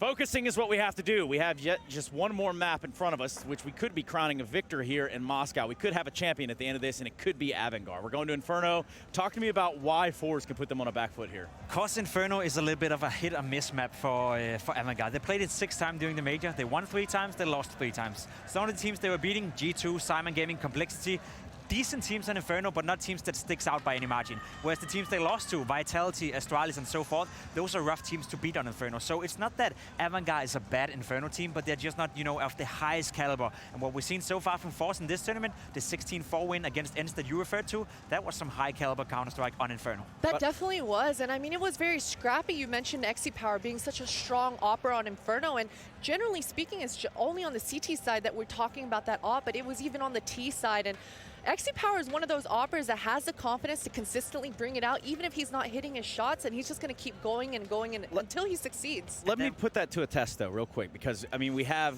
XyPower on one side. Sure. And obviously it's Jame time on the other. I mean, everybody knows that. Come on, please. But in all reality, toe for toe, who's the better opera? Oof. I think Jame is the better opera for now. I think he's shown more consistently that he's a good player. I think he's even a team player as well. A lot of people are criticizing him for saving all the time and being selfish in that regard. I think it's more often smart decisions than him, holding back and not going for it. So I think you gotta credit him for that. Whereas for XyPower, I do agree with you. He's so explosive. He's always seeking the duels, but he's very immature in the way he's playing yet. He hasn't been on this level for a long, long time. So he needs to mature a little bit. He needs to learn when to back off, when to go in. But the skill and the talent of this guy, XyPower that is immense and probably just as good as Jame. Christine, I need you to go in right now. I need you to tell me if AVANGAR is going to end this series right here 2-0. Oh, this is a tough one. I'm going to say AVANGAR are going to be able to finish this 2-0, but I got to say for the side of forZe, once again, if they're able to just play to their game, play to their strengths, don't let AVANGAR manhandle you, like we saw in that first half of Overpass. Coming into this Inferno, stick together and explode. We saw later on in the second half of that Overpass, that's what forZe started doing. They started grouping up, they started pushing out that long A together as a unit, and they just forced those trades. They just outnumbered them, outgunned them, and kept it pretty simple, and I think that's one of the strengths of forZe. Jacob, real quickly, does it in here? No, I don't think so. I think forZe is going to be able to win this one. I think it's going to be super, super close, but we did see them win against ENCE without XyPower having more than 8 frags, so they'll do it again. So it's definitely possible. It's plausible right here in Moscow. We'll be right back after this break with what could be the conclusion of the Grand Finals for the Blast Pro Series.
Moscow. Hello there and welcome back to Moscow.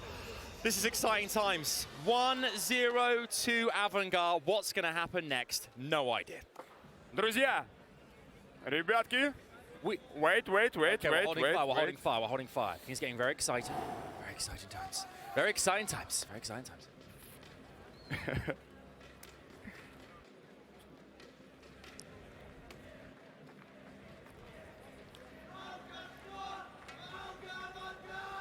Okie dokie.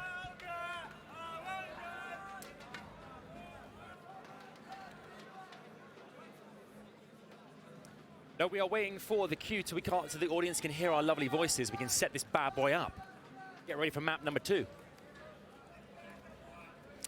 Alrighty, here we are. We are back. We are ready to rock and roll for map number 2. There, you can suddenly hear our voices. Here we go. We're back here in Moscow, Sava. I'm excited, really excited. Ребят, чтобы вы понимали, вот этот соведущий, его зовут Адам, он у меня уже вот здесь. Он мне говорит, что у меня плохая прическа, что у меня говёный костюм, что все пришли только ради него. Я вас прошу, когда он сейчас будет что-то говорить, просто не реагируйте, полная тишина. Когда я что-нибудь скажу, взорвитесь просто как на концерте Little Big, окей? Хорошо, он все равно ничего не понимает, поэтому ладно, он вот здесь уже. We didn't rehearse that. We didn't rehearse that. Okay, Moscow, let me hear you say ho. That was like the worst thing ever. That was terrible. That was really bad. Ребятки, как вам финал? Look, I live for the hype. I live for the energy. Can you get him to give me one more? Get him to give me one more big cheer before map number 2. Can you do that for me? Окей, давайте дадим ему пошуметь. Let's go. All right. Map number 2 is Inferno. Are you ready? Now we're talking. Now we're talking. Thank you. Thank you guys so much. Let's head over to our casters. Let's get this show on the road.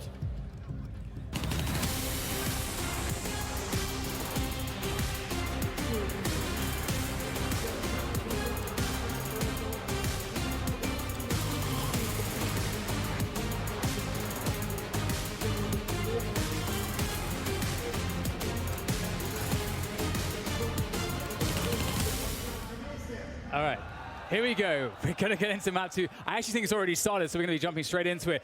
forZe and AVANGAR. AVANGAR, of course, taking Overpass against forZe. And I think the game is live, so we need to get over there. It's not working, my hand gesture's not working, James, but it's fine.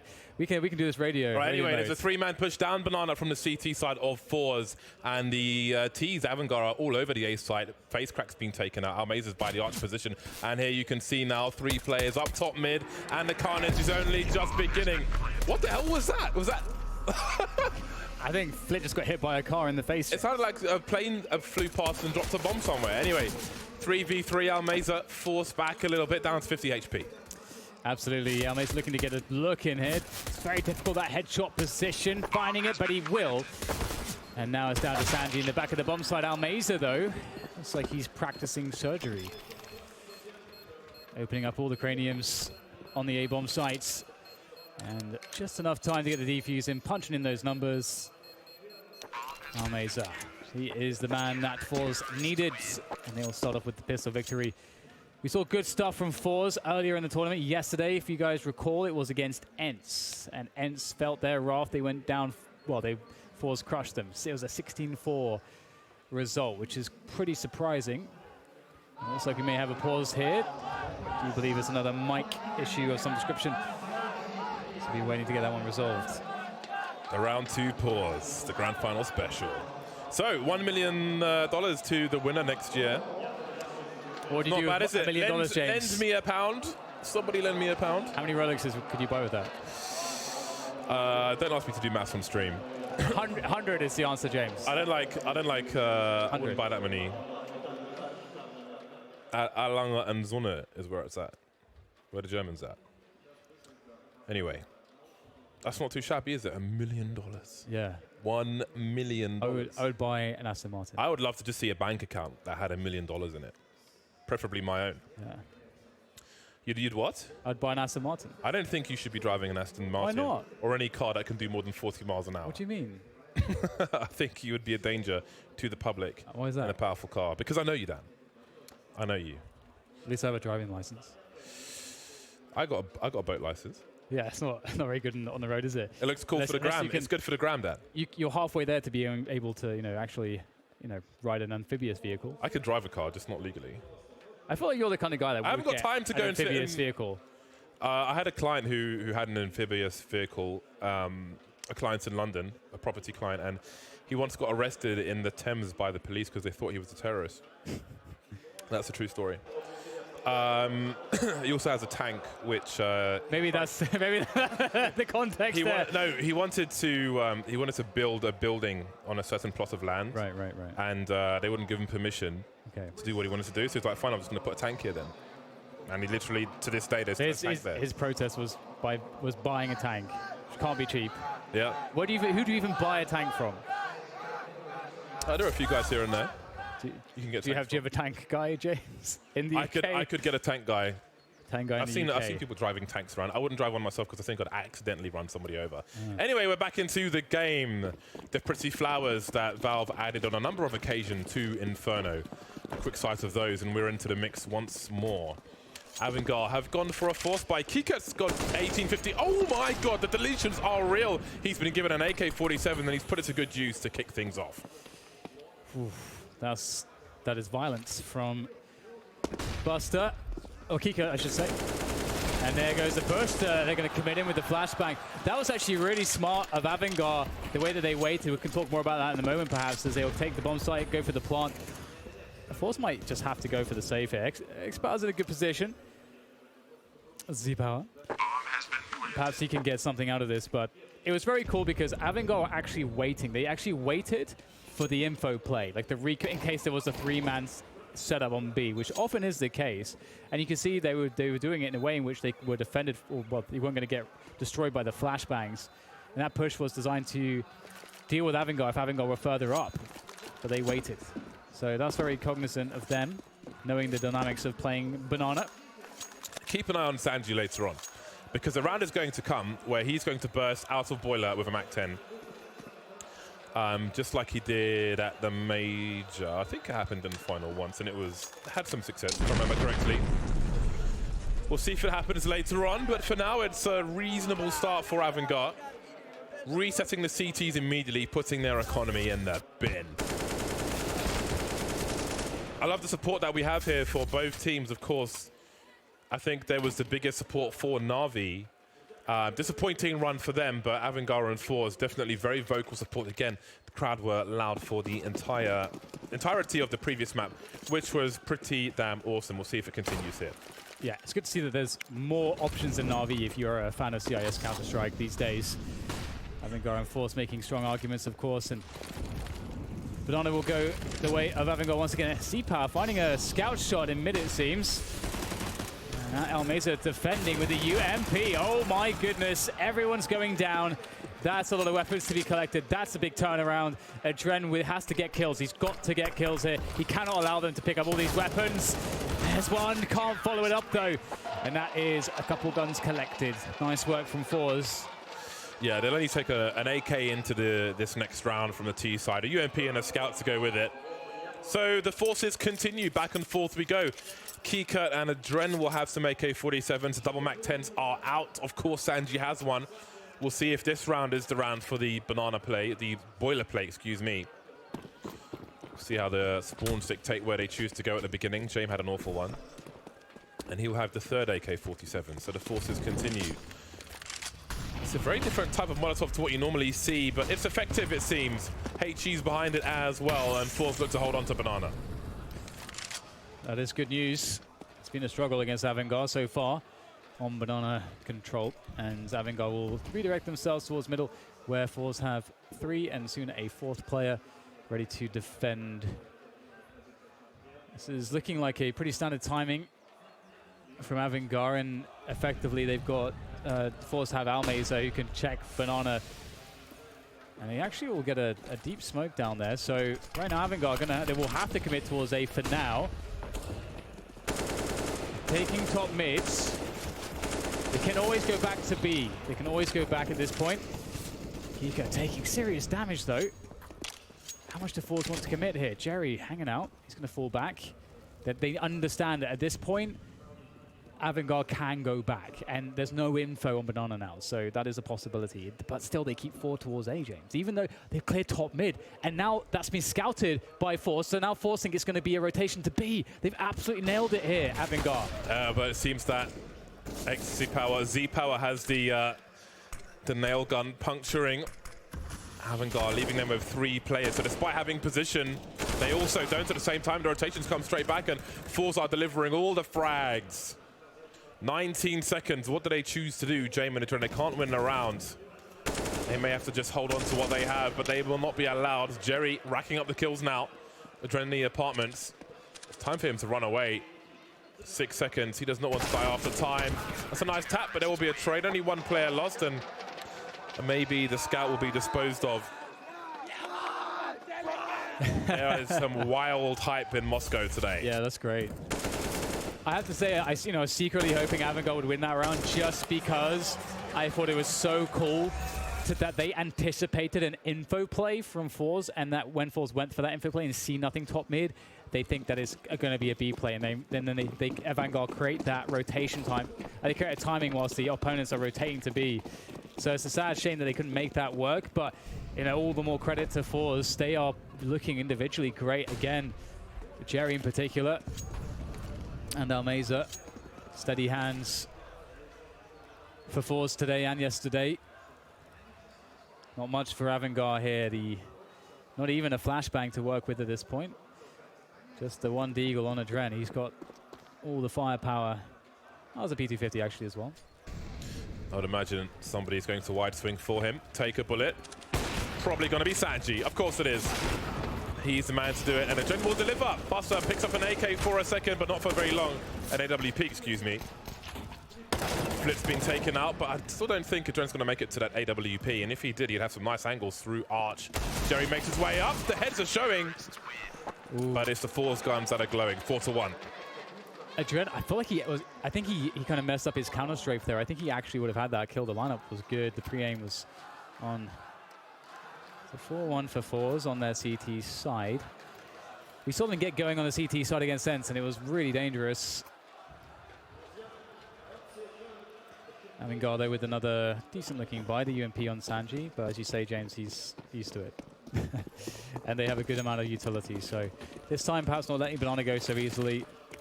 Keycard getting some nades in. UMP is a rare weapon for Sanji, I feel like. In the time that I've been watching him, I'm sure he would much prefer... Oh my god! You don't see that very often. Wow. Sanji, poor Sanji. Honestly, you really have to pay attention to the playstyle he has on AVANGAR to really understand how difficult his job is sometimes. But that is just surplus to requirements. AVANGAR showing presence towards the B bomb site, eking out some grenades and forcing a 3rd player to rotate towards B. Looks like there may be a boost around that tree position. I miss when you could boost into the trees themselves. I liked being in the trees. Well, you can do that in real life, James. I used to climb trees. Yeah.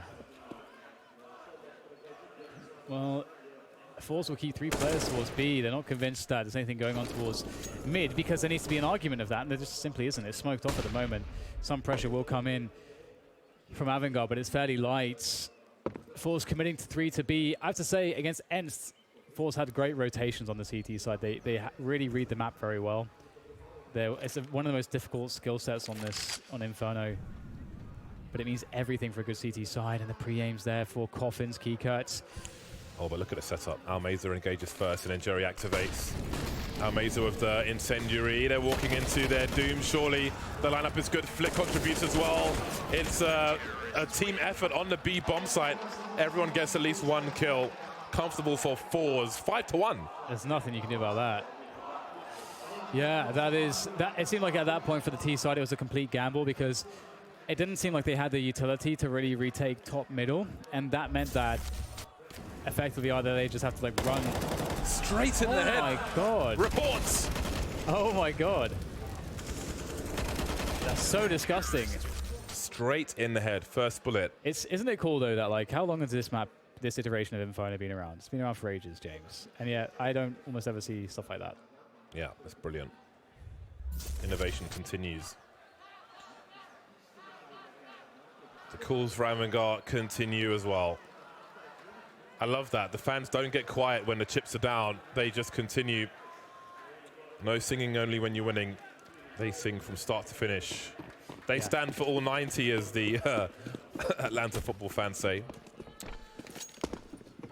5-1 for forZe. Pistols for AVANGAR. They've got a fair amount of utility, but just these pistols. The CZs will be dangerous if they get close enough.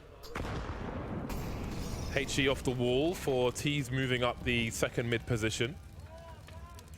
Used to be more common than it is these days. Things come and go, then come back again.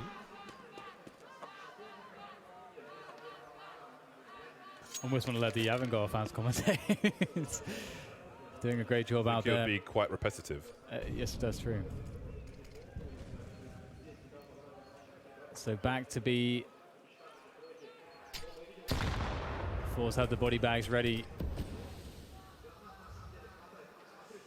It's going to be a difficult entrance into that bomb site. They do have some utility to work with, but they've been found out, they've been discovered. The ruse is up, and that means the nades come in preemptively for the CTs, and at that point, what can you possibly do? What can you do? One frag would be nice, and there's a frag from Adren. Ooh, Adren, he's not done. Oh my God! Adren with 3, and all of a sudden the B bomb site's absolutely clear. He's expecting a rotation though, but he can get straight into the B bomb site. In fact, both players are coming from the banana position. Adren's going to spot 1. Oh my goodness! He has to go straight back for the bomb plot immediately, but he's expecting someone must be coming from CT. I think he's realized now, or has he? Perhaps not. Oh, he has got no idea that they're both coming from CT. He's planting the bomb. Oh. He seemed very flustered there. Yeah, James, I think he was convinced that somebody was somewhere else. Maybe he had a call from a teammate or something like that. Yeah, that's a weird plant though, when you know that one person is on banana, but perhaps that's the last person he's expecting to peek. But a little panic there. Again, it's easy when we have the full information. He doesn't, and he's not expecting them to move together like that. So. And also, like, sometimes there are bad calls on the team. Yeah. Sometimes there are really bad calls, and it can get confusing. You never know what's going on with the comms. I made some bad calls recently in a game where I thought a sound cue was like balcony, but it was inside the side. Were you wearing headphones backwards, James? No. It was really weird for me. Normally my calls are 100% spot on, and if you listen to me, we win the game, you know? But on that occasion, I made a very rare mistake. 6-1 for forZe. Are they on fire? Yes, indeed they are. That logo is like one of the best logos I've seen with the Blast on Fire theme. It just looks great. Which one? forZe one? forZe, yes. forZe. It's a giant helmet. All right, well, it's a goodbye for AVANGAR. They don't have many issues with money every second round because they keep losing. Z-Power looks down mid and smokes on banana, and a quick boost for the CTs. Almeza trying to avoid eating the flashbangs. Buster making his way forward. Minimal damage from the HE grenades, but the variance is just around the corner. Ooh. That is fantastic. Good chunk out of chain. Chunks of death. Almeza here on the half wall. He's going to be forced back, and they're going to push forwards. Jerry, he was supposed to get that one. Almeza, well, he committed forwards. You just can't, can you? The utility usage is too good. Down to 10 HP. Adren makes things worse towards the A side. At this point, AVANGAR have the run of the map. They can do anything. As long as they go together, they should be fine. Although they do have 3 weakened players, but... I think it's unlucky for Almeza the way the Molotovs work, because he's on top of the wall, but he's still on fire, and he's forced away from his opponent. He's isolated just due to the nature of the game, but everyone knows how it is, so should be of no surprise to anyone. It's equal, it's fair in that respect. forZe maybe in a position to concede a round finally. 6-1, they've fully committed to the B bomb site. Of course, it's Sanji who's the expendable man to find out what's going on towards the A bomb site. Just offering a smoke grenade, but he was not going to overcommit, and it looks like AVANGAR might actually push into the stack. Buster's going to go for the wide swing. There's the flick from Z-Power, but what's the nature of the rest of the bomb site? Do they have time to find out? 20 seconds on the clock indeed. The bomb is rotating back towards A, and now it's going back towards B, and they're not going to have time to go back towards A once again, so they've made a mistake. They're going for a double fake towards A. There's 12 seconds to plant the bomb. He's not even on the site. They've lost the player. He's got to save. He's saving that. Oh no. Just send Sanji, and his job is to die on AVANGAR. Send him in, let him die. It's what he does. He's fine with it. Oh man, that is not a good look, is it? Oh dear. They've made a terrible mistake. They've made a terrible mistake. They underinvested. Well, get Sanji in there. He's the man. He can take it. I killed those people. Sanji is the Batman. This is a problem. This is getting out of hand right now, James. It's 7-1 for forZe. Doubts. The forZe fans are raising the roof. Self-doubt, insecurity. You got to believe, man. You got to believe in yourself. I'm standing up while I'm talking. I've got a headset on. I feel like I'm a motivational speaker. I've hired a hotel conference hall. You got to believe in you. Is there anything else? You got to believe in Sanji. Well, Jerry's going to be in trouble here. Actually, though, he'll save himself with the incendiary. Looks like Vanguard going to chill out for now. James taking more HE damage. James been taking chunks every round from those grenades. So that's, well done by forZe. And once again, Almeza, he's trying his luck again on the half wall. This time he won't be sent backwards. I don't think Kiko's going to have any idea about this one. Okay, never mind. God damn. But they need to capitalize on this. They need to convert this. They need to take it. 1 minute on the clock for them to do exactly that. Sanji walking around with a Desert Eagle like he's McCree. 4 players on Banana. forZe rotate a second player towards the B bomb site. They have 1 flashbang and 1 HE grenade. That's about it. And it's their sniper with the flashbang, which is the worst. Oh God, what is going on with AVANGAR? They're over-rotating in all directions. They can't Molotov triple, new box rather. So what exactly are they able to do at the moment? Because it's not looking good on Inferno. Well, they should be able to absolutely crush FaceCrack. He's alone on the A-bomb site, and that should be a round-winning scenario if FaceCrack doesn't get 2 frags. There is one, looking for the second, but he'll be denied the smoke down on Moto to prevent Exit Power getting into the action as the bomb will indeed be planted. And forZe's economy is decent, but not decent enough that you want to throw away any weapons. So it is a very low percentage retake, so they'll get the hell out of there. And AVANGAR will put a second round on the board. There is still time to turn this all around. There's still time to rewrite the script. FaceCrack sounds like a prison nickname, like an awesome one. Yo, FaceCrack, I brought you my lunch. forZe will be saving on the B bomb site. No need to throw good money after bad. AVANGAR will spread out a little. James is 0-6 at the moment. Inferno not the most ideal map for sniping on the T side. Finally, there is some success to be had for AVANGAR. Indeed. Only their second round, 2-7 at the moment. Plenty of time for recovery in this half. Well, not plenty of time. I think now's the time, actually. Yeah, pretty much. Yeah, so Sanji and James have a combined 1 frag, not ideal. Adren is doing the heavy lifting in the limited success they're having at the moment. 10-4-6 at present. Almeza leading with 11. Mornay towards Banana as both teams vie for control. Jerry, will he go in front? Oh, okay. They have done that boost a bunch of times, so at this point you do have to be careful about that one. And they will respect. Oh, we got some Astralis nades, the logs, splinters everywhere. These logs have been turned into cinder. And the Dren's made his way to the apartments safely. Seeing if there's any hot real estate up there. Speaking of which, Z-Power looking for some more real estate himself. Ooh, that's a nice one, straight to the shoulder there of Adren, and looks like AVANGAR might start thinking about speeding things up towards B. They don't have anything towards A, they might have to go for it, but Jerry's pushing James, he's crazy. Yeah, he's taken the battle lines, he's trying to bait for his teammate, you can see the shot being fired, and now what does Almeza do? He's not in position to trade, he has a smoke, but he can't drop it in time. Dropping it, does Sanji go through it? Sanji, the brave soul, of course he does, right in the face of Almeza, and there's a trade through the smoke from Z-Power, whatever you prefer. Kika and James have a combined 27 HP. That bomb needs to get planted. 37 seconds left. It's collected. There's a 2-man rotation from the CTs on Banana. Planted on the coffins by James. No spray just yet.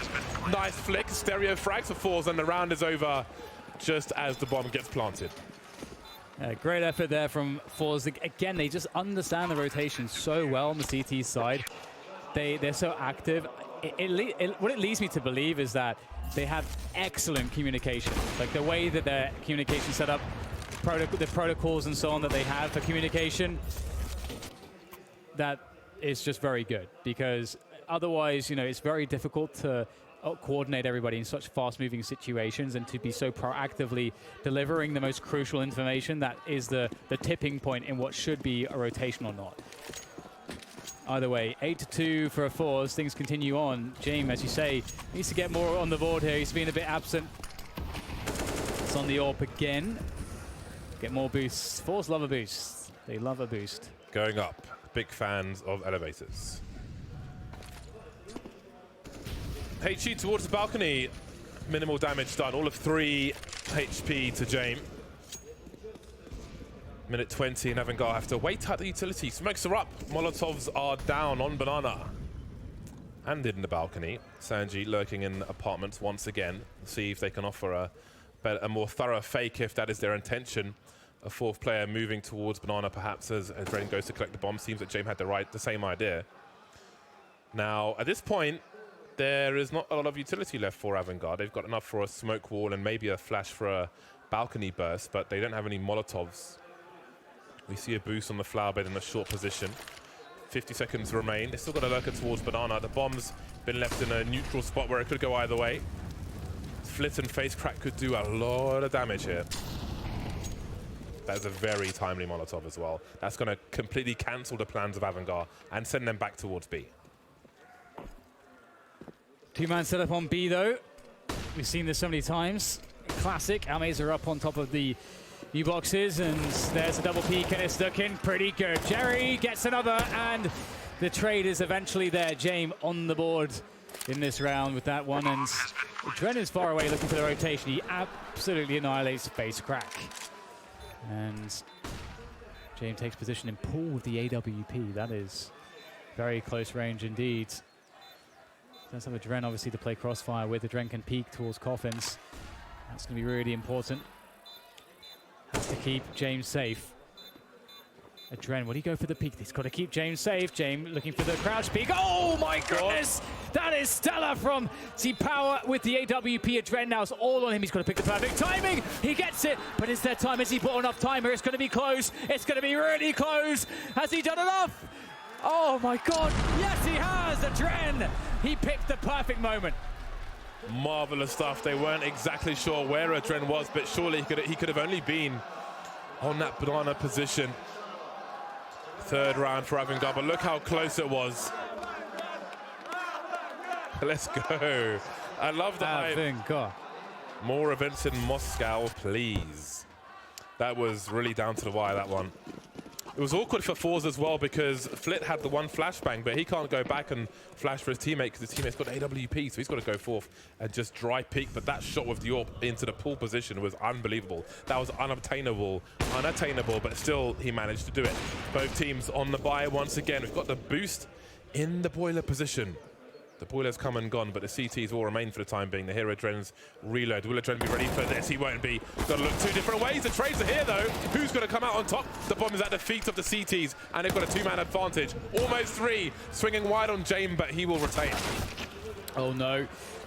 Keycut needed to get that frag. He had to open up the bomb site for James. Now James has a ridiculous task on his hands.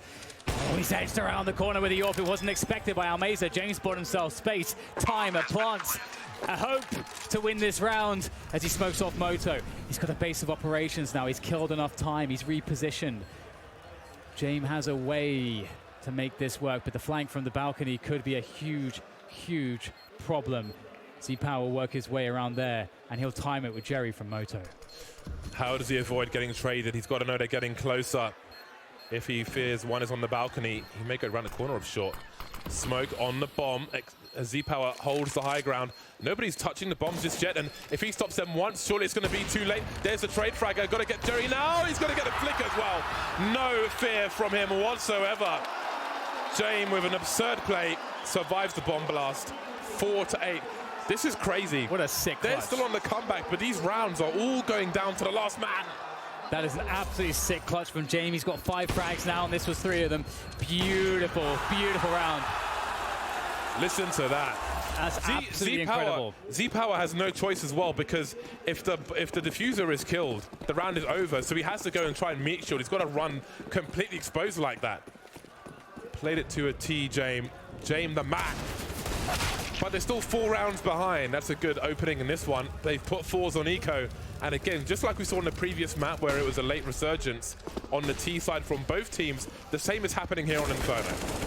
Yeah, it's an absolutely sick clutch, because the implications, as you say, not only do you force the other team on Eco, and had you lost that one, obviously their money would have been ruined, because their loss bonus was completely diminished almost, so they would have been screwed, honestly. But instead, he wins it. He brings his team up with the clutch. The energy is going to be amazing. The camaraderie will be spiking with the morale in the AVANGAR camp. That's how you make a comeback happen. James, the man that they needed. Sanji's the man. He's the research assistant. He's going in there, he's getting that information. He's farming. He's harvesting the organs of these forZe players with the MAC-10 in that round. 5 rounds now for AVANGAR. Get your Sanji stickers, boys and girls. Get your Sanji stickers. That man deserves your support. 5 rounds for AVANGAR. And the MAC-10 carnage continues, it seems, despite having 4650 in the bank. I want to see the burst from Boiler. 1 MAC-10 disposed of, but Sanji is all about the SMGs, man. He keeps that money in the hole. I almost want him to lose just to see what he does with it in the next round. But there are 2 more rounds to fight for in this first half. Yeah, AVANGAR focusing on that banana control for the time, as we'll see Sanji alone towards the apartments. Adren might assist eventually for the apartments take, which is so classic. I think that AVANGAR are looking for forZe going for that information play, because it's so typical, and it was coming. Jerry's going to be flashed in, I believe. And we've seen this before. AVANGAR, they just hold, waiting for the info play, but now they're starting to move forwards. They may feel like it's not coming, but there it is, the leg shot onto James. Jerry straight out there. It's Almazer as well with the double, and there's nothing left. The push has been decimated, the bomb has been taken, and the flag of forZe has been planted atop Banana. There's no re-entry here for AVANGAR. They're doing what they can. They have to invest it all. Sanji, he's in there, James. I told you it's Sanji. Buy your Sanji stickers. Forces the issue with the MAC-10, takes the bomb back, picks up an AK. Game on. James does not realize about the flank, though. They're being careful. They know how dangerous he is, and he must be respected. Smoke is blocked, but Z-Power's got to concede his position. Now, what is the play? The only way is B. There are 35 seconds on the clock. To rotate away would be madness, but he doesn't know if there are more plays towards CT. Not expecting 2 towards mid. Is the quick scope going to be there? This is wild. This is mad. James straight in the face. 20 seconds. Where is the bomb going to go? He's selling the A play. He's trying to sell it, but Sanji's now alone. He doesn't have the angle. He's got no idea. CT, Z-Power. Got to go for the fast flick, and he'll do it. The quick scope, excuse me. Man, they made it doable. Sanji through the smoke, but forZe say no. Oh, my God. Yeah, James had to gamble that was just one player trying to contain. Hard to know that it's too hard situation in general. No bad call in that spot. There we go. forZe 9 rounds. It's a very strong half for them. Really fighting tooth and nail, obviously. Losing the first map, they need this one in the bag to force the third. So let's not forget the money Sanji had in the previous round. So he's given a rifle to his teammates, and he's taken a deagle again. Honestly, he takes all the worst rolls, all the entry rolls. He takes all the bullets, jumping out of Boiler and so on. Oh my God. I'm Sanji fan #1. I don't give a damn. But I feel like you can look at situations and you have to kind of realize, okay, they switch now because Keycut's low, so he's taking over the Sanji roles in that respect. But it's important to understand the job. Sometimes your job is to take the bullets and be the high-risk entry guy, and he's often doing that for his team. Anyway, forZe are on the cusp of double figures now, but AVANGAR might deny them. We haven't seen Almazer go for this play before, and it looks like it's going to work a treat. The double found. James tries to trade Almazer as well. And, oh, they're going to swing wide. It's Keycut that swings wide for James. It's 2v3. 50 seconds to go. A lot of space is now available on the map. But they have to make choices, and that's maybe not the best one. It seems Space Crack beats out Adren. And James in the 1v3 again, and he's not going to expect this one. 10-5, forZe looking pretty strong here, James. Yes, they are, but it is back and forth. I would say that both teams are looking pretty strong, so we'll see how it continues once we switch sides. But first, we will be heading to a short break, so stay tuned. This is a wild game of Counter-Strike. Even though there's a 5-round lead, it doesn't feel like that in the server because so many rounds have gone down to just the one player. But again, it is break time, so we'll see you on the other side.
10-5, forZe lead at halftime. They move to the T side. Almeza 17 for 10, leading the charge in terms of kills. But it truly has been a team effort, I think, for both squads. So many rounds have gone down to the wire. It's been really entertaining so far, this game of Inferno. Of course, AVANGAR are leading 1-0 at the moment. I think this final would be huge for either of these teams, AVANGAR or forZe, to pick up. So there's a lot for them to fight for here. Oh, definitely, especially with Na'Vi in a rebuilding phase, more or less, at this point. Obviously, we didn't see the best performance from them today. Being the best in the CIS was always Na'Vi. But right now, it feels like there's some serious competition, serious arguments to consider AVANGAR and also maybe forZe. If forZe can continue this run of, this form that they have been showing, then there's an argument there, because again, Na'Vi needs some time to rebuild after Zeus leaves, so we'll see how Na'Vi's story develops. But for now, it's the story of AVANGAR and forZe. And here we go into the second half. AVANGAR looking for a comeback. We had AVANGAR coming online, but late into that first half. But now there's no time. They've got to make it happen right here, right now. forZe charging up. Oh, that's a good start from Sanji. A Trent's here to support as well. Nothing but headshots from AVANGAR. Coming into this CT pistol with a vengeance. Sanji holding a tight angle, and James is here to spam the inbox of Jerry. That is a full mailbox right there. Lovely stuff from Sanji. Round number 6 for AVANGAR. Starting the CT side on the right foot. However, in the first pistol we saw resets, we saw the back and forth. Really strong stuff from Sanji. So clean. Always very nice to watch. However, they've got to deal with the force by forZe. forZe are going to be on the CZs. They're going to have a bunch of smokes and flashbangs. Actually, just 2 smokes and flashbangs. C-Power on these, just a Molotov and a P250. So this is definitely a planned round here from forZe. But there's the spray from Kika. Takes down one, thins the numbers. Buster tries to get his HE in there, but they might have problems here because they can't get the guns out in time, and now damage is being done. Kika down to 6, and they may try to have bitten off more than they could chew, throwing those nades, James. Ooh. 3 versus 3 on the B-bomb site. That flashbang came in half a second too late. That could have made all the difference, and maybe the blind spray would have done the job anyway. Nice flick from Sanji. He's looking ready for this second half. Jerry and Flip remain. We've still got some utility, but now we've only got one player, and Jerry. Bomb collected, but he'll collect some bullets as well from Adren with some taps after a burst. And there's a second round in the bag. Some damage done though by forZe, and maybe they can capitalize on this in rounds to come. But for now, they'll be on eco. Yeah, that was really nice. That was a good recovery. That could have gone really badly. Again, you see this situation where they are panicking, trying to throw the nades down, but they've kind of missed their timing, so it gets awkward. Can't pull the gun out in the right moment to defend yourself and start falling over everything, and it gets bad. But as you say, Sanji and Adren save it. Speaking of Adren, he's going to take that run straight across top mids. Will be just a couple deagles. He's at 2 P250s here on forZe. And that's what they'll have to work with. There's the smoke down. And really not too much forZe can do about that. To go through that, you need a flashbang. They have no nades, so they will not be challenging that anytime soon. Okay, face crack. Alrighty. Cracking some faces. Yeah, he's in true to his name. Buster with a slightly labored spray, but he's looking good. 81 HP for him. Adren trying to transfer, not on this occasion. Buster wants to help, but he's being held by Zid Power. He might be double peaked. He's got to be careful. Phase crack now with the M4, trying to put some more damage in, but he's caught on the reload by Kika. Jame activates as well, and then there's Jame one more from the back. Makes it 8-10, but here comes the buy from forZe. Yeah, it's pretty important as well that James getting a lot of those MP9 kills. He's got $8,300, so surely the AWP comes in. He can drop the MP9 to Sanji. I think that's a good shout. You can keep that money in the bank. Sanji is expert with everything, as we've seen. Yes. Buy Sanji stickers. Indeed, that's going to be the case. Sanji gets the drop of the MP9 from Jame. Sanji's actually yet to purchase anything. Everybody else has from AVANGAR. You mean armor? Indeed, he hasn't got any armor, he hasn't got any nades. Don't forget, Sanji. Don't forget your Kevlar. The timeout is running out, so maybe that will be a distraction. He's got plenty of money for it, so let's keep an eye on that. Okay, now the game really begins. Indeed, he has bought his Kevlar. Yeah, you're right. This is perfect. I wouldn't have this any other way. Okay, someone tweet me a translation for that. I know the Ruski bit, but the rest I have no idea. All I know is Ruski, Borscht, and Plemeni. Pelmeni. Pelmeni. Yeah, it's like the either one. Russian pierogi or something. 2-round lead for forZe. Will it change in this round? sanji on the MP9. Almeza boosted up, but the Flames are very close. They will take the safe approach. Yes. So pretty relaxed approach here from AVANGAR, and I think that makes sense too. You know, they can just save their nades, see what forZe are up to. Oh, this is a big challenge indeed. Almeza catches Kiko unawares, trying to fall back, Buster with a dink, but they might just have to abandon this. They may have to call this one off right now, James, because there's 5 players on the B-bomb side instantly. I don't think this is doable. I think it will be a waste for AVANGAR. We'll see what they try to accomplish. sanji is actually in a position where he could try to be a little demon, just, you know, just hanging out, using that MP9, try to get some kills. A little demon. Yeah, I don't know, trying to come up with something new. Oh. Trying it out. Adren says no. Really needs to hold on to that one. I thought the bomb site had been completely abandoned, but it hasn't. But I don't think sanji has anything crazy up his sleeve in this particular round. Almeza starts to move away, but Flit has a good angle. He can just keep an eye on things there. sanji's just chilling out, so there's a fair chance that AVANGAR hold on to 3 weapons here. And that's something at least. sanji's got 3150. He can drop as per usual. Buster could potentially even buy for himself. Loving the reflections off the car. Really nice stuff. 3-round lead for forZe. It feels so tight. Great atmosphere here in Moscow.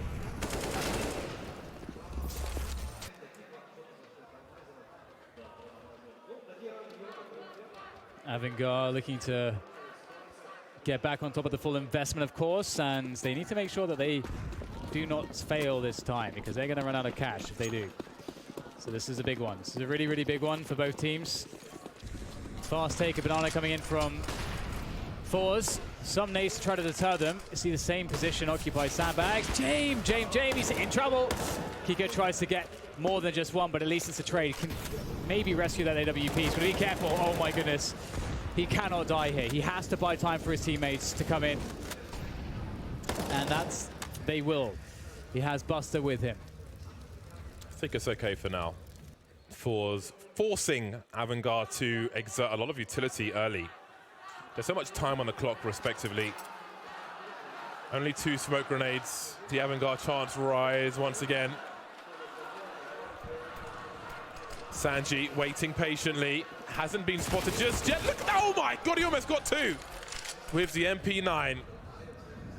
3 versus 3. Jerry is still looking towards the B-bomb site, as is Kika. 2v2 on A in the meantime. 45 seconds on the clock. A very deep flashbang. Too deep, easily avoided by Almeza. Spots a trend just in time, but he can't get a transfer. Buster now. Does he realize it? He has got no idea that Z-Power's there, looking for something, but Z-Power's got to stay scoped in. And he'll soon have a second target by the library. In the meantime, Jerry's made his way towards top mid. Unscoped Z-Power. Quick scope, misses his shot though. And now where is Jerry? That's the question. Walks straight into the angle, and AVANGAR keep it close. Oh, I wonder what happened there. That shot from Z-Power, it looked on. Yeah, it seems to just disappear. Yeah, it looked like maybe he must have been inaccurate. Maybe he was running still or something. I'm not sure, but maybe like a false correction on the counter strafing. Either way, AVANGAR pick up the rounds. A very needed round, and that was pretty damn crazy, all things considered. Everything around Banana's been pretty touch and go for AVANGAR, I have to say. So we'll see if they can improve things there. Keycut's on the MP9 now. sanji on an M4, and Exit Power takes down James. And once again, Banana not the friend of AVANGAR. They're often playing from behind. Ooh. You'll never know. Kika waiting for a flashbang, but there's no flash. There's only Jerry. He wants his post-match interview. He is not ready to give this one up. That's a nice shot from Buster. And sanji delivers. He's got the bomb, he's got the information, and he might have position. He's forcing him through the smoke, but he can't win the duel. Adren pulls out a gun, but he can't spray in time. And this might be a round for forZe. 1v3 for Buster. And I think he's just holding position, ready to fall away with a shot. There were some chances there. It was a good effort from sanji, but he had to get that kill with the player pushing through the smoke. Yeah, he had two choices. I think there was some slight indecision because he has two choices. He sees the players are so close. Given the situation, they have to push through the smoke he just dropped. They can't wait it out. So he either has to hold construction or he has to commit to that fight. It looked like he wasn't committed to that fight right at the beginning. So it's one of those things, though, you know, Counter-Strike, there's so many different ways to play positions, but whatever you choose, you've got to be decisive. And forZe pick up the round. Much needed round because that's going to put AVANGAR on the back foot here on the CT side. And again, if you're just joining us, AVANGAR picked up the first map against forZe. Looks pretty good. It was a close affair, but AVANGAR looked the better team on Overpass. But here on Inferno, forZe really gave AVANGAR hell in the first half. They made things really hard. Yeah. What's interesting about this half is I think there's a number of situations where the CTs have been facing the wall with no cover, waiting for flashes to come, and they haven't come. And forZe have just been peeking them with weapons and taking them out. Maybe that will invite more aggression from AVANGAR when they've got the money. Some pop flashes. HE over the wall will do no damage to James. Invincible, or perhaps not to the weapon of Zed power, and that gun will not be retrieved. They could dispose of that over the wall if they want to. Yeah, James had a hard time having the impact you'd expect, I think, in this matchup so far with the AWP. Okay, they've cleared that. Now, I would rid the area of the weapon. That would be my particular choice, but we'll see what they choose to do. The huddle of forZe around the banana position. I mean, if they just take the B bomb site and hold banana, then it's all the same, isn't it? As long as they do, I think Z-Power is indeed disposing of one of these AWPs. Or just switching out for a preferred skin, I don't know. But the round is for forZe, that's for sure. They move to 13, or they will be doing so shortly.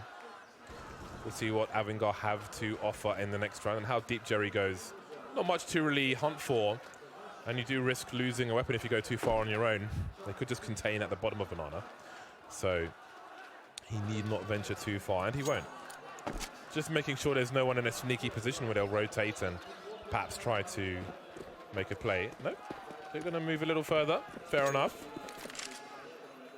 But they will go back to banana once they realize the area is clear. So just being meticulous, I respect that. And all 5 players for forZe will survive, and it's a party out there. I don't know what they're saying.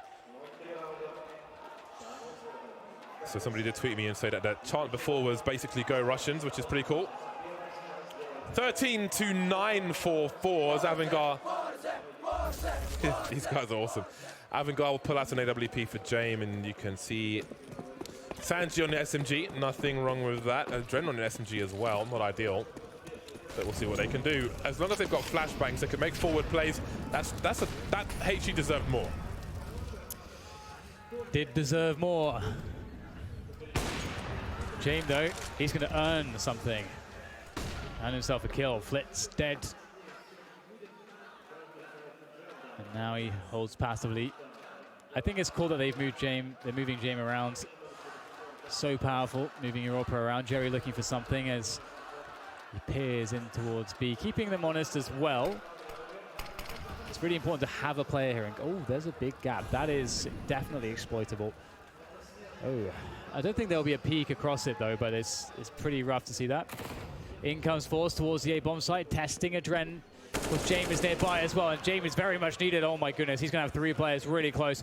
I don't know if he can get more than 1 here. Oh no, Sanchi's gone as well. James will fall, and forZe look very strong. This is an instant save for Kika and Buster. 14 rounds for forZe. They're close to getting map 2. Yeah, looks like AVANGAR are running out of rounds in order to save at this point. forZe looking good to close out this game of Inferno. It has been a back and forth affair, and following the conclusion of this round, it will be 4 rounds apiece in this half. But again, forZe started with a good lead, and that lead will continue. Difficult situation for AVANGAR. You can see they do not have much money to buy around these weapons in the next round. So do they play for 6 in a row? The hunt is on face crack looking to make life worse for AVANGAR. Jerry may be on the hunt as well. Hello. And goodbye. Nothing taken into the next round. The worst has happened. AVANGAR lose by elimination. Everything's been taken away. Oh, they've got decisions to make here. Do they go for the force buy? Yeah, it's like they're going for the force buy. Although, James, what's happening here? He's got 1,600 in the bank still. We're going to see some more from James. Okay, getting the CZ nades. All right, they're committing everything into this one. But can they make it work? 4 players towards Banana at the beginning of this round, and they've had lots of problems to Banana. Oh my God, Kiko's going straight in, and he's going to be denied, shut down. And that's actually, I think Jerry has done more damage to force than AVANGAR have. Okay, there you go. That's what they needed, but they can't recover the gun.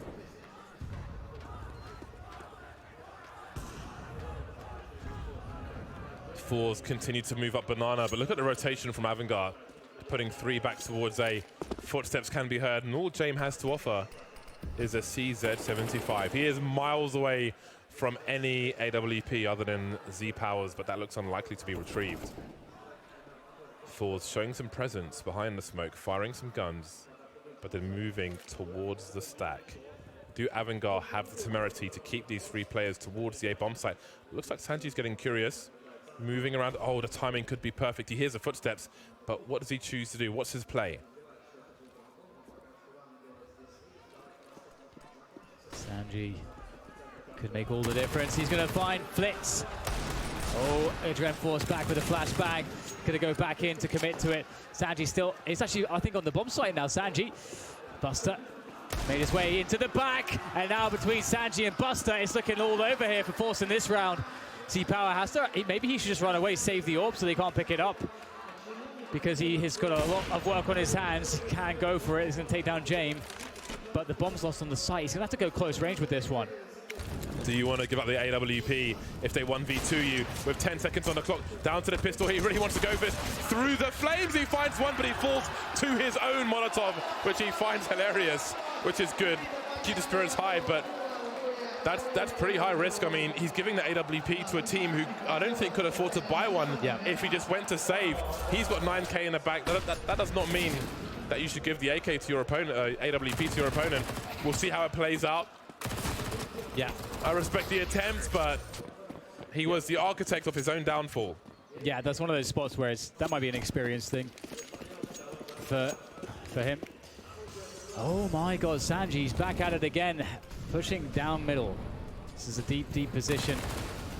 Oh damage my coming God. in. Oh, the HE follow-up. Surely he's good for it. No, Jerry takes him down, but Buster's there for the follow-up. Sanji puts the pressure on, locks away the pit position. Where the hell do you go now, forZe? They are dispersed. Smokes all over the place. Sanji, though, I don't know that he expects anyone to come from Boiler. Oh, but maybe he does. Sanji, Buster, headshots galore. And AVANGAR, they're looking like they're on a resurgence here, James. They're rejuvenated. This round is absolutely crazy. forZe smoked into Banana, smoked down the T ramp. Sanji somehow getting the kill around Boiler. And Z-Power's like, what the hell just happened? Yeah, what do you do now? That was really crazy. That was a wild round. A 3K from Buster. Sanji with some fortunate timing. Looks like he had tunnel vision, but he had the awareness at just the right time.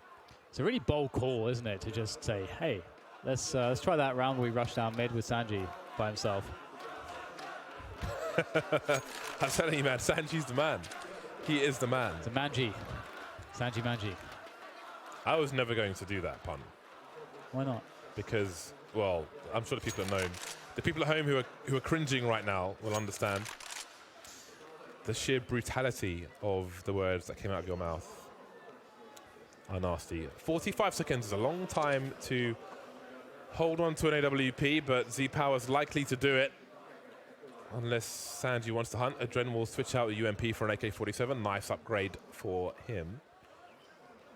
And AVANGAR moved to 11. So just when you thought it was safer forZe to close out the second map, AVANGAR start coming back.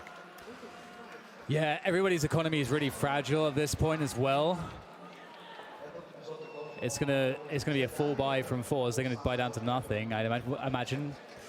Z-Power and Almeza. Actually, how is their money gonna work it? It's not looking. Are they gonna half it? Okay, they're gonna half buy this one. I actually miscalculated slightly there. So AVANGAR, if they are able to win this round clean and not lose anybody to Z-Power or any shenanigans, they're going to be getting some security on that money, which is really important on this map. Always have all the utility. Obviously, not too many rounds left. Could be a good nade into second mid. Does some damage, some shots through the smoke. Got to be cautious. And Kika, he's nailed it with the HE. Beautiful stuff there. AVANGAR looking to create some problems. Z-Power goes to the peak. Almeza picks up the AWP. They're going to play hot potato with that. Big gap there, my goodness, that's gone too far. James can see through it, doesn't smoke his moots. And back forZe go towards the banana position. Buster with the jump peaks here, gets the information, falls back. They've got the advantage, AVANGAR. They can just force to go into the B-bomb site where they have better angles, better crossfires. There's more unknowns for forZe to deal with. They just make it as hard as possible. No point to engage them before that point.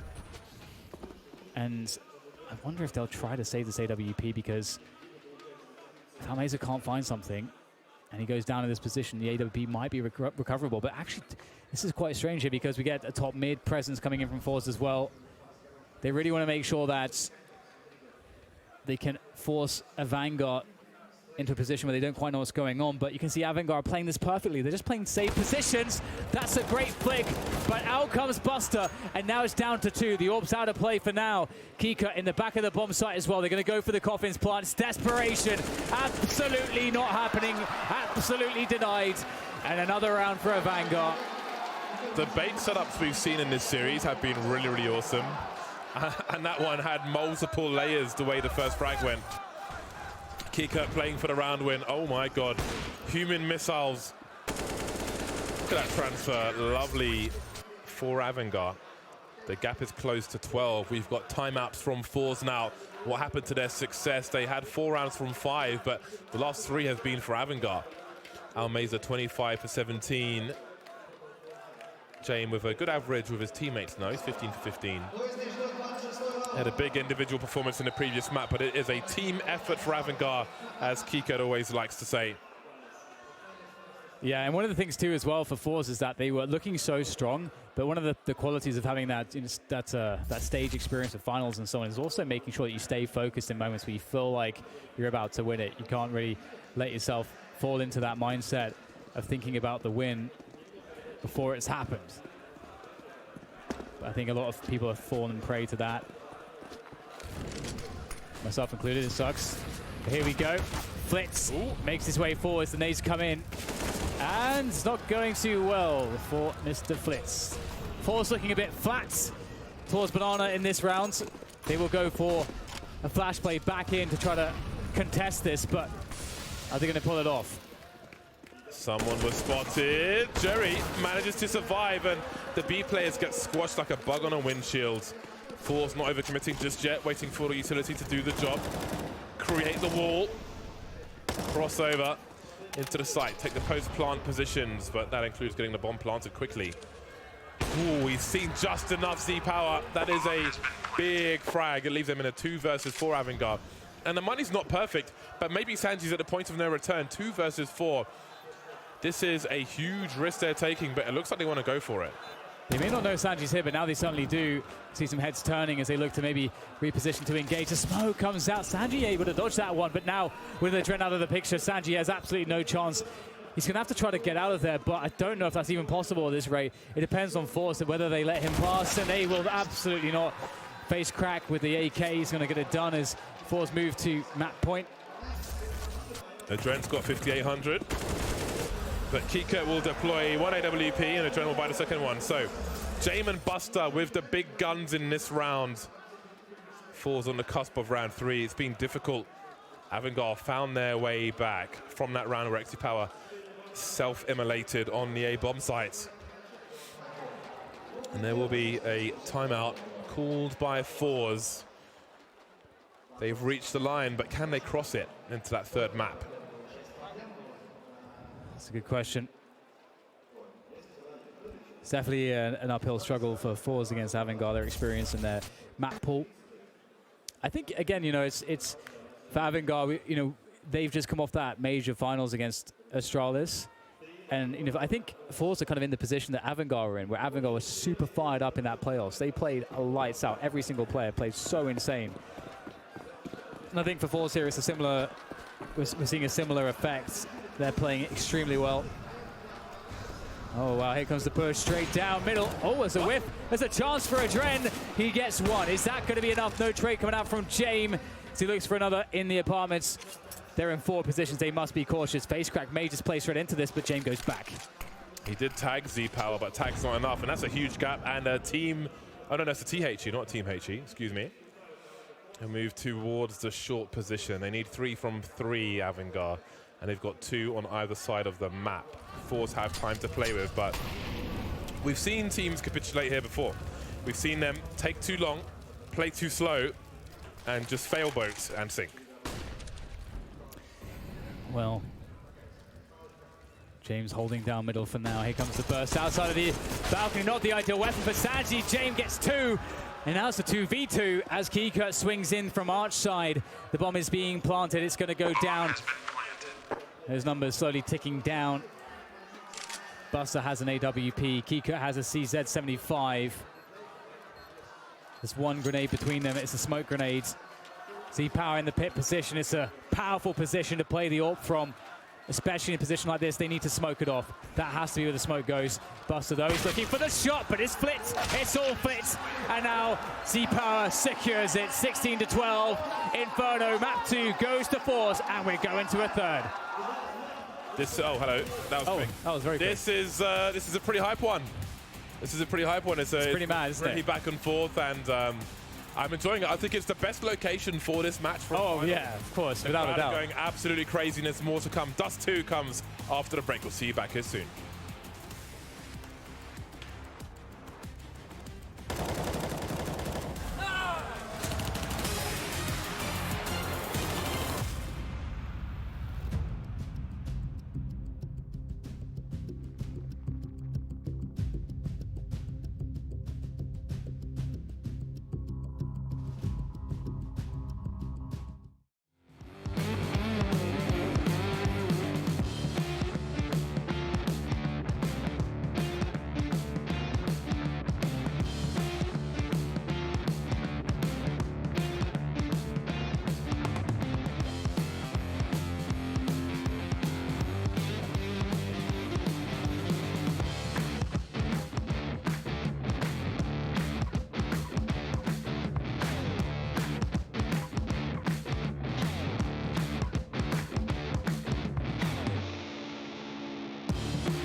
That's right, the Blast Pro Series, just like I swung this headset on real quick, is just about how this final was starting to look.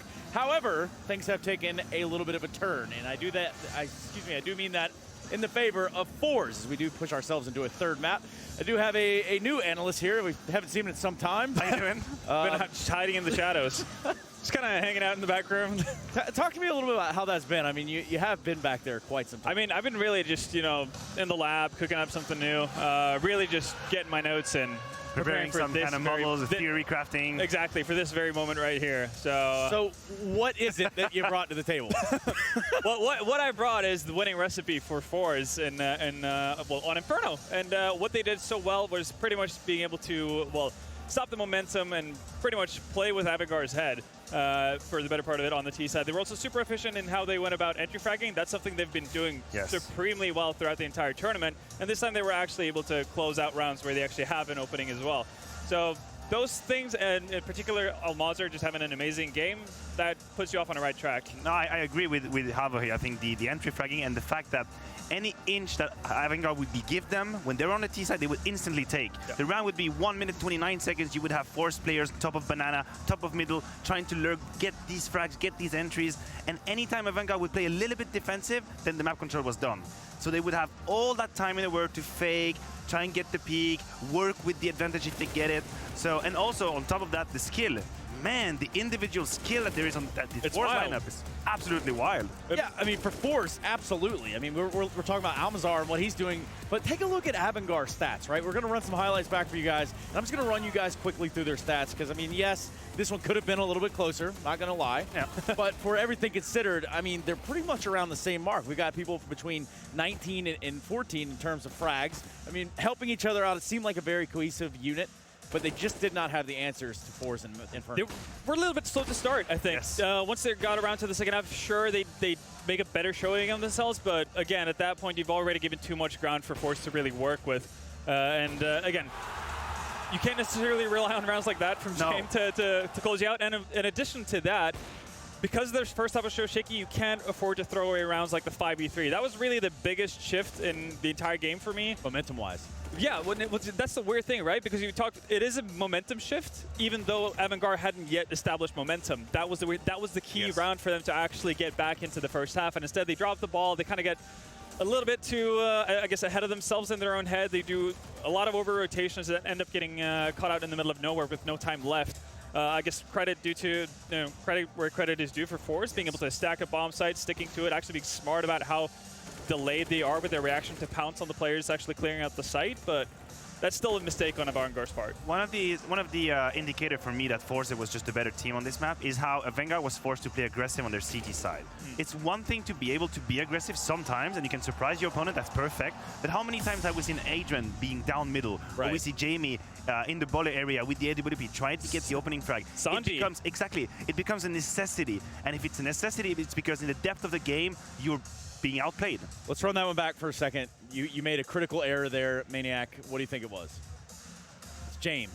What did I say? Jamie. I don't know who Jamie is. Okay. There's no Jamie in the house right now. I'm just kidding. But in all reality, you're exactly right. You're talking about a CT side from AVANGAR that had to bounce back, that had to kind of put some of that pressure back onto forZe, who were obviously running away with it. Yeah, that's what I'm saying. When you have to play so aggressive every round, it is a show of weakness. It is because you cannot accept to play the round deeply, play the smokes, play the rotations, play the information. I mean, this was forZe's pick. This is how it's supposed to be. They were the better team, and we're going to a third map. Quite, I would say, logically, even if, 2-0, why not? But not this time. Kind of how these things work, man. This best of three, one team gets to 16, then the other one gets to 16, and then you have this other map that kind of comes into play. Before we do that, though, Dust 2 is on the cards. We're actually going to have the opportunity to catch up with Little in a big way. I've got my heels on and I'm joined by Little to talk about Inferno. Now, how did the team keep things together after that disappointment on Overpass? It's nothing happened. We knew, everyone knew that Overpass it's not favorite our maps. And we lost it, but it was close score. So we knew that Inferno is our pick and everything will be right. But unfortunately, sometimes I think James so lucky. It's 2 smoke kills, too many clutches, 2 versus 1. We lost it, and this is score 6-13. or 12, I don't know. I didn't remember already. It was insane, seriously.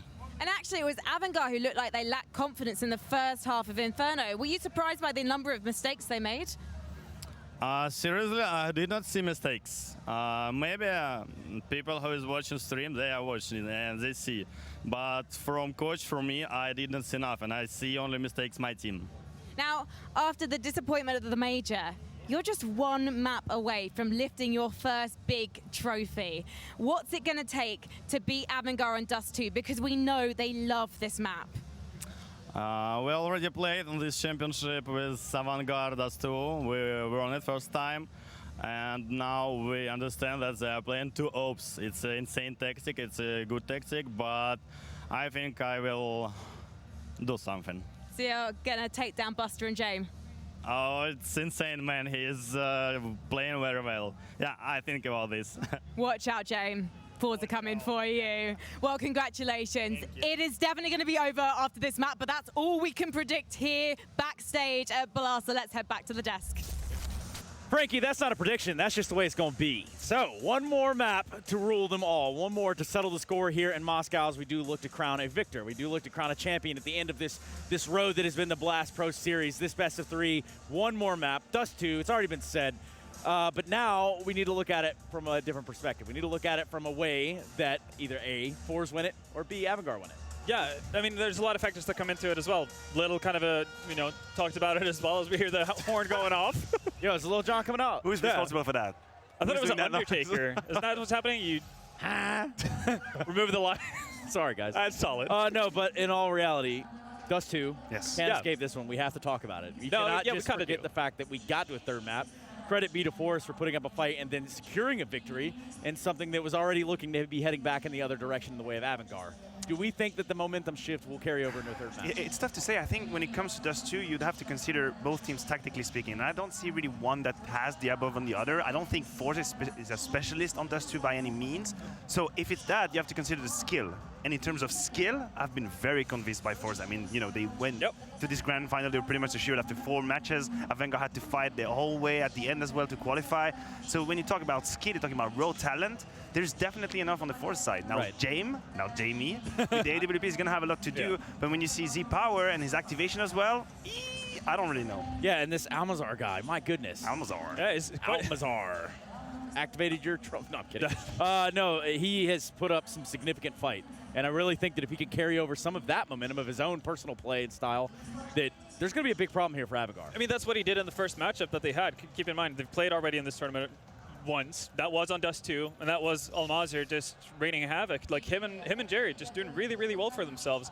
So, I mean, it's not a guarantee, obviously. You can't exactly just carbon copy matches that happened in the past. That's not how Counter-Strike works, but obviously it's a good trend for them. And one thing that you mentioned about skill on the side of forZe is the fact that we've seen throughout the tournament, every single individual on that team has been able to step up and actually just top frag at some stage of this game. And I think that's a massive edge for forZe in this one. Let's put our money where our mouth is.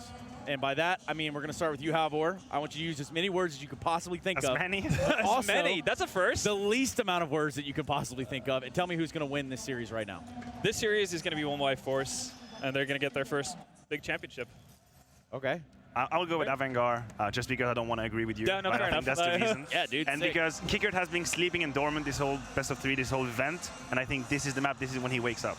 Okay, well, this certainly could be the time, and there's no better time than now for us to go to a break, because when we come back, we do have the conclusion of this series. Dust 2 on the cards, and it's going to be AVANGAR taking on forZe for the title here in Moscow.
Welcome back to the Blast Pro Series Moscow!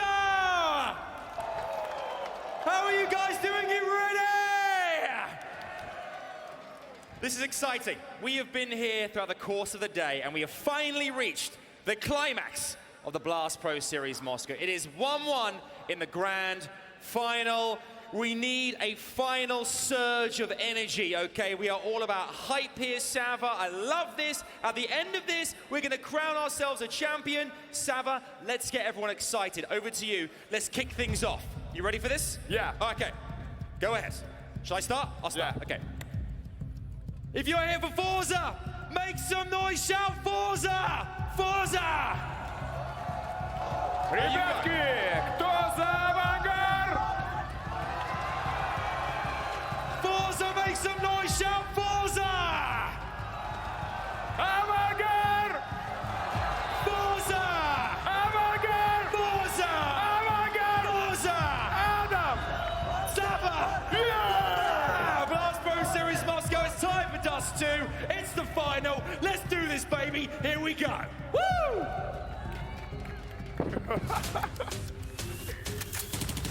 Thank you very much, gentlemen. That was a great way to introduce the final map of this best of 3 series, the grand final. One of these two teams is going away with the W. My notepad is ready, baby.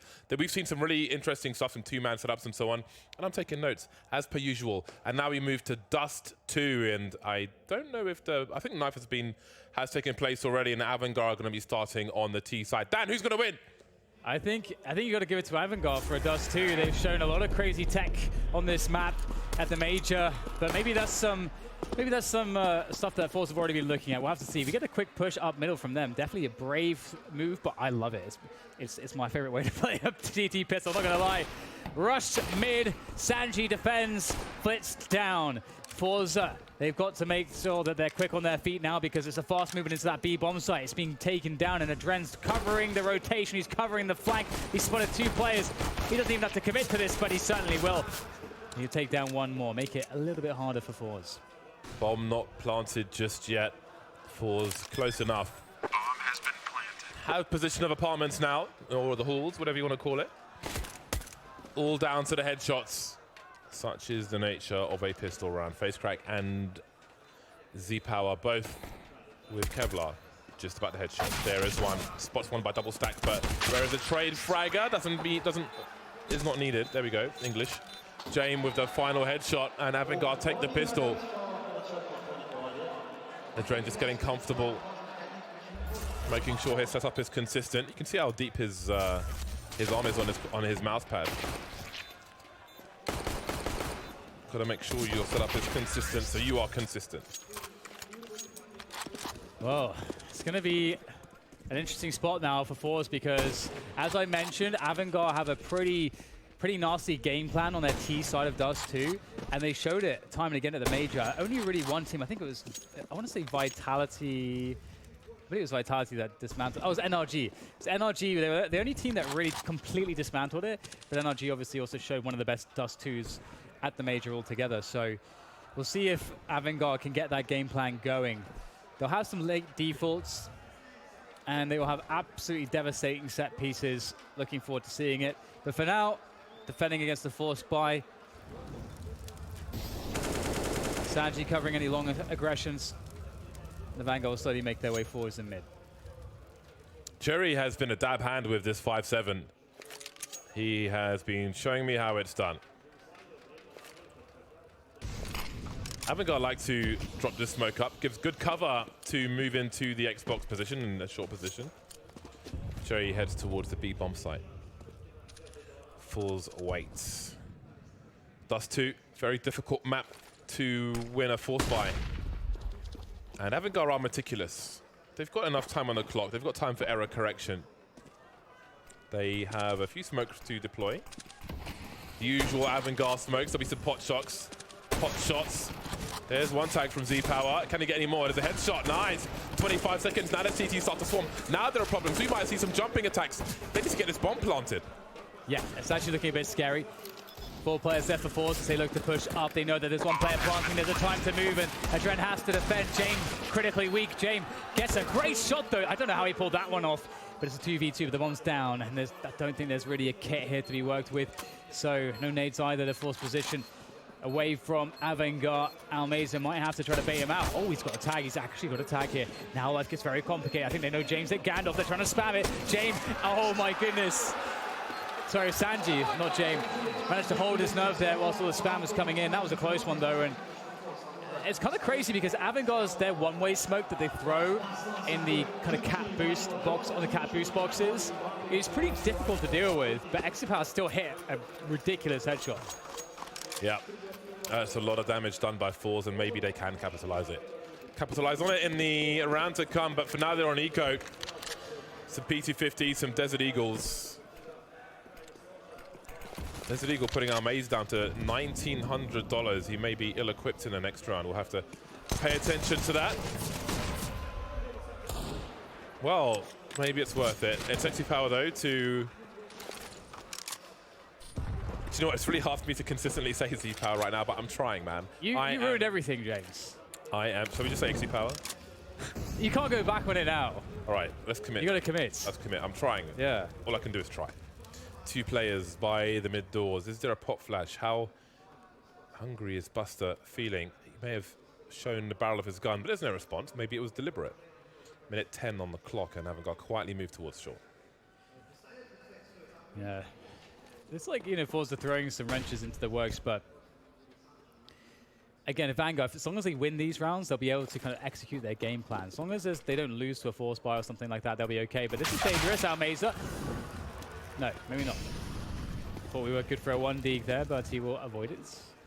And now, you know, the chances quickly drop to nil, I think, for forZe. They're going to have to just rush through this smoke, I think. Or they're going to wait it out. Okay, they weren't in position. They're just going to wait it out. So they have a Mac 10, but that's really no good. They will be flying in the next round, regardless. And they've all repositioned towards long. Keycut's going to make his way down there. We're actually going to go back towards CT spawn. That's really good, actually. That's so unlucky. Yeah. Nobody saving on long. When do you see that? It's pretty smart from forZe as well, because they're gambling that AVANGAR might think that that's the safe. That there's 2 places that are safe to save, and it's long and CT, because they were last spotted catwalk. But Sanji's going to spot him. Another Mac 10 collected. But again, those will be useless in this round. They can't really. I guess they're just going to buy rifles, so... Yeah, Sanji jumped through long doors and he was killed by a pistoling player. Wasn't able to get anything done. 3-0, the game begins. This would be, I cannot stress, this would be such a huge title for either of these teams to win today, especially when you consider how they started in this tournament in the first place.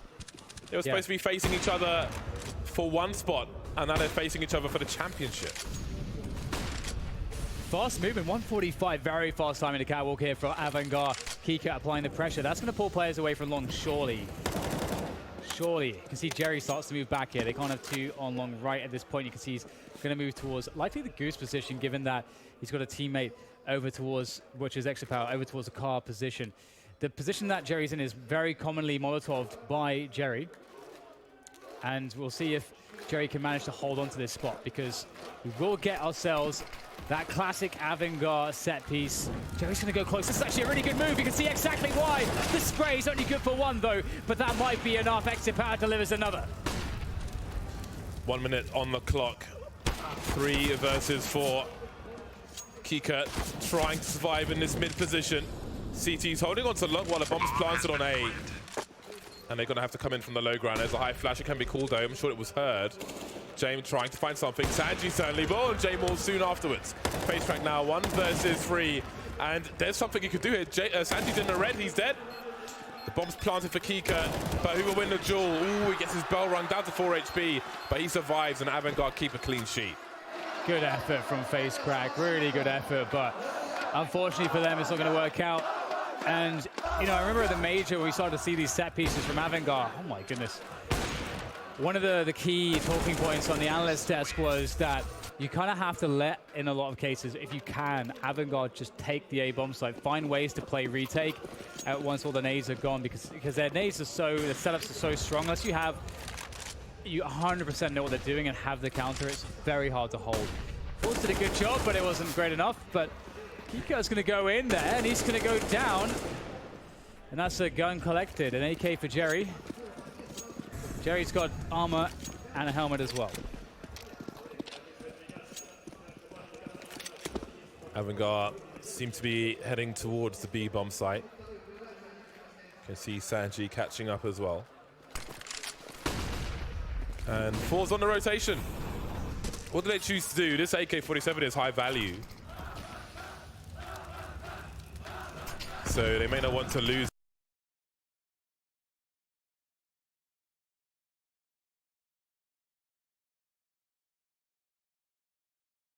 And looks like they're going to go for it. Swarming into the site now, and all the kills are coming in for AVANGAR. And Jerry's still got the AK-47. And he starts to move away. So it's going to be a 5th round for AVANGAR. Yeah, good recovery. Could have got out of hand, perhaps, stealing away the AK, but a fast response from AVANGAR. Cool under pressure.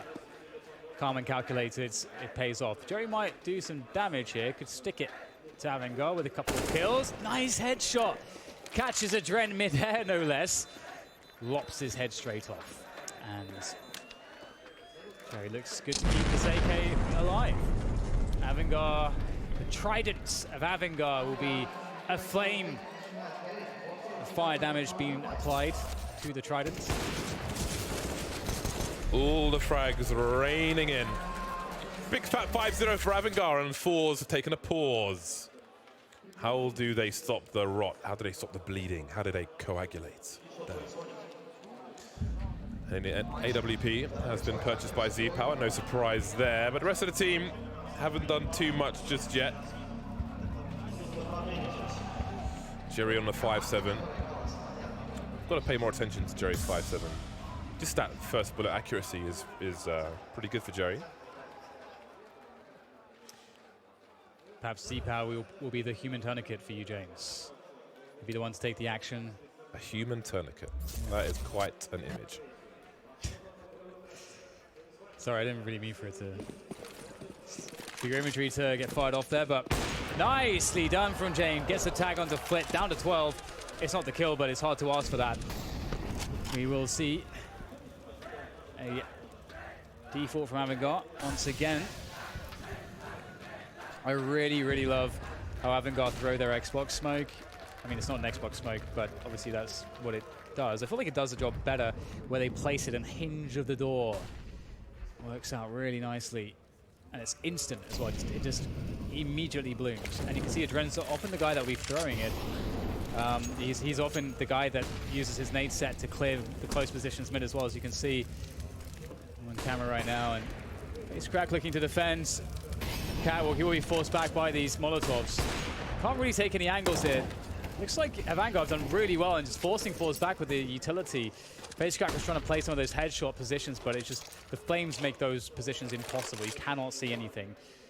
And now, oh no, oh dear. Flit's had his, he's had his great burst there. That is very, very bad. forZe have to go for a big rotation, but they've been cut off on CT as well. It's just one man on the bomb site. It's Jerry. He'll get one. He goes the head of the play. He tries to do what he can by pushing the dark position, but he'll be eliminated. And forZe have some serious problems on their hands. They can't afford to lose these guns. I don't know whether they can go for this. They have to make a call here. They've got to make a quick decision because, yeah, out of position, out of money. Save is called. AVANGAR love themselves some Dust 2. Again, across all these maps, the statistics are pretty even, and I think they're exactly even on Dust 2 in terms of number of maps played and the percentages. I think it was about 56% if I do recall correctly. But it's not even in terms of score. AVANGAR on fire already, moving to 6-0. Now, in the first two maps, at least in the first half, the losing team, we did see them turn things around later on, more so the T sides. We'll see if forZe are able to do that. Jerry and Flitz. Well, Z-Power could drop a weapon. We'll see what they do, but I'm sure the rifles will be out. Meza could do the same. But how do they stop the bleeding? How do they win a round? Flitz is 005 at present. Damn.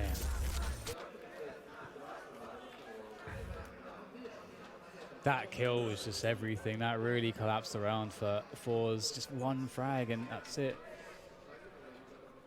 It's a rough one. It's a real rough one. forZe needs something and they've been struggling to find it.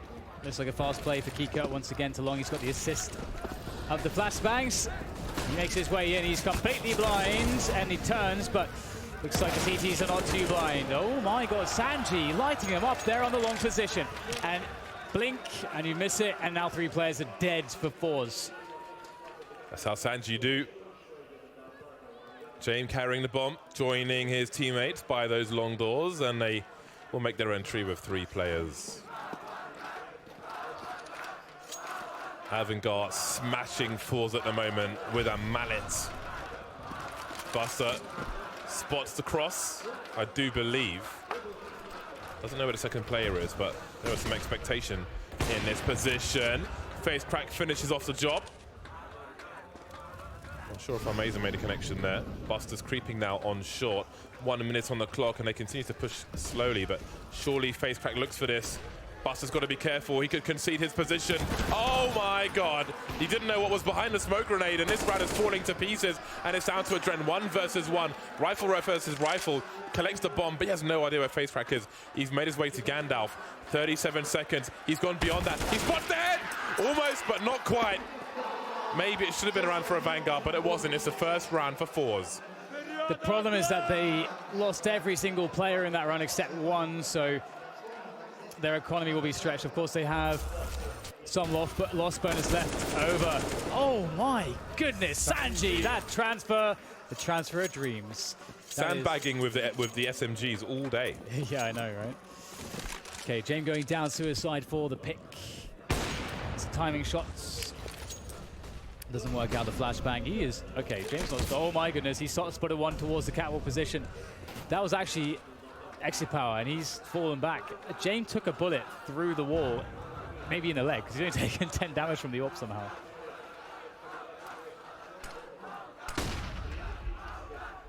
Minute 30 on the clock. Plenty of play to be had.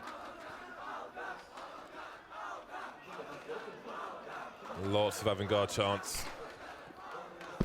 The usual smoke. Maybe people should start shooting at head height when that smoke comes in, because they're standing in the same position every time. Yeah. Oh, sure, yeah, absolutely.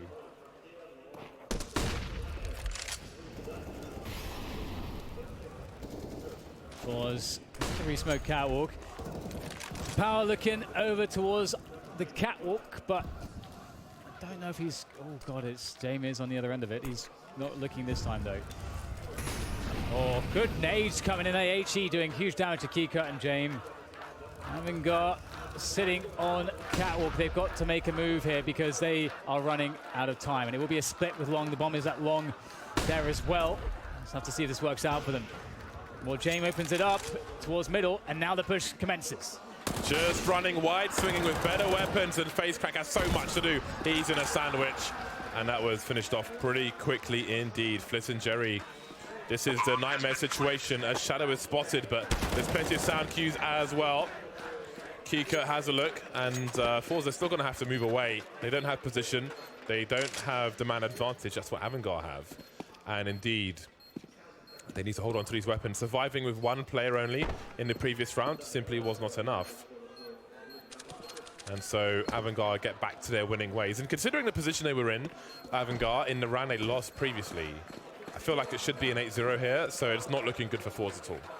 No, and this is what I was afraid of, because as I was saying at the major, we saw a lot of AVANGAR dust too. And as I mentioned, it was only NRG that were able to stop AVANGAR.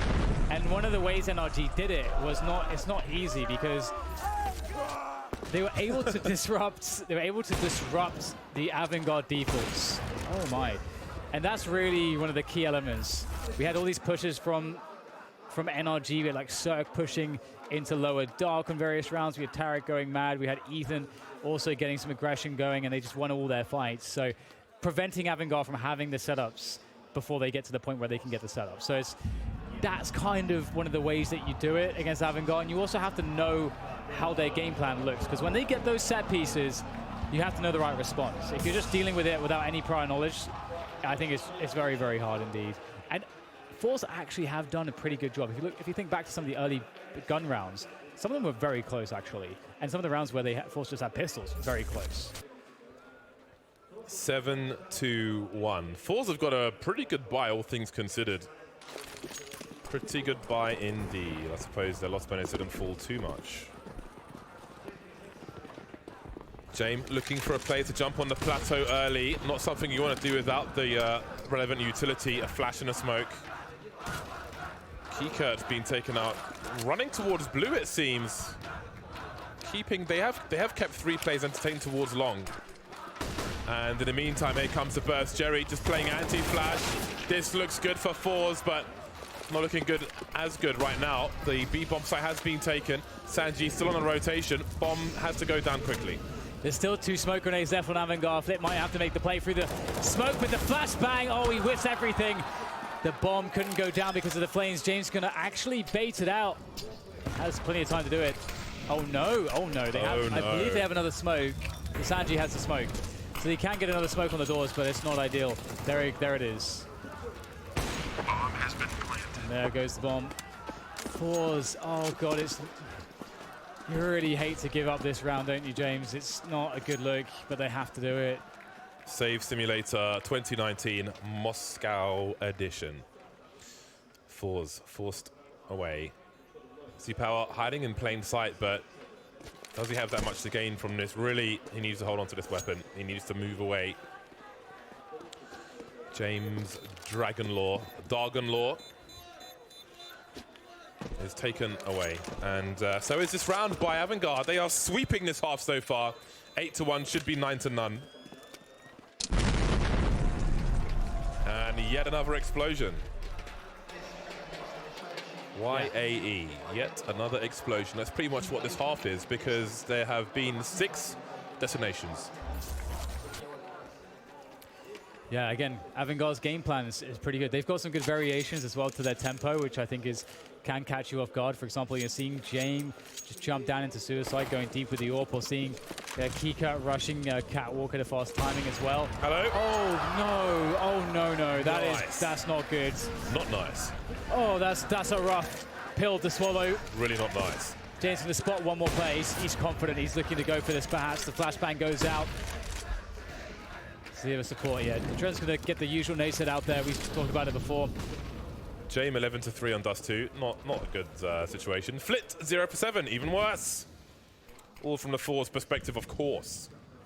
1-8, and maybe that round was gifted. Nothing but domination from AVANGAR of late. forZe in the hard labor camp, breaking rocks at the moment. So Flick can hear all of that. His position was previously cleared by Adren, so they may not expect Flick to be there. But the thing is that this doesn't tell you enough in his position if you're down a man and you're forced, because the only thing that position is going to be good for now is if AVANGAR pressure rate and then decide to go for a cat drop into mid for a B split. Otherwise, his position is not too useful. So AVANGAR, this is the problem, James. They just get to run their setups from this position. And they can run an A set piece, or they can fake from this position after pulling rotation. It's very hard to deal with. Yes, and they still have the lurker towards long. A slow approach, the flashbangs to take the AWPers off their angles. They can plant for short, they can hold the short position, and then take long afterwards. Very careful, very meticulous, 25 seconds. They don't seem to be terribly concerned. One AVANGAR player moving back towards short just in case. 4 players remain for forZe. Now, how many rounds can you save for? That is the question. Jerry is in no man's land at the moment with the AWP. His teammate covering long, just wondering at the moment, but that flank need not push any time soon. James continues to clear house, and it's another round for AVANGAR, 9-1. It kind of looked like that situation whereby, I was talking about before how the analyst was saying, against AVANGAR and their set pieces, let them have the bomb site and then play retakes. And it looked like forZe were making that adaptation. You can see they just didn't fight for the site whatsoever. Even though they knew it was coming, sure, they were down a man because of the early pick from James. But it looked like they also didn't know, because they were exposed on long, and they didn't seem to know how to push up. Because if they weren't going to push up, then they shouldn't be in an exposed position. So it looked like Jerry was trying to get something going there, but James is pretty fast, isn't he? So Good job by AVANGAR, and again, forZe. They need to find a solution for that. But maybe the time's really running out here because they're up against an 8-round deficit now. Tag is not enough. James must die, but it seems pretty damn hard at the moment. He seems to be on God mode. Adren gets taken out. More CTs by this long position though. AVANGAR fall back. Can they do anything in response? They're not really in position to do anything anywhere else on the map. And now forZe are quite spread out in this 4 versus 4, and they are ill-equipped. They've got an AK and a bunch of crap. AVANGAR have some good options though. I think if they go, I think they're going to go for this. They can just do a delayed retake on long because they didn't start with a default in this round, so they don't have any control towards the tunnels. Now that's not the worst thing in the world if you decide to just go retake long on a late round position, because often the CTs will either just leave one player there or abandon it entirely, as we see here. forZe have to take some gambles, and it's a good solution if you have no map control. Plus they have way better firepower on their big ranges, so, and they've got a bunch of utility. But it looks like they're going to go up catwalk here, and pushing the upper dark is happening at the same time for forZe. So forZe have a lot of information. The timing for Almeza is good. Does he go deep for the second? He does, but he's down. James holds it. 45 seconds on the clock. And now maybe forZe can capitalize on some bedlam and steal something away. This crowd has been so consistent. I really respect this. They're showing James, even at right? 9-1. It's awesome. The grenades come in. Z-Power's been boosted. Goes towards the back of the scout, but he misses the scope. His vision is obscured. FaceCrack trying to do what he can, trying to drill with the Krieg. 16 seconds for Sanji to plant the bomb. He's committing to this. Will he be denied? Yeah, it will be denied. And what can James do? Looks like it'll be a second round for forZe. Sanji left alone in the cold to die alone. James need not peek again. There we go. The forZe fans are standing and they're strong for only the second round in the third map. This is a workout. It's like an aerobic forZe workout. All right, here we go. Back into the action again, and forZe, they really need all the rest of the rounds. AVANGAR so strong on Dust 2.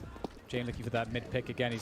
He's got some good damage. I think he's got damage a couple times, and he's got a kill once, so that's really useful.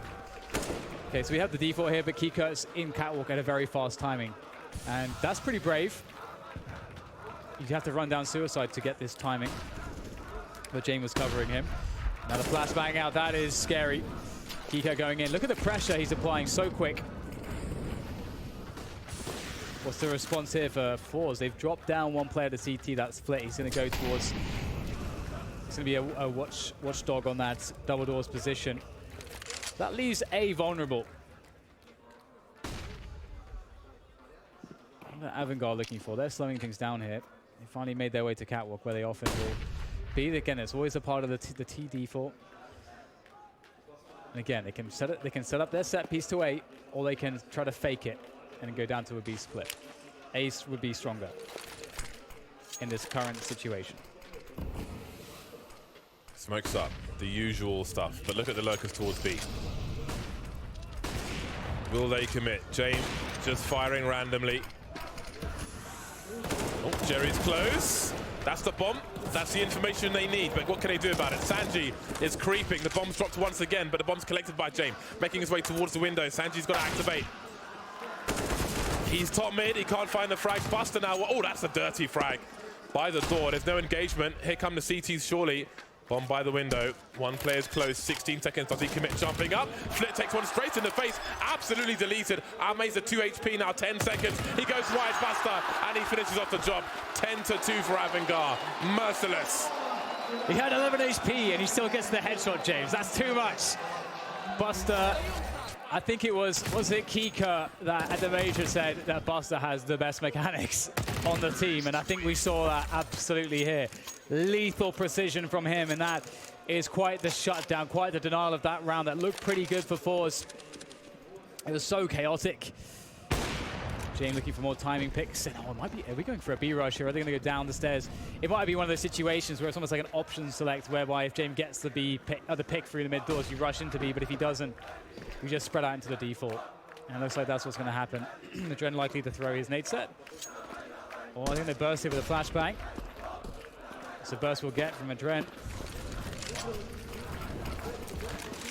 They're going for a fast speed split. This is a very big change of pace. 5-on-2, one player waiting in a tunnel, one CT by the car. Got to be careful by the door. You can see over the smoke. Can't let it focus you. Got to focus on the site instead, and they will eventually start to take it, but Flit is waiting for his team, spotted by Sanji, wrecked by Sanji. 2v2, double AWP retake, surely not. AK collected by Jerry. There's a defuse kit on Z-Power, and that smoke grenade is a pain in the bum, and the Molotov makes it worse. But did it land in the right place? I'm not sure. I think it's gone into the site. Looks like it. It's the grand finals here. forZe have their backs against a wall. This is where heroes are born in the grand finals.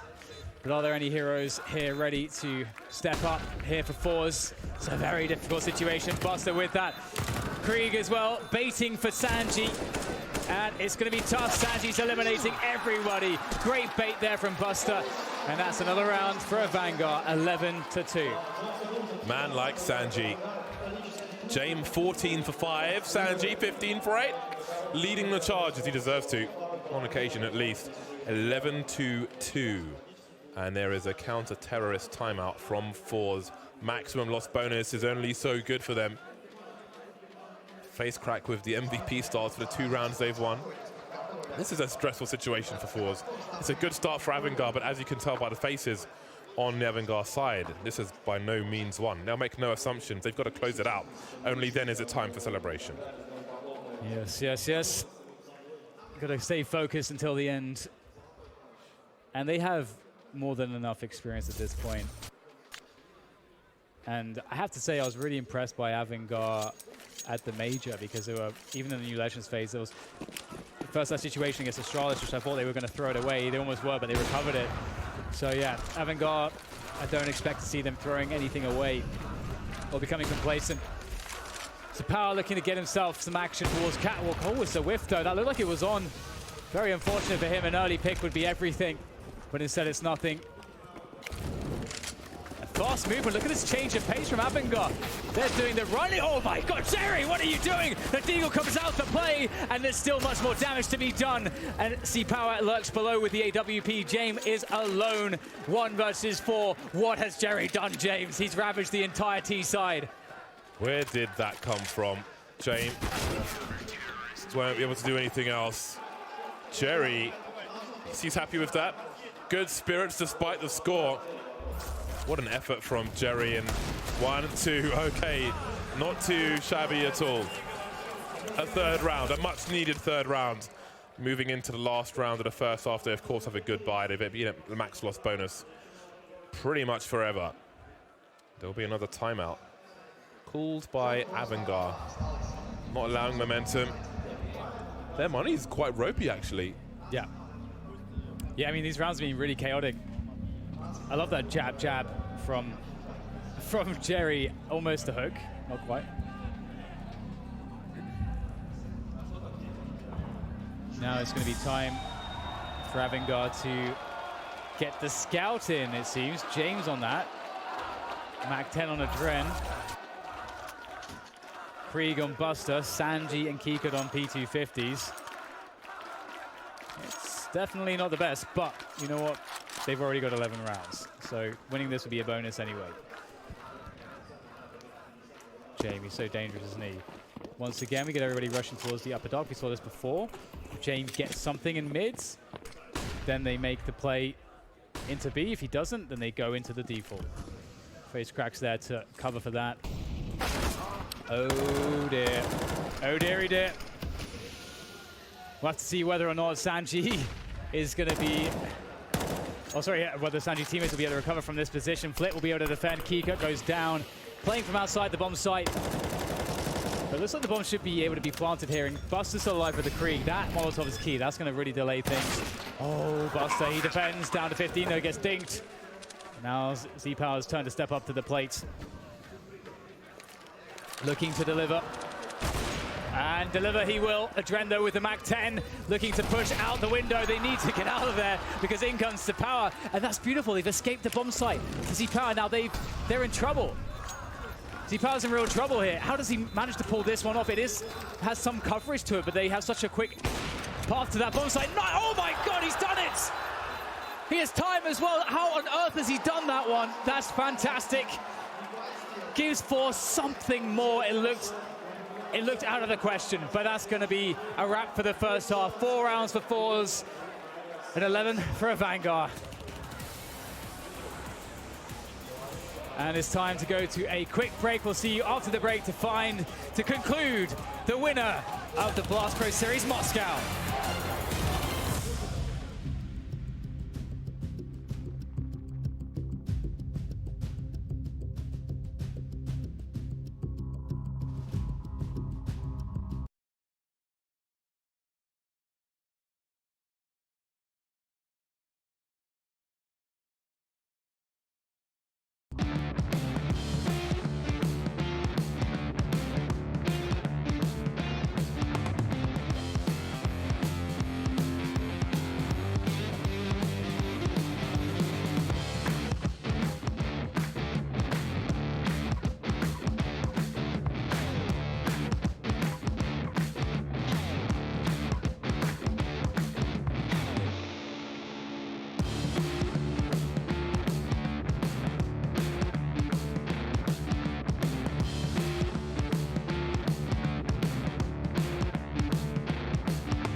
Welcome back, ladies and gents, to Blast Moscow, and we will soon have ourselves a winner. It looks like AVANGAR have a very good argument. An 11-4 first half. That T side is always so powerful from them, and it really didn't seem like forZe had much in the way of answers for it. However, forZe themselves have proven to be nothing less than robust so far this tournament, and in the major cycle as well, so we can't count them out. Now they get to dictate the pace. Now they get to bring the pain and to AVANGAR. Playing that T side, it's a world of difference. We saw AVANGAR, one of the reasons why they have such a strong T side is because they always get to have their setups. They always get to have their game plan. It's hard to go for a CT aggression. It's hard to shake the T side game plan. Now forZe get that opportunity too. So they need just as strong of a T game plan. And here we go into the action. forZe with 2 flashbangs and a smoke on foot. Everyone else with Kevlar. And James has gone to a forward position. Oh, misses the hop up to Xbox. Maybe that's for the better. Down to 19 points of health. He'll be forced back. Now Meza will make his way forwards, leading the charge. And Dren drops him straight away. He sees the bomb. The Dren will get taken down from the side. The split looks good here for forZe as they take the A bomb site. And AVANGAR, they have to play retake, so it'll take them a few moments to set this one up. They do not have a kit, so they have to move quickly. They may not have time to really coordinate this one, just gonna run straight in. We have a setup on Catwalk here. Anti-flash there in the corner as well. 3-man peek. This is gonna be quite troublesome for James. Maybe not. Well, there's still a chance, but is that bomb too far ticked by the time they get to it? They've got the numbers, but, well, maybe they do have it. I think they will have it. Yeah, it should be good for it. Number 12 for AVANGAR. They're in a really strong position. Of course, it's Sanji to get the defuse. Marvelous stuff, and that is huge for the crowd. They're really happy with this. I think they've won the majority of the crowd now, AVANGAR, with the play in this map. Oh my God, Sanji on these pistols is merciless. So, oh God, it's a desperate spot. You get the bomb down. I think, you know, if AVANGAR weren't so far ahead, I would love to see a set piece from Catwalk. That's often quite successful with pistols. With the bomb down, you can afford to have a force buy with Kevlar, helmet, full nades pretty much, and the CZs if you so desire. And you get that position on Catwalk. And as I mentioned before, it's hard for the CTs to deny a Catwalk positioning if the smoke goes down to Xbox. They don't want to push you on an anti-force buy. So you get that Catwalk position and you get that set piece for free in a lot of occasions. That's why it's a go-to. However, forZe, okay, so we've got a drop. Jerry's been dropped an AK-47, but will they commit around it? Flitz sacrificing himself is cash. All right, so it looks like it's just a solo AK, the hero AK play with some Deagles for support. Jame looking for any fast moves down mid. That's the purpose of his angle there, and Cash Deagle coming out of lower dark as well.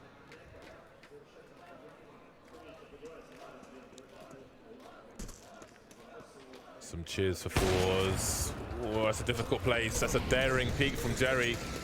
Oh no, that's the only player with armor, James. Jerry had to be the one. Well, as long as the others are fast enough. Goodbye, Jerry. Oh, James. And 22 HP for Exy Power for... Yeah, I'm just going to move with that. 22 HP. Do they pass the parcel? Seems he will continue with the AK. And FaceCrack will wield the Deagle. Poking, prodding, spotting a Dren, but just one bullet to offer. FaceCrack now with the AK. And there's a chance to plant the bomber. Dren's fallen back to the long position. That Molotov is going to go to no man's land. And there is a short plant. One thing we haven't seen in this game of Dust 2 is the palm tree flashbang from the goose position. Goes off behind the palm tree, so you can't see it pop if you're around the short area, for example. Almazer now looking for damage. Just the one frag in this round for forZe. They've planted the bomb, and that will be necessary. But it's 13 for AVANGAR. They are 3 rounds away from winning Blast Moscow. I'm loving the Jame time chants in the crowds. It's pretty awesome. Right then, we've got ourselves a very desperate situation, as you said. Oh my goodness. Ooh. Look at him Guardian go. peaks. Look at him go. forZe, they're going to make this one count. Is he powers? Is he going to go for that pick on the mid doors? Sure that he will. He's going to go quite deep, actually. Yes. He's looking to post up fast on Catwalk. Jame there, safe towards the double doors.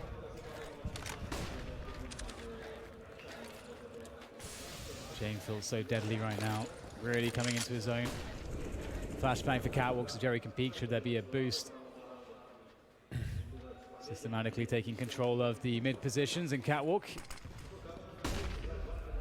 forZe, as the AVANGAR did, have that Catwalk control, or do they? Sanji, is there a flash play to be had?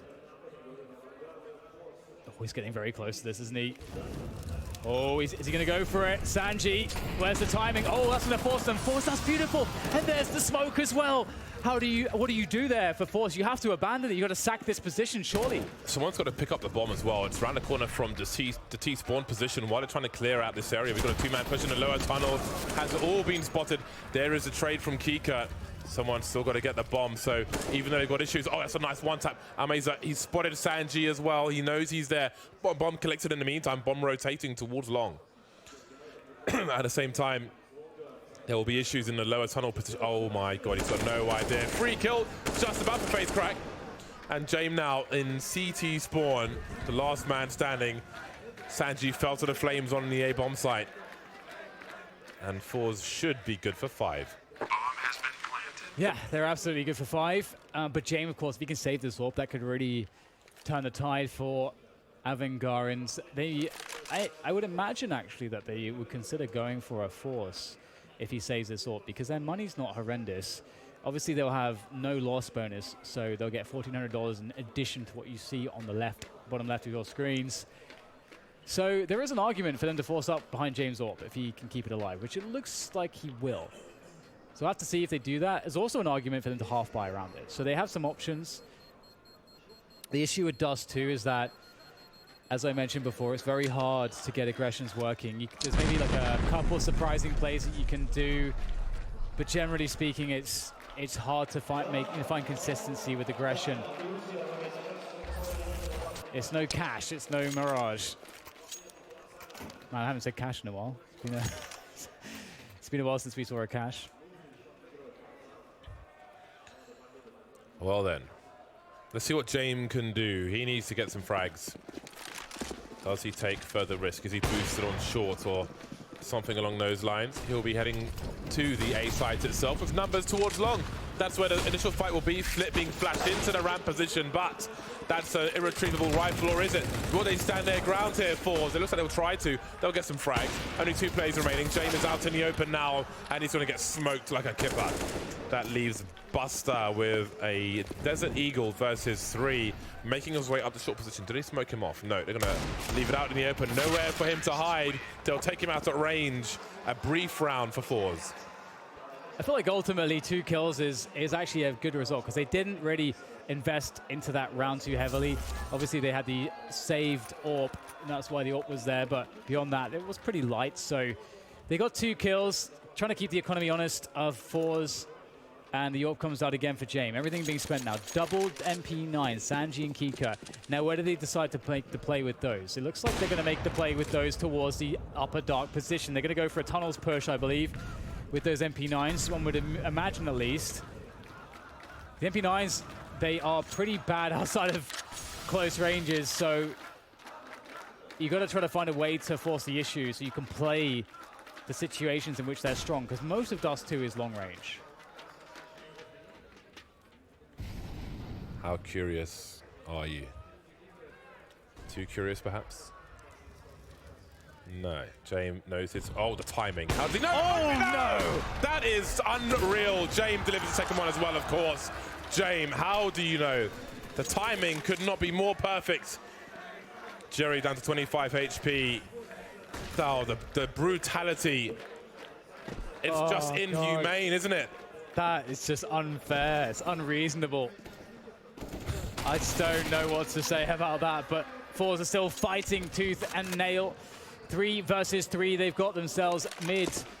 Looking to go into the B-bomb site, but Sanji lurks close to the MP9, and James is powering up. He's just only getting stronger as time goes on. Now Adren chimes in as well, and Face Crack. He's been fantastic so far, but he's got everything by himself to do, and it's Sanji with the trade from the back. And now 14-6 is the score. 2 away. AVANGAR from winning Blast Pro Series Moscow. That is cruel. It is a cruel and unusual punishment from James. Ready for the quick scope and motionless. 2 more rounds for AVANGAR. forZe still on a full buy. 4 AWPs on the map. Ooh, teased. Does not pull the trigger. Grenades over the wall towards that long position. 3-man investment from AVANGAR towards long, but forZe seem to want to go quickly into this mid position. Now, Buster, he's moving forward. Oh, he's tagging. Can he escape, though? He's missed his shot, but the Flames will do the job. Z-Power and Flames, not really a good combination in this series. Yeah, it looks like forZe are starting to scramble. You can see, I guess because Z-Power scoped in, he perhaps did not really see where the Flames were and overcommitted. Oh my goodness, Mesa, that was almost a good readjustment. But Buster surely has a better position now. Of course, you don't want to peek into this. You want them to force you out with nades. And that's what he's going to do. Almeiza is going forward. He wants to make something happen, but there's only so much he can do. Buster's actually trapped there. There are no grenades on the B bomb site, unbeknownst to forZe. Walking into the UMP of Adren in that long position. Nothing is going their way on Dust 2. Jerry and Almeiza remain. And James has support in CT spawn. Jerry jumping down, but now what does he do? Ooh, missed shot from James, but they're not in too much trouble just yet, AVANGAR. What can you do from CT spawn? Can't plant a bomb there. Yeah, you're right about everything going wrong for forZe. I mean, there's not really too much time left for timeouts, but I would feel like kind of icing AVANGAR with the timeout could have been a good option. But either way, it's 2 versus 4. Almeiza and Jerry, they've really been standouts this entire tournament. Long for forZe. What can they offer up here? That smoke is a huge gap. James is loving this one, isn't he? Not even required. Almeiza gets the plant. He needs 4K behind this. There's nothing short of that will help him win this round, I don't think. The AWP could be the weapon to make it happen. The distances are favorable as one. There's one more close though. Almeza, he's got to make sure they can't play together. He's got to find the 1 versus 1s, but he can't do it. Kika from the side, and the round for forZe. Match point, tournament point for AVANGAR. They are looking unstoppable on Dust 2 in this series. Again, both these teams came into Moscow as qualifiers to face each other for a final spot, and they find themselves facing each other in the final instead. That is quite the story. AVANGAR, with a deep run at the major, shows some consistency here in Moscow. And they are 1 round away from victory, and look at what forZe have to fight with. They haven't full bought just yet, but it's not looking great. Focusing on utility over weaponry, it seems. There'll be 2 Galils. Flit with the Mac 10. I don't expect the Sanji level plays. Sanji uses them by design. Flit using it out of necessity.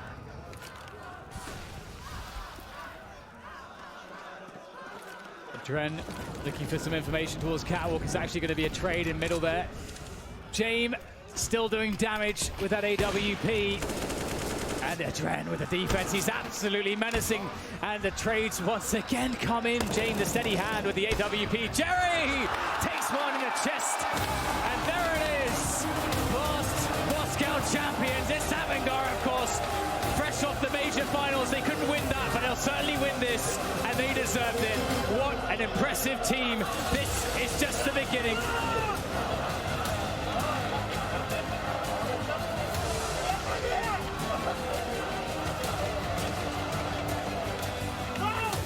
Ladies and gentlemen, boys and girls, we have ourselves our champions, AVANGAR! Amazing! What a final. They're making their way round now to the stage as it's time for the trophy lift. I gotta ask, have you guys had a good time? Good. And hopefully everyone has at home as well. Incredible final. It went the distance. All 3 maps, and now the team come and lift their trophy. When they all come together, GG baby, well done. When the team are together, I'm gonna get you to lift the trophy. Come on in guys, come on in guys. Come together. Alrighty. They're all here, they have their medals. It's heavy? That's good to know. That's good to know. It's heavy. Alrighty, when you guys are ready, you can lift the trophy one more time. Make some noise for your winners, AVANGAR!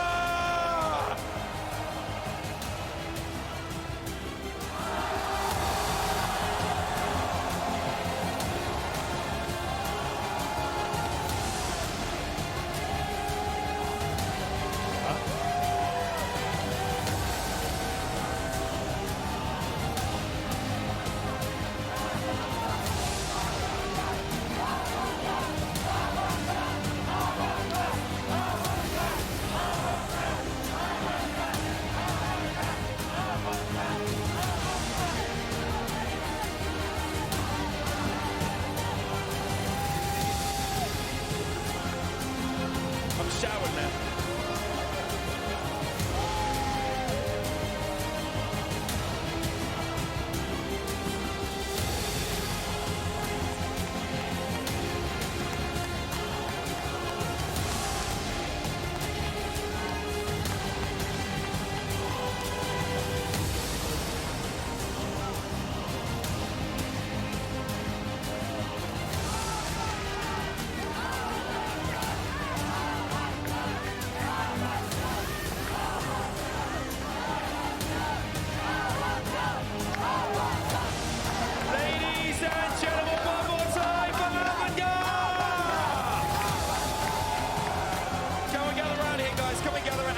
Stand next to me, my friends. Come and gather round. Now, not only have AVANGAR won the Blast Pro Series Moscow, we're also delighted to present the MVP Award, presented by Omen, by HB, to Jane. Big round of applause for Jane, your MVP! MVP, baby! Woo! Alrighty. Adrian, my friends, what an incredible final. Walk us through it. It went to the best of 3 all the way to map 3. How was it for you guys competing in that epic matchup? I'm happy that we won. That was hard, but I'm glad that we mentally been not broken and we did it. Всем спасибо, кто болел, ребята. Спасибо. It's been an incredible week for you and the guys. You know, you're finalists at the Berlin Major. You've now won the Blast Pro Series Moscow. This must inspire a lot of confidence in you and your teammates. This is a really most important win for us because we just realized that we're capable to win the big tournaments and we can do it. And we now are confident. You also went against forZe. Both of you before coming into this were going to be in the qualifying stage and both of you made it through to the final. How exciting is this for the CS scene that both qualifiers made it through to this grand final? You should never just invite the CIS teams to qualify. Just invite them direct. Lastly, before we let you present the trophy one more time, how exciting is it? Obviously a team made up of Russians, Kazakhstan, Uzbekistan as well. How exciting is it to compete in front of these amazing fans, and how great have they been to you guys as well? This is something special to win here in Moscow in front of you. Еще раз спасибо, ребята. Вы лучшие. You guys have been incredible. Congratulations one more time. Moscow, make some noise for your Blast Pro Series champions, AVANGAR!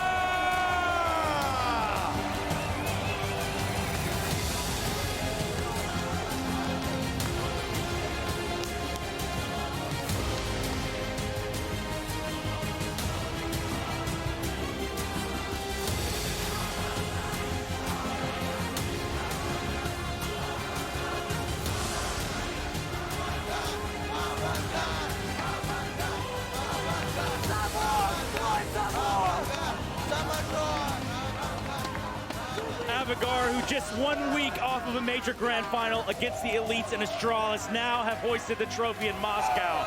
Buster, Kuker, and Adrin Haley from Kazakhstan, Sanji from Uzbekistan, and that one man that is slowly but surely separating himself from the pack.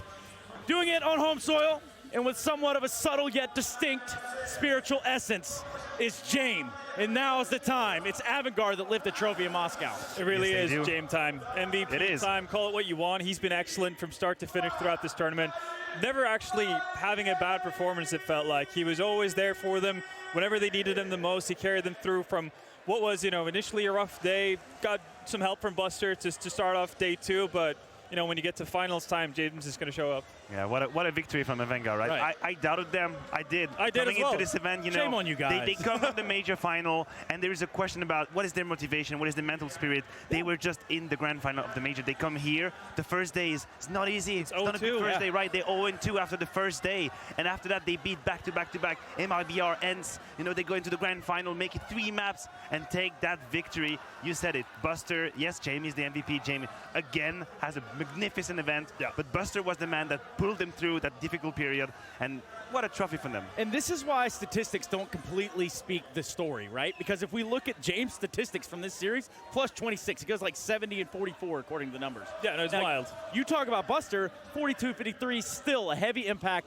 still a heavy presence there for AVANGAR. Yeah, and I mean, they get it from multiple sources. One of the things that we thought was forZe's big strength going into this finals was the fact that we'd seen multiple, well, all of them really, have big performances throughout this tournament. That was not necessarily the case for AVANGAR, but we saw Sanji having a massive bounce-back game here on Dust 2 as well. I mean, everybody had the opportunity to chip in as well, and even though Kuker didn't have that amazing standout finals that maybe we would have hoped for, he's still enough to contribute and lead his team into victory.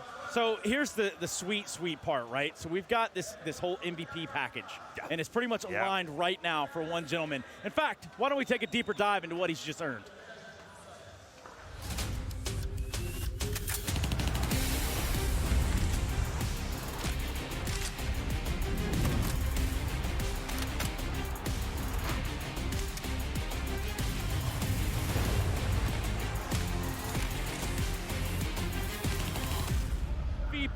We're talking golden trophies, and there's not a 007 in sight. Well, he was here, according to Duncan, but nonetheless, That is so amazing. Just so to make it clear, Yes. The next time Jamie is going to come and play a Blast event, which is likely, with the new circuit 2020, there are possibilities for AVANGAR to come and play it. For sure. He's going to have a golden skin. How crazy is that? Golden eye, golden weapon, remember that? Now, he's not the only one that's going to have one, right? Because going into Copenhagen, Nasty Naf himself, the guy from Los Angeles, will be representing that MVP there. He'll get the golden weapons there. So that is so cool. It's pretty I'm actually quite jealous. What was it where we were playing? Where were the golden weapons where we were playing? Yeah, no, I've worked. Like, a couple years ago, boys. Yeah, no, years ago. It's starting to be a while ago, but yeah, I've been wanting like something like specifically unique, right? In terms of the skins, what you could do with them, whether it was like the teams at majors get like their own, team-based skins for their weapons, that kind of a thing or something. Having this gold thing to kind of showcase that you've been that MVP of a big tournament, right? That's pretty baller. No, that is absolutely pretty cool. I mean, we'll only see it in action. Will it affect Naf's gameplay? We don't really know. What we can tell you is the season standings, because this season is still very much alive. Let's take a look at it right now. As it stands, Team Liquid are in charge. Not quite as large after that stumble there at the major. But as you can see, Cloud9 still on the board. Navi's still on the board. You had to mention it. You had to mention Cloud9. Had to happen. I mean, I got to talk about them. If you just think about this event, right, and in regards to the season leaderboard, you would think that Navi, MIBR, and NIP have missed an opportunity to come back and grab some points, some positions there. I mean, so what we're looking at here really is we have the top three more or less solidified for the global finals. The one spot that's up for contention is the current fourth spot that NIP are holding. But with a victory in Copenhagen and pretty much just a bottom performance from NIP, Navi can still turn it all the way around from that very bottom place into the global finals. So that is true. Still very much to play for. And I mean, obviously the same goes for MIBR. Yeah, they still have their chances. That's what you just said. NIP needs not to be the last. They kind of just need to avoid disaster, which, to be fair, at the major, seemed to be too tall of an order. So you're talking about these teams and who's safe, who's not. It's going to be Liquid, Astralis, FaZe that are safe, which is kind of a rocky timeline if you think about it for at least one of those teams. I'm not going to point any fingers, not going to say anything, but it's there. Like, you can't ignore the elephant in the room, right? Yeah, we don't really know what's going to happen with one of these teams. Out of the three, the changes are, coming in the horizon if you look around. No, this is a very intriguing prospect, right? And that fourth spot as well, going to be up for contention in Copenhagen. There's going to be pressure on top of pressure. Copenhagen, this flagship event, I'm really looking forward to being there. This is always special. It's going to be insane, especially because, I mean, what we saw out of NIP at the major, obviously we saw a very different NIP here. Sure, they didn't make it to a grand finals, but it was a much better showing.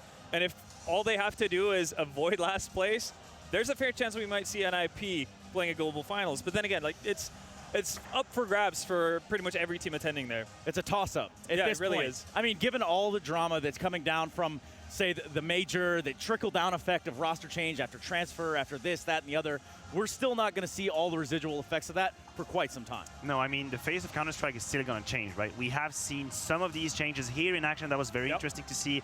MIBR's first step with the lineup ends as well with Sunny, but this is not quite done. The earthquake is still happening. Changes will happen. I'm still going to refresh my social media every day to see what's up, because I do that all the time, and you should also do that. Absolutely. What do you got, Halvor? Give me some closing thoughts. I mean, first off, massively impressed by AVANGAR. I'm going to fess up to it. I was one of the people who saw this major run as a bit of a one-off Cinderella story. They would kind of go back to normality. They follow it up with a win in Moscow. Absolutely amazing. Super happy to see another bounce-back story as well in forZe. They kind of disappointed me during the major stage, not being able to make it through to the new Legends.